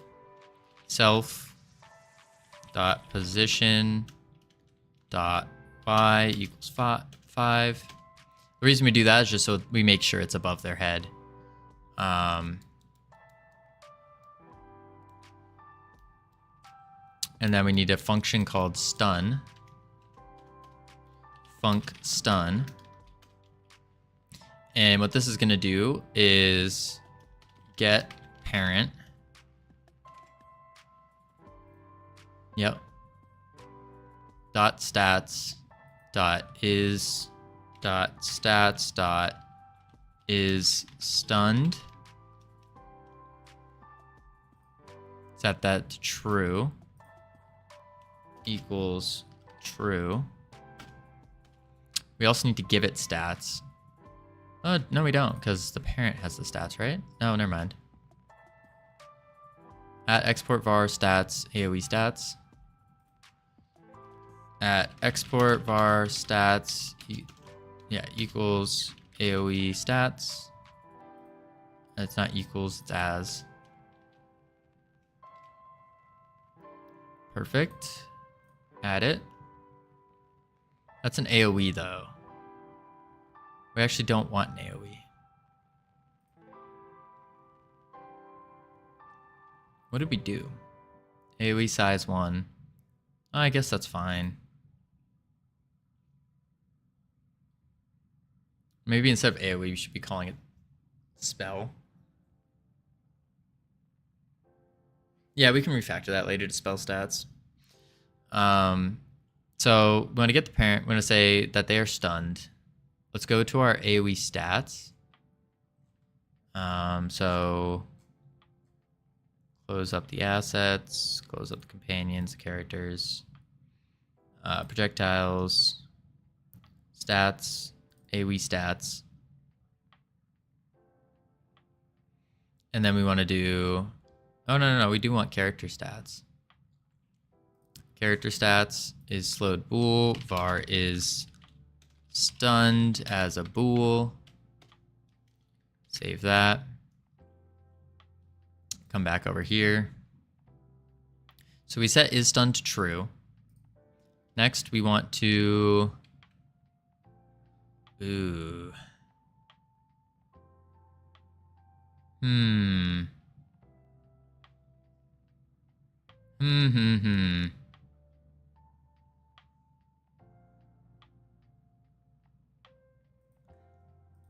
How do we get it to just stay still and not move or do anything?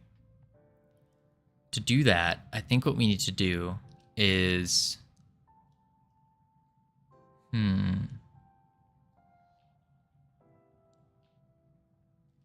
We could get parent again. And then we can do dot stats dot movement speed dot value equals 0. And then we do get parent dot target finder dot disable. That's not how you disable it. There's a different way to do it. The way to disable a target finder, let's go to dead, because we did it in the dead.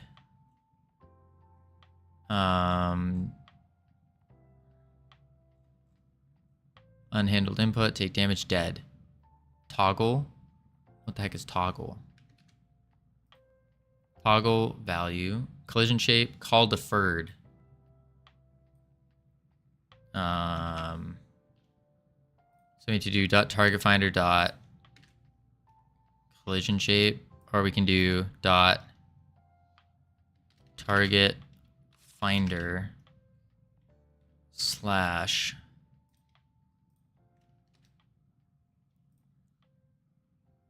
identifier dot.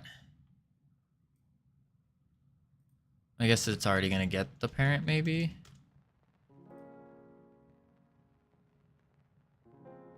Yeah. I think that's the play. So when we disable the target finder, so it can no longer move because it has a movement speed of 0. And it can no longer attack because it can't target anything.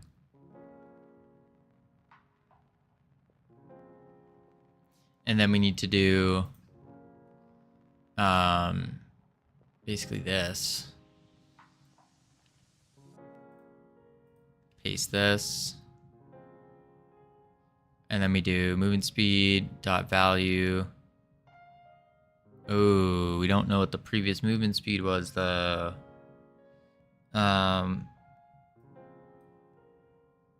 so we could actually just do times equals 0. That multiplies it to 0. But then how do we reverse that? We can't.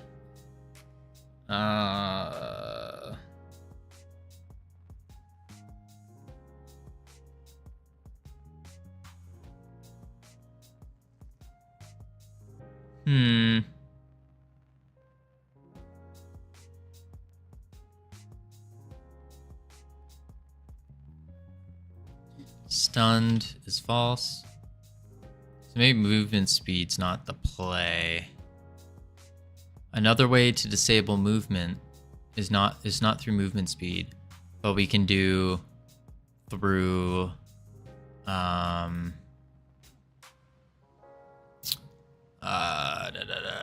can we do? Enemy class. Let's go to dead. Dead. Howdy, hunted. Hello, hello. Welcome. Huh.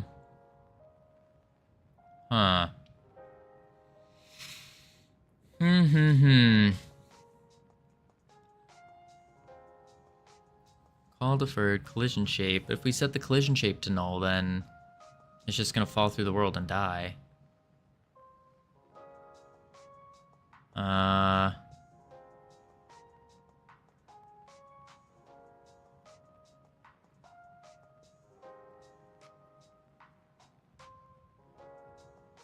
What are we working on?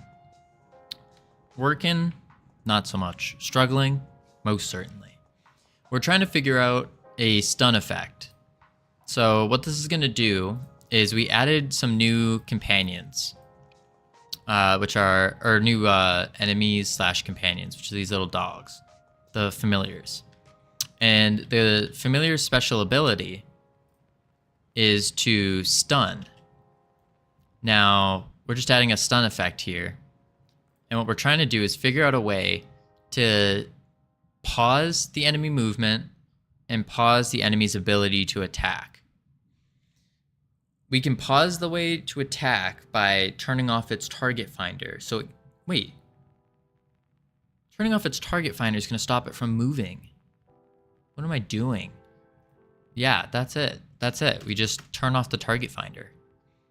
And then we can just do get target finder dot or slash collision shape 3D dot call deferred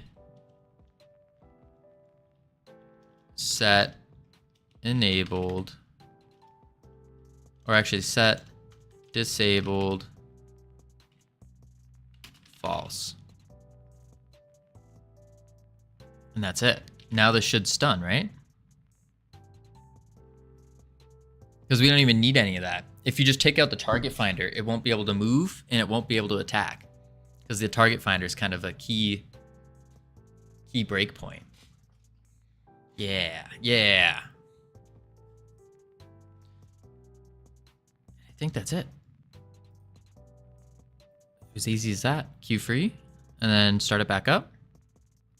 Oh, we need to do self look at, because then that way it's always facing us, the little icon.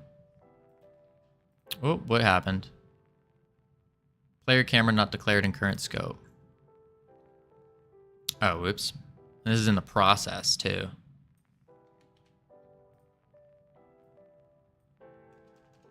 Boom, bam. Delete. Delete. Func. Process. Paste. Bang. Perfect. Save. So now, the companion, all we got to do is when we stun, we just need to add a child. So far available targets, control copy, stun effect. Oop, not stun effect, spirit companion, familiar companion. Paste this, and then this is not slow effect, this is stun effect. Stun effect. Stun effect. Stat is stunned. Save. And then we go back here and we need to add the stun effect. Quick load. Stun effect. Open. Melee ray. Quick load. Not quick load. Don't quick load. we need to do as an area 3D. Area 3D. Which we need to now save it.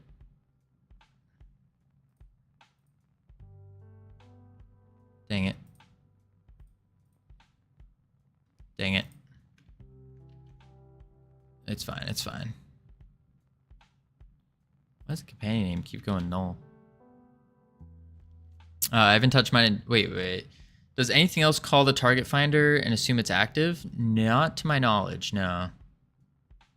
I haven't touched mine in 2 days and I can't remember what on earth I'm doing. Ugh, yeah. See, that's another driving factor for me working on the game every single day. Is just I'm afraid I'm gonna forget what we were working on. So we just don't worry about it. No need to worry about it. Man, oh man. All right, let's do.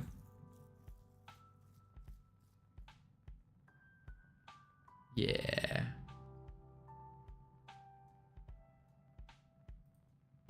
Okay. I hit play, got a chain of null refs, and I'm like, I have no memory of this place. Oh man. Were you going through and doing the what's it called? In the editor settings, I think, or project settings? Doing the type references? Maybe that's what, like where you have to refactor everything and do it as int or as float, that kind of thing. I use Unity, so no clue. Oh, lame. When are you switching over to Godot?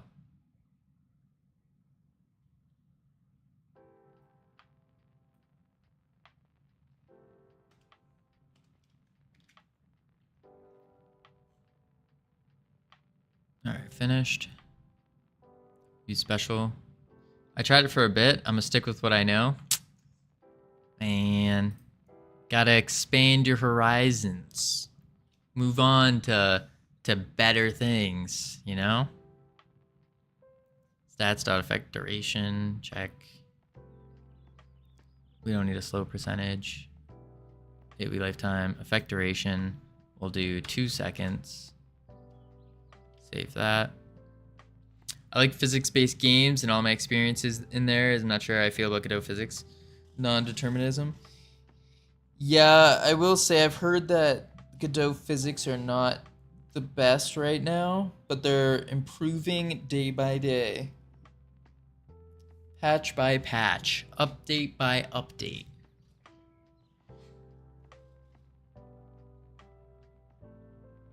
All right.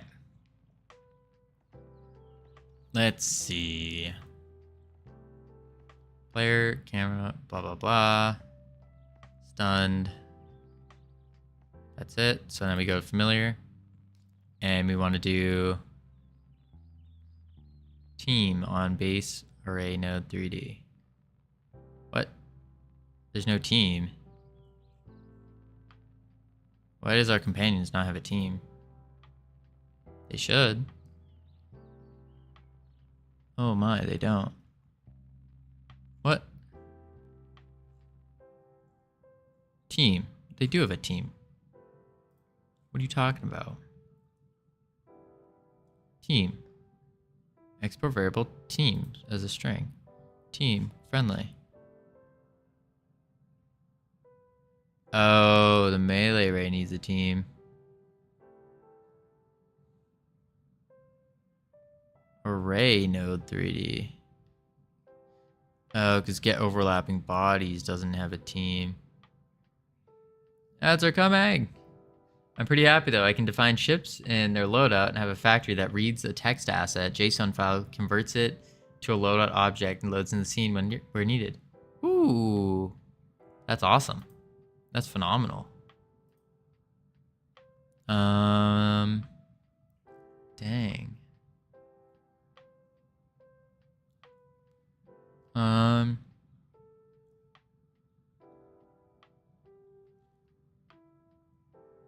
We're gonna have to... I guess let's just delete this for now.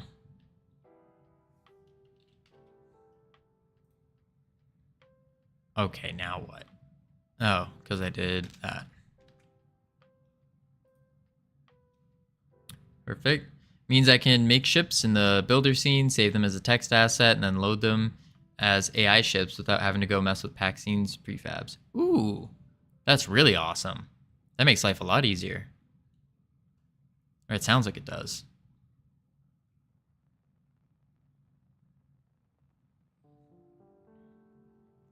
All right, so adds the stun effect, adds the stun. Perfect. That works. That adds it. Stun.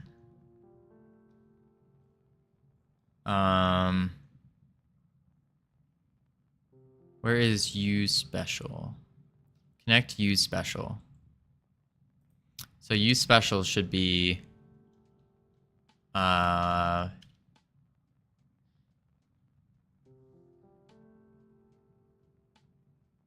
needs to be the animation, I believe. Yeah. Right?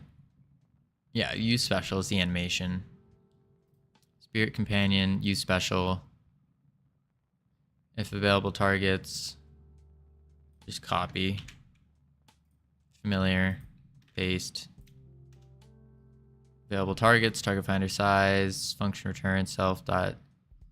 They're not in the team and they are not stunned.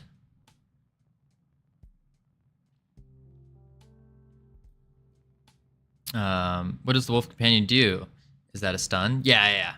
It's a performance is a different story. Oof. Yeah, this is a so the idea is the wolf will stun all the enemies for X amount of time. So it's just a nice little addition. Ideally, we make it stun in like a cone shape. So something kind of like a boom, boom, stun. Something like that.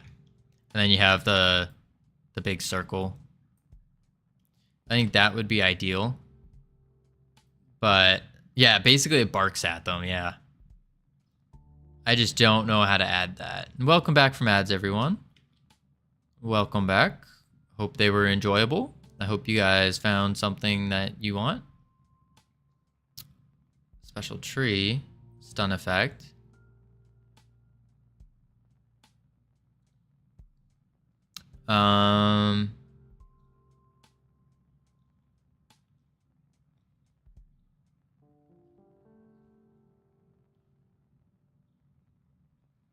Okay. I think that's it. Now let's go to... We need to be able to add it. So we go to characters, go to quest characters, and we're going to have to make a new clickable. To do that, we are going to do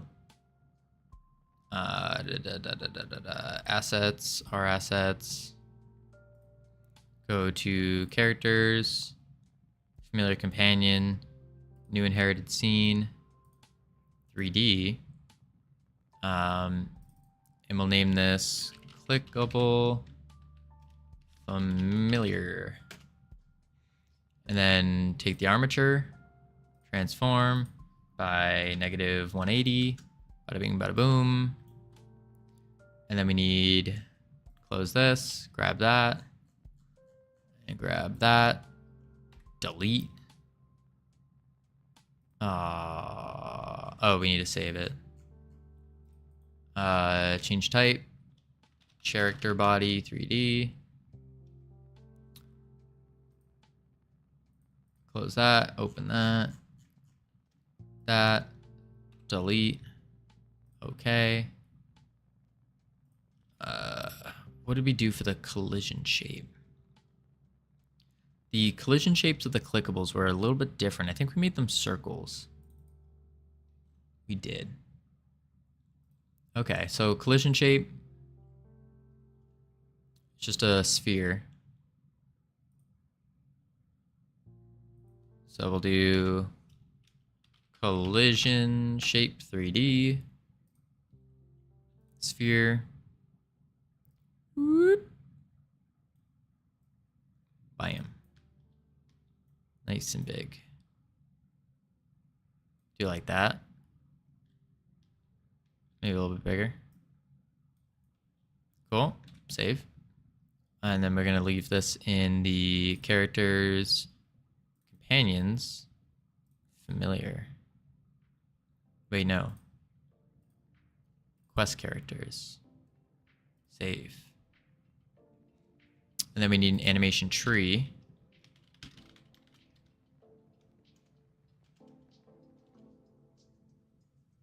And this animation tree will be a... What did we do it? Is this clickable? Yeah. Node state. And then sync enabled. Node state sync enabled. Animation idle. Animation special. Connect. Bam. Bang. Sync enabled. And then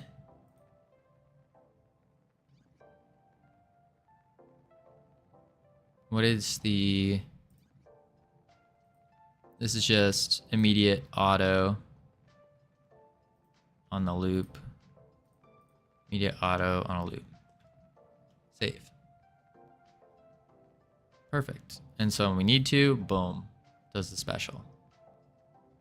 But then but it doesn't even need to go back. Now we add a script to it. Clickable companion script. Open. Load.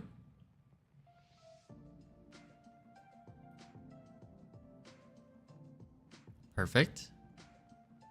And now click in this. Companion scene. Quick load. Let me do familiar. Companion. Open. Assign animation tree. Save. And then we need a signal for on input. Input event. Connect. Save. I think that's it. Yeah, that's it. Nice. All right, now we test. So hop to 3D here. We'll do, where is it? Clickable fairy, clickable spirit. So just instantiate it in. Clickable familiar, open. Oh, it's little. It's little.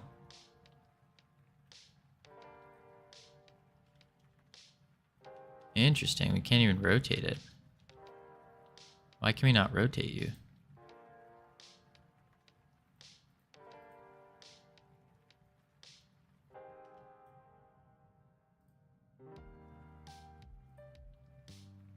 That's weird.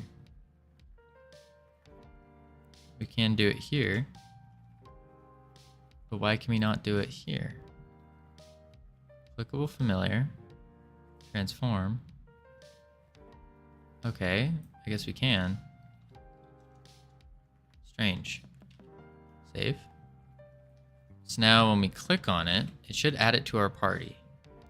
Welcome back from ads! I missed the welcome earlier, I think. Alright. Alright, alright. Moment of truth. Click. Perfect. Please don't break. Oh, it broke. It all broke. It all broke. Let's get rid of this. Save. Save. All right, try it again.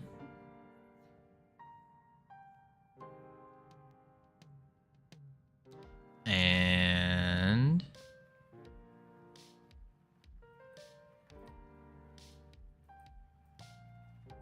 click. Oh, I think it's attacking us. Or it's trying to. I don't think we said it's collisions, did we?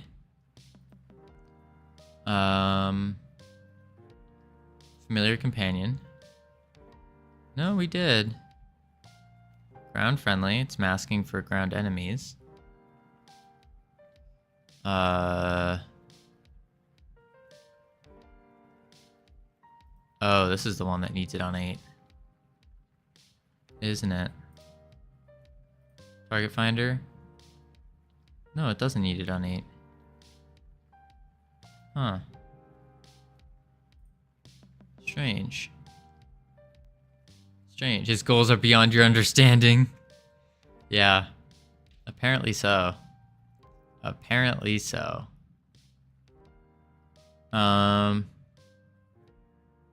Is it because we didn't add a... Oh, wait. Melee area. Let's go to stats, movement speed. Set this to 10, I guess. Damage, 10.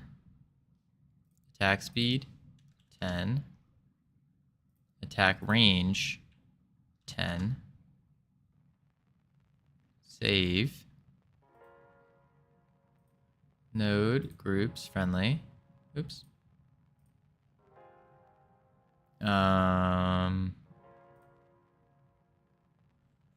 Okay.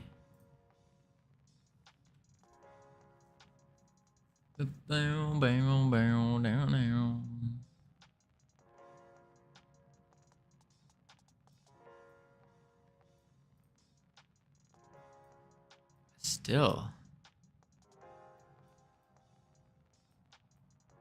Whoa, whoa, whoa, whoa, whoa, whoa, whoa, whoa, whoa. The boss, the spirit boss, it's too much. Okay. Okay. It's still trying to run to us instead of its companion arm. Let's go to the spirit companion. And does the spirit companion have an arm set? No, it doesn't. So how... Melee area. Character stats.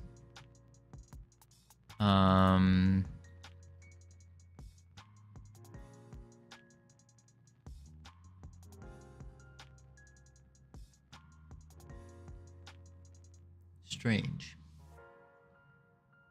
Very, very strange.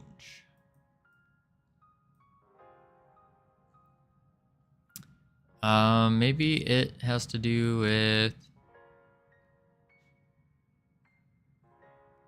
No.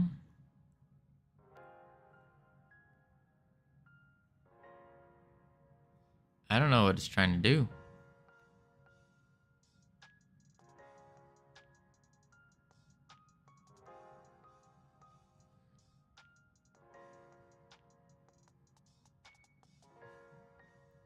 Huh, this is a tough one, team. This is a tough one. Very tough.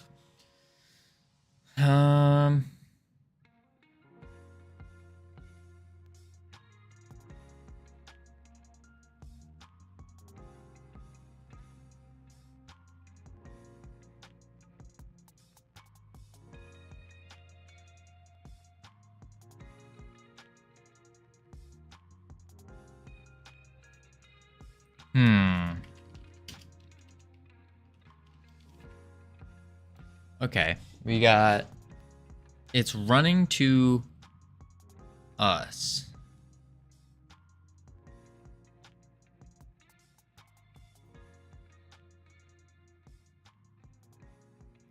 but it's not running to its finder arm. Which makes me think that it's not. Have you got please report error yet? No. What's the please report error? I don't think I've seen that.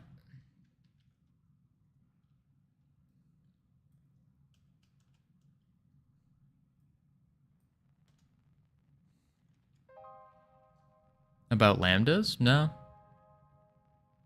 No. All my lambdas are doing their lambda thing.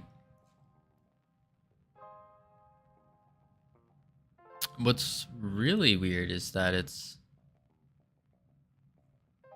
movement tree.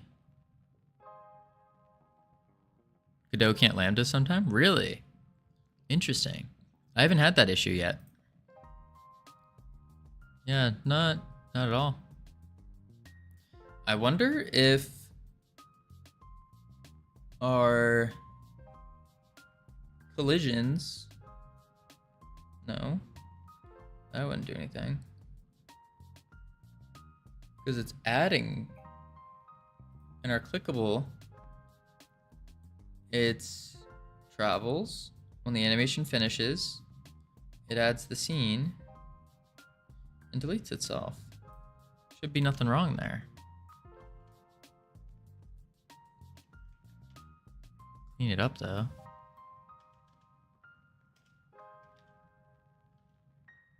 Yeah, I don't know what's wrong with it.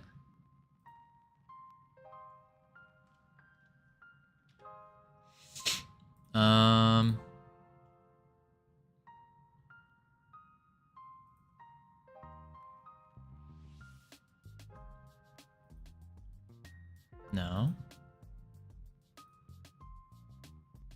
No. Process. Stun effect. Huh. One more look at it. See what it's doing. It looks like it's like running on top of us. Maybe it will spit out an error and we just were closing the game so fast we didn't even see it. Range. So we get it. It works fine. But it's immediately... Oh, it's pushing us. It's colliding with us. You see that? Look, it's pushing. What is it doing? It's doing the movement. Like it's... Oh, jeez. Huh. Why is it trying to smack us? Familiar companion, node not found, cooldown mesh value bar. What? Cooldown mesh value bar. Is this on the clickable spirit too?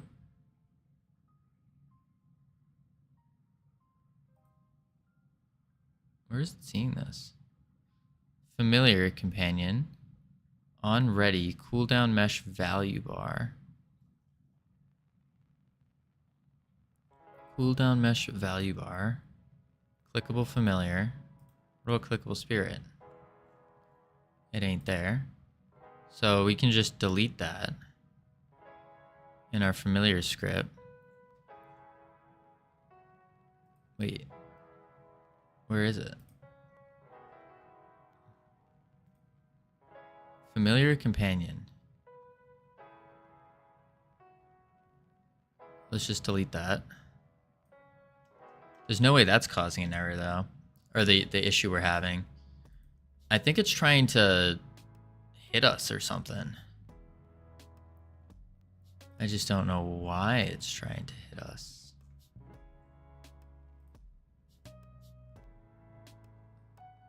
That's in the clickable. Familiar companion. Companion arm. Animation tree. Flying offset. Don't need, but it's there. Let's open this. Go to the melee area. And then we check, and we have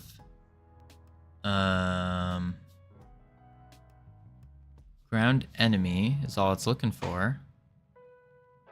Target finder, only looking for the enemy. Let's check our companion. Yeah, that should be fine.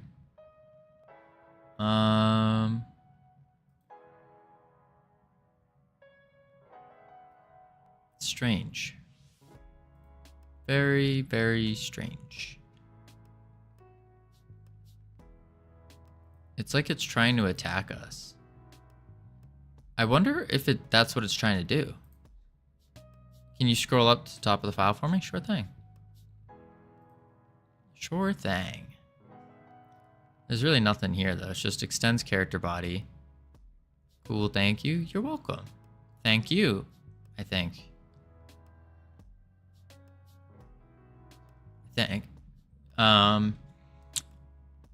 I think it's trying to attack us. That's what I think's going on. Because it keeps facing us as if it's trying to attack. So current closest target is not equal to null. And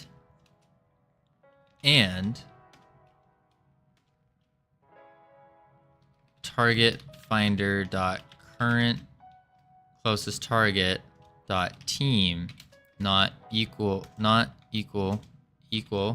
self dot team. That way it won't attack us. Is your code open source? Negative. It is not.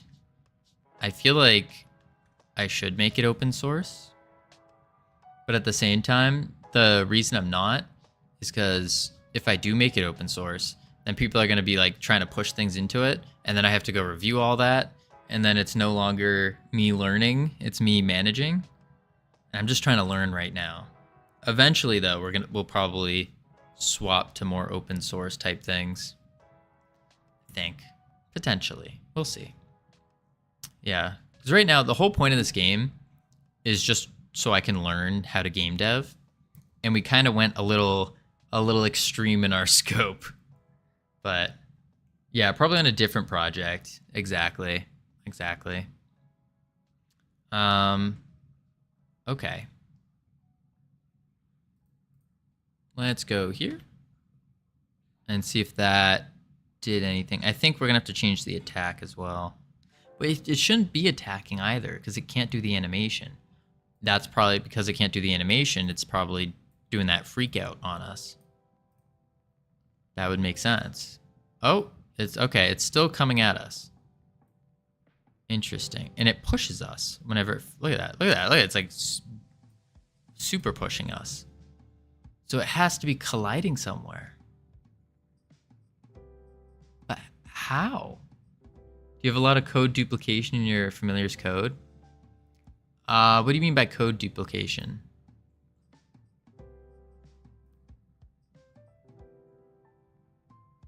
Because this is pretty much the same code as in our other companions. But I might have duplicated a little bit. Just a little bit. Specifically with the use special and the slow. That would be it though.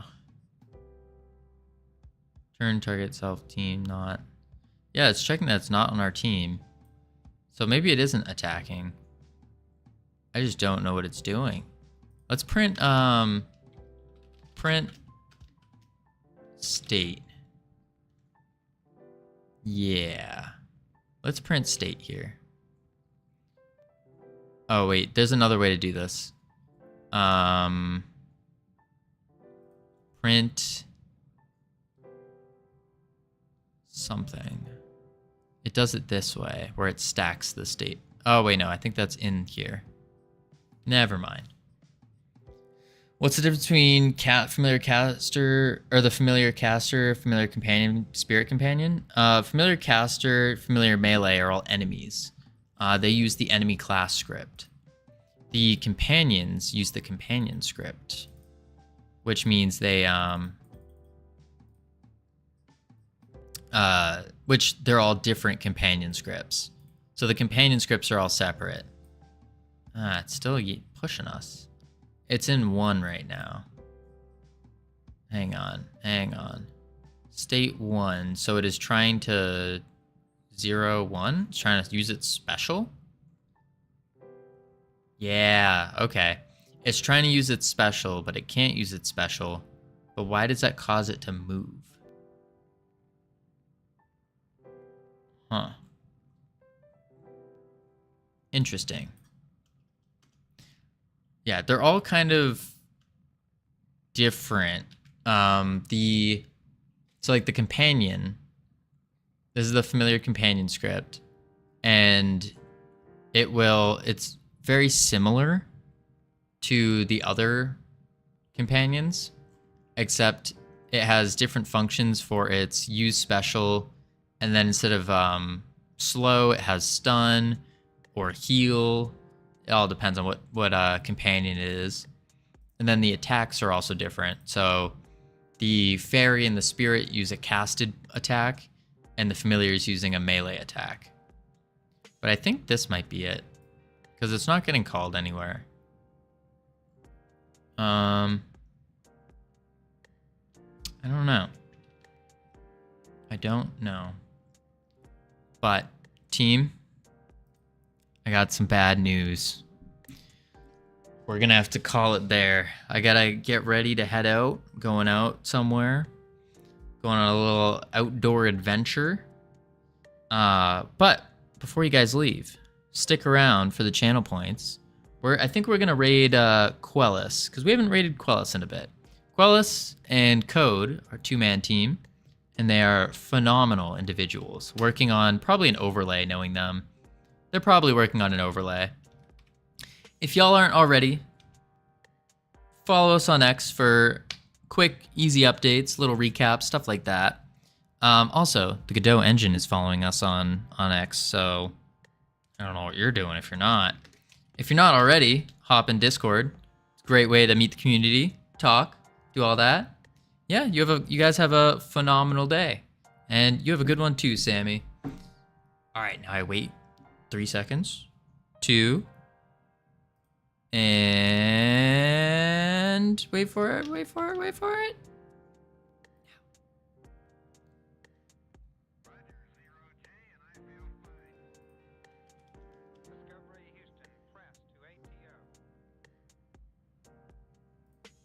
And then we go like this. Then we go Hello, like that. Raiders! Welcome, Raiders! Welcome!